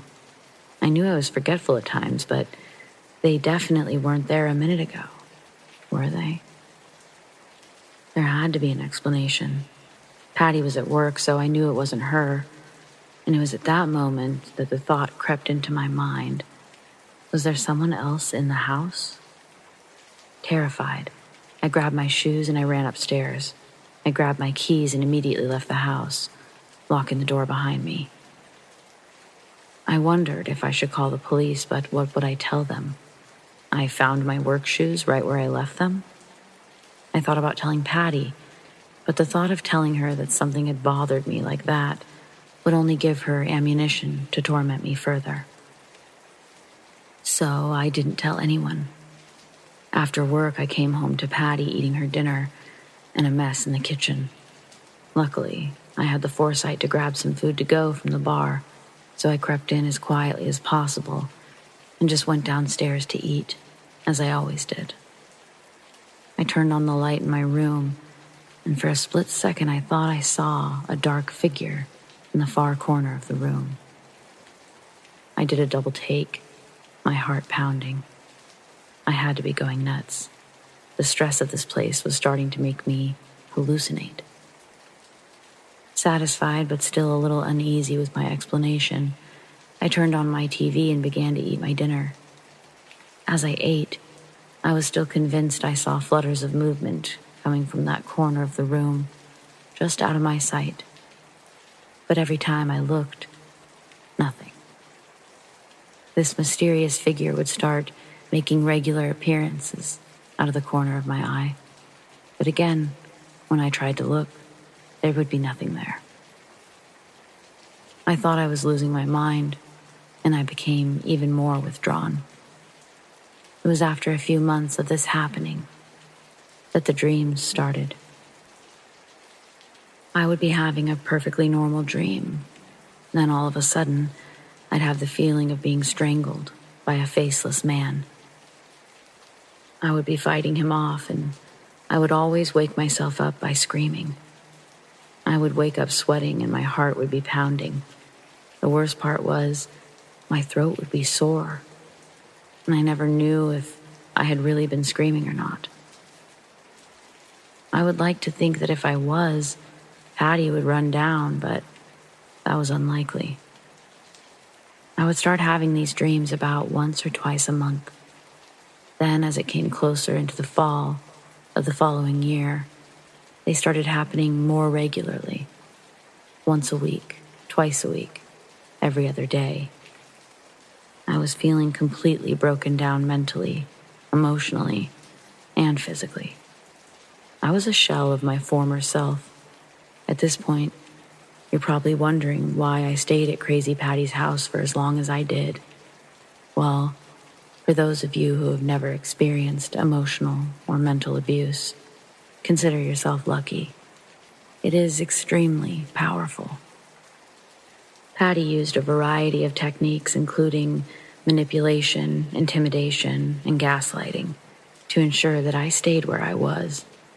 She hated me there, but she wanted the money.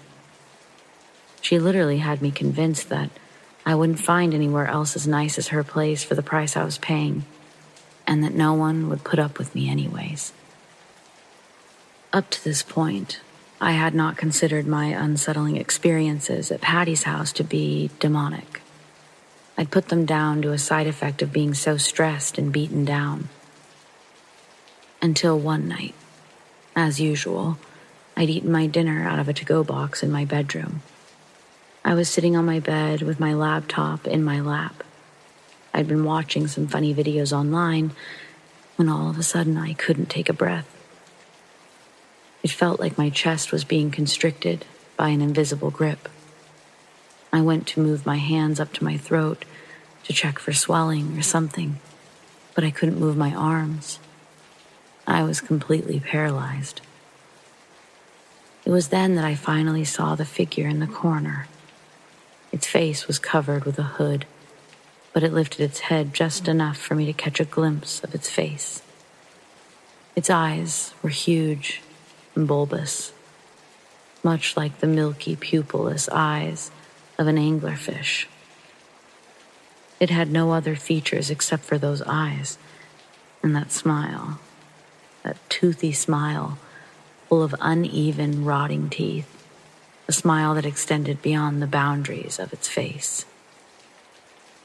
Think of Fred from that seriously creepy episode of Courage the Cowardly Dog.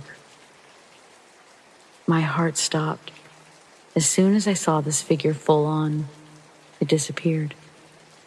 I finally understood what was happening.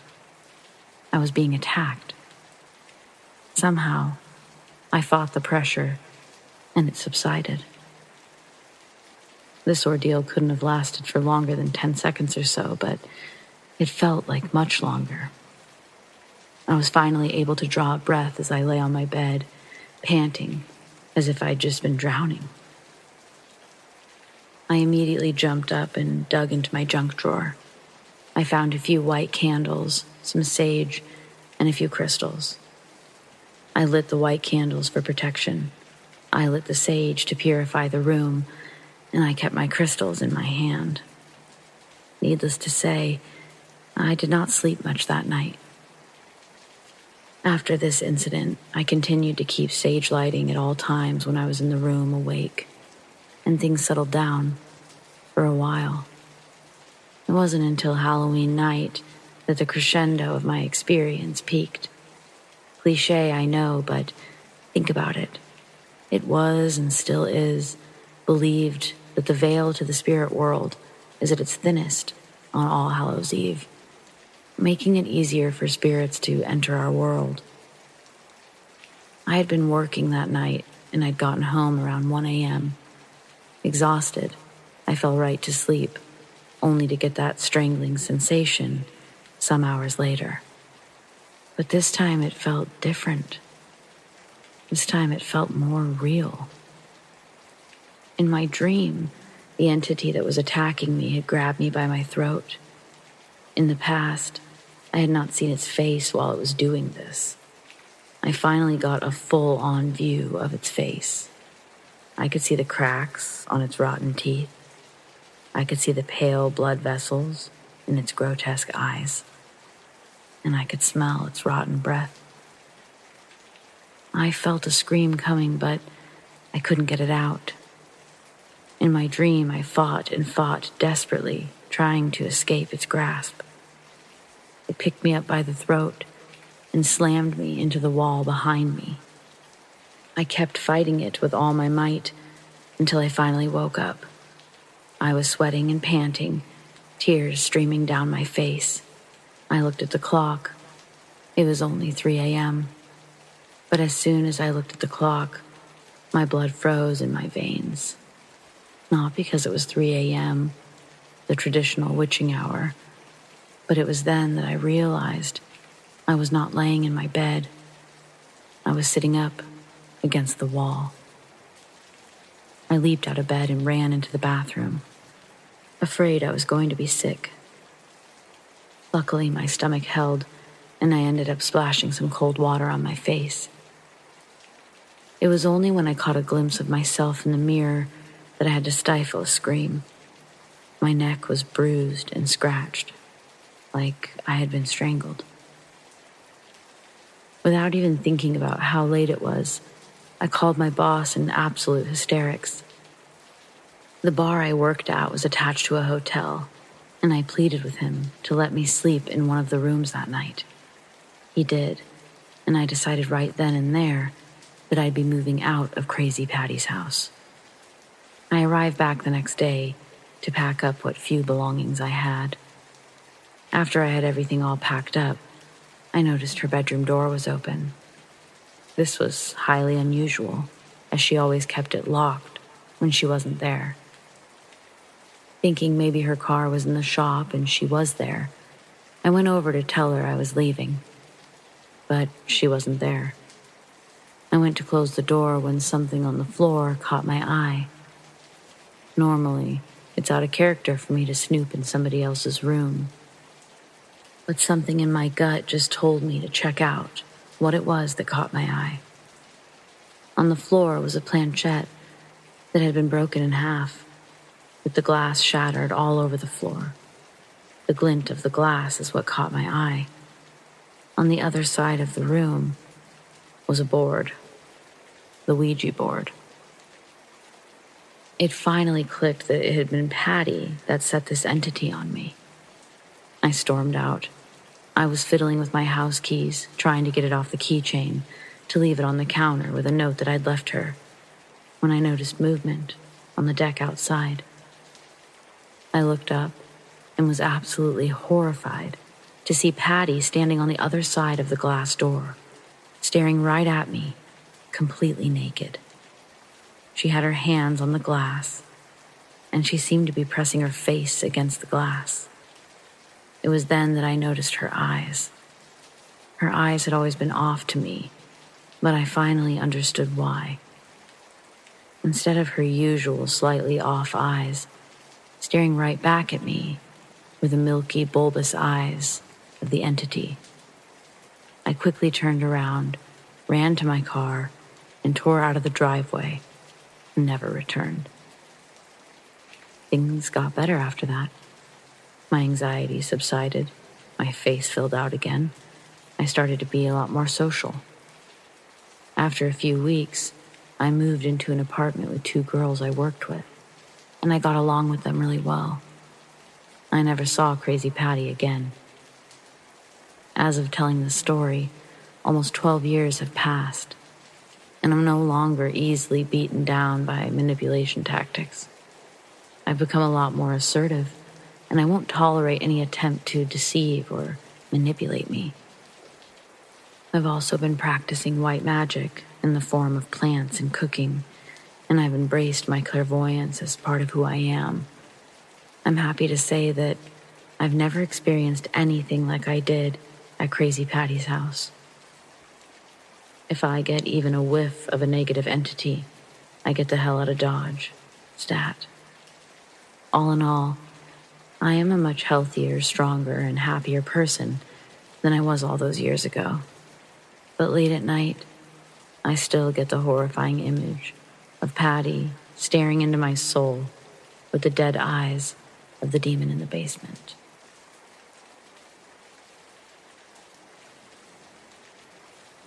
I've posted this in the Wendigo community that I'm in, but I also wanted to share it here to see if anyone else has any intel that they can help me with, since the other community seems to be pretty quiet.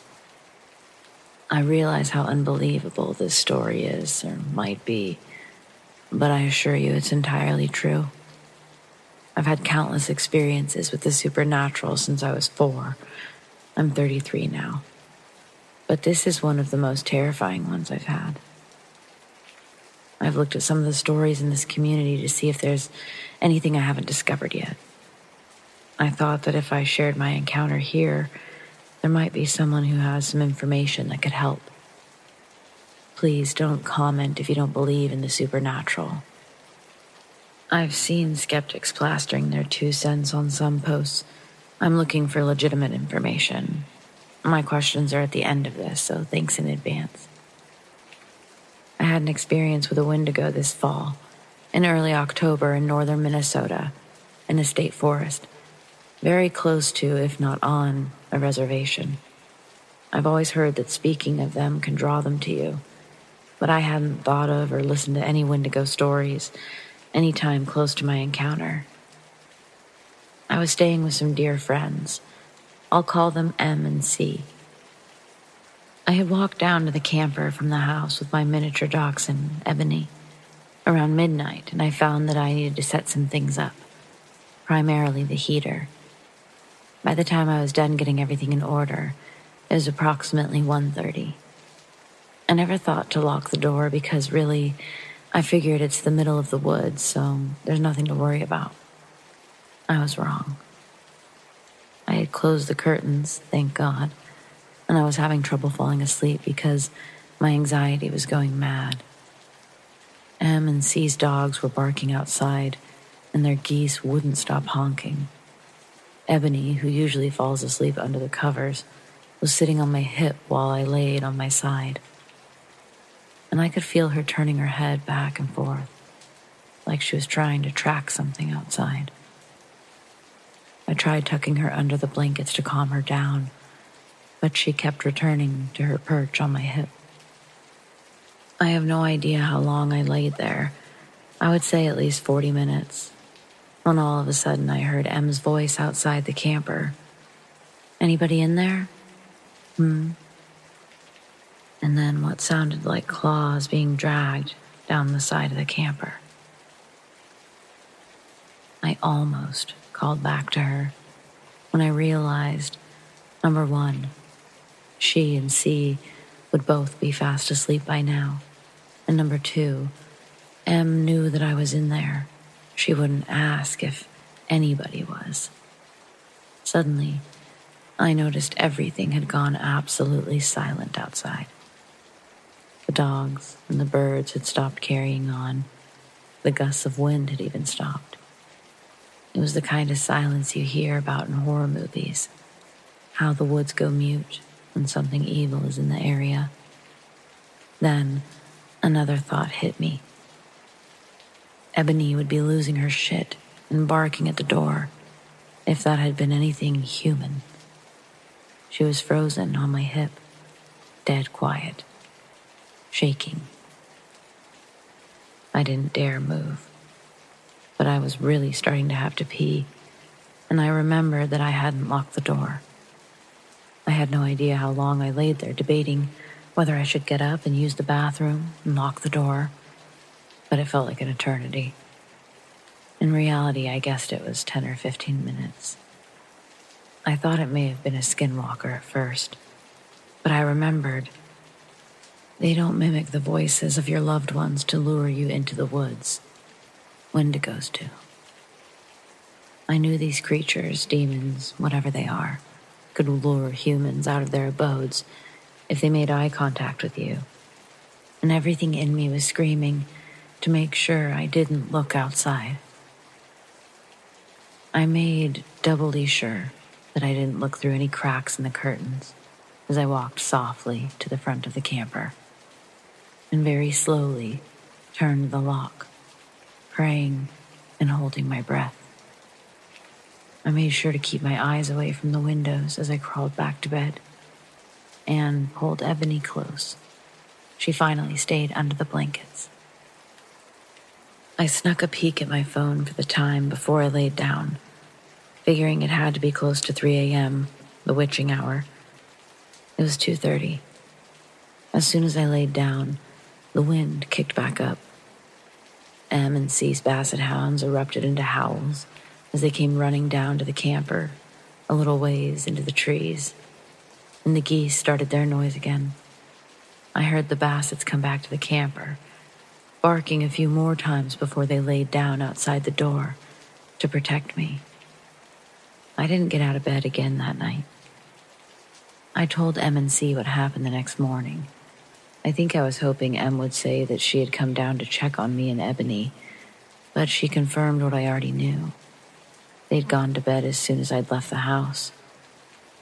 I said a prayer over their house, the camper, and all of us the following night, and had an uneventful night, thank God. I also spoke with another guy who's familiar with the supernatural to see if he knew any more about Wendigo. I'm not sure how accurate the information he gave me was, or if it's reliable at all. But when I asked him why Ebony hadn't made a peep, I had assumed it was because she was absolutely petrified. He said a Wendigo can control animals to keep them from alerting their owners about its presence. He also told me that, 1, they can't enter houses that aren't made of wood directly from the forest they're hunting in. Tents and campers included, because they consist of man-made material. 2, a lock is useless. They can unlock and open a door so that they can try to lure you outside. And 3, they typically stay in the woods. But they will come into a smaller town, just never into a city. I had never heard any of what he told me before, so again, I can't speak to accuracy. But I also haven't researched the claims either. He also advised me never to go outside to pee at night if I ever go camping, and to bring a bucket or something to use to make sure that I always close tent flaps. He said if the flaps were open, you could see outside, and the Wendigo could make eye contact with you and draw you out. After leaving M&C's to go to my father's house for a few days, I had the distinct feeling of being watched when I took Ebony outside after dark. My father lives 3 hours away from M&C, but his house is in the country. I told myself that it was only the fear from the experience and what I know about the Wendigo triggering an overactive imagination. I never heard anything, and I watched Ebony's behavior very closely, and she didn't act like she had in the camper. I'm moving back to that area from Canada, and this experience has been weighing heavily on my mind. I've been trying to find any information about warding them off, or if they have a home hunting range like cougars do, or if they just move on from a region. My prayers did work the second night, so I figure I can pray over the property. I also have holy water that I can use, since the Wendigo is an evil spirit that possesses people or physically manifests. Frustratingly, a majority of what comes up in searches is utter garbage, like Wikipedia. Does anyone know if a Wendigo stays in one area? Are my concerns about it coming back when I move into my cabin, are they warranted? Or am I worrying excessively? Do you have any tips for warding them off? Thanks again for any information you can offer.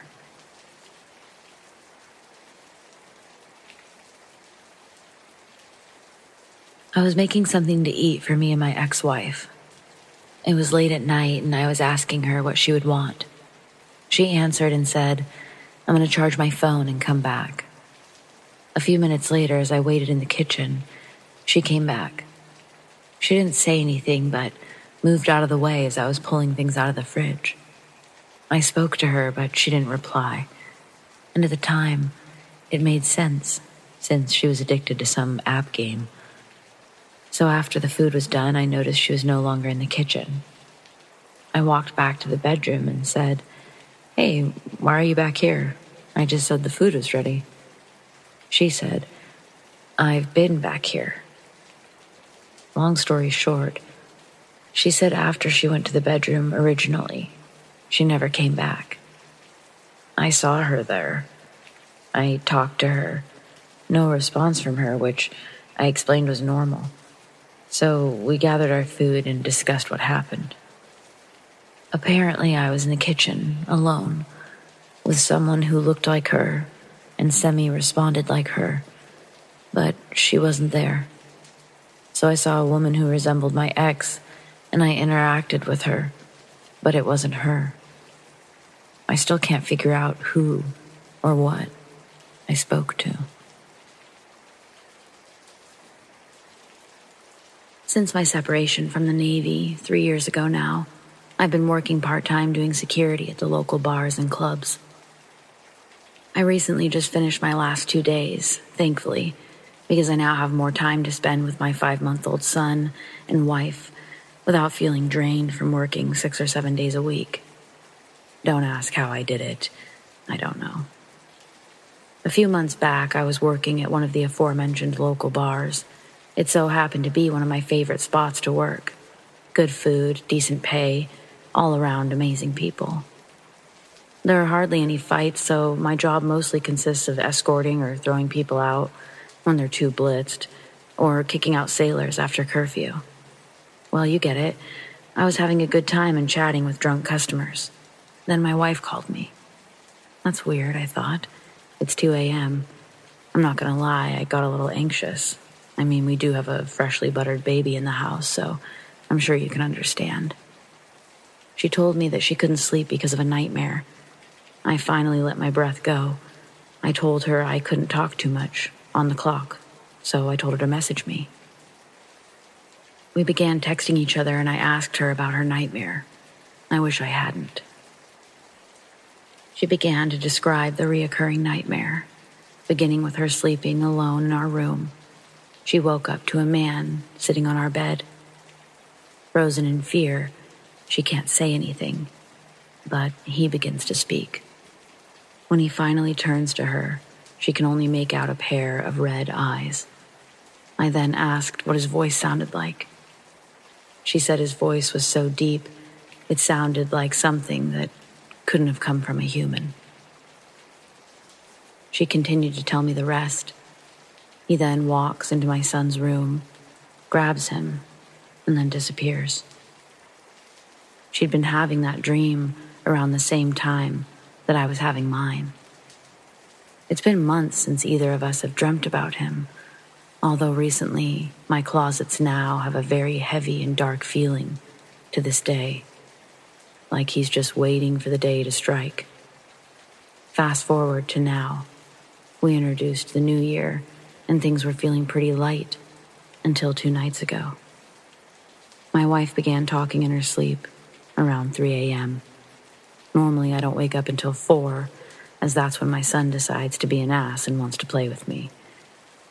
She kept saying, "No, don't take him. He's not yours." I began feeling that sense of dread and malice from my dreams about the red-eyed man in the closet. Same as when I was young, and still the same now. I jumped up, scaring my wife, and running to my son's room, only to find the room a lot darker than usual. Even with the blinds open and his nightlight on, the worst part, the absolute thing that filled me with fear, rage, and confusion, was that his closet was wide open. A 5-month-old infant cannot climb out of their crib and open 2 heavy fucking doors. After seeing that, I told my wife to pack her bag, at least for a few days. They're currently staying at my in-laws' house on the countryside. Being from a very traditional Japanese family, I know that they have a lot of talisman and protective barriers around the house. I've been home alone for 2 days and 2 nights. I do feel that feeling of being watched at times. Yet I try to apply logic first, being a veteran and all. But sometimes logic really cannot make sense of the things that go on in my house. I have a priest and a shaman coming to my house today. I hope it works for now.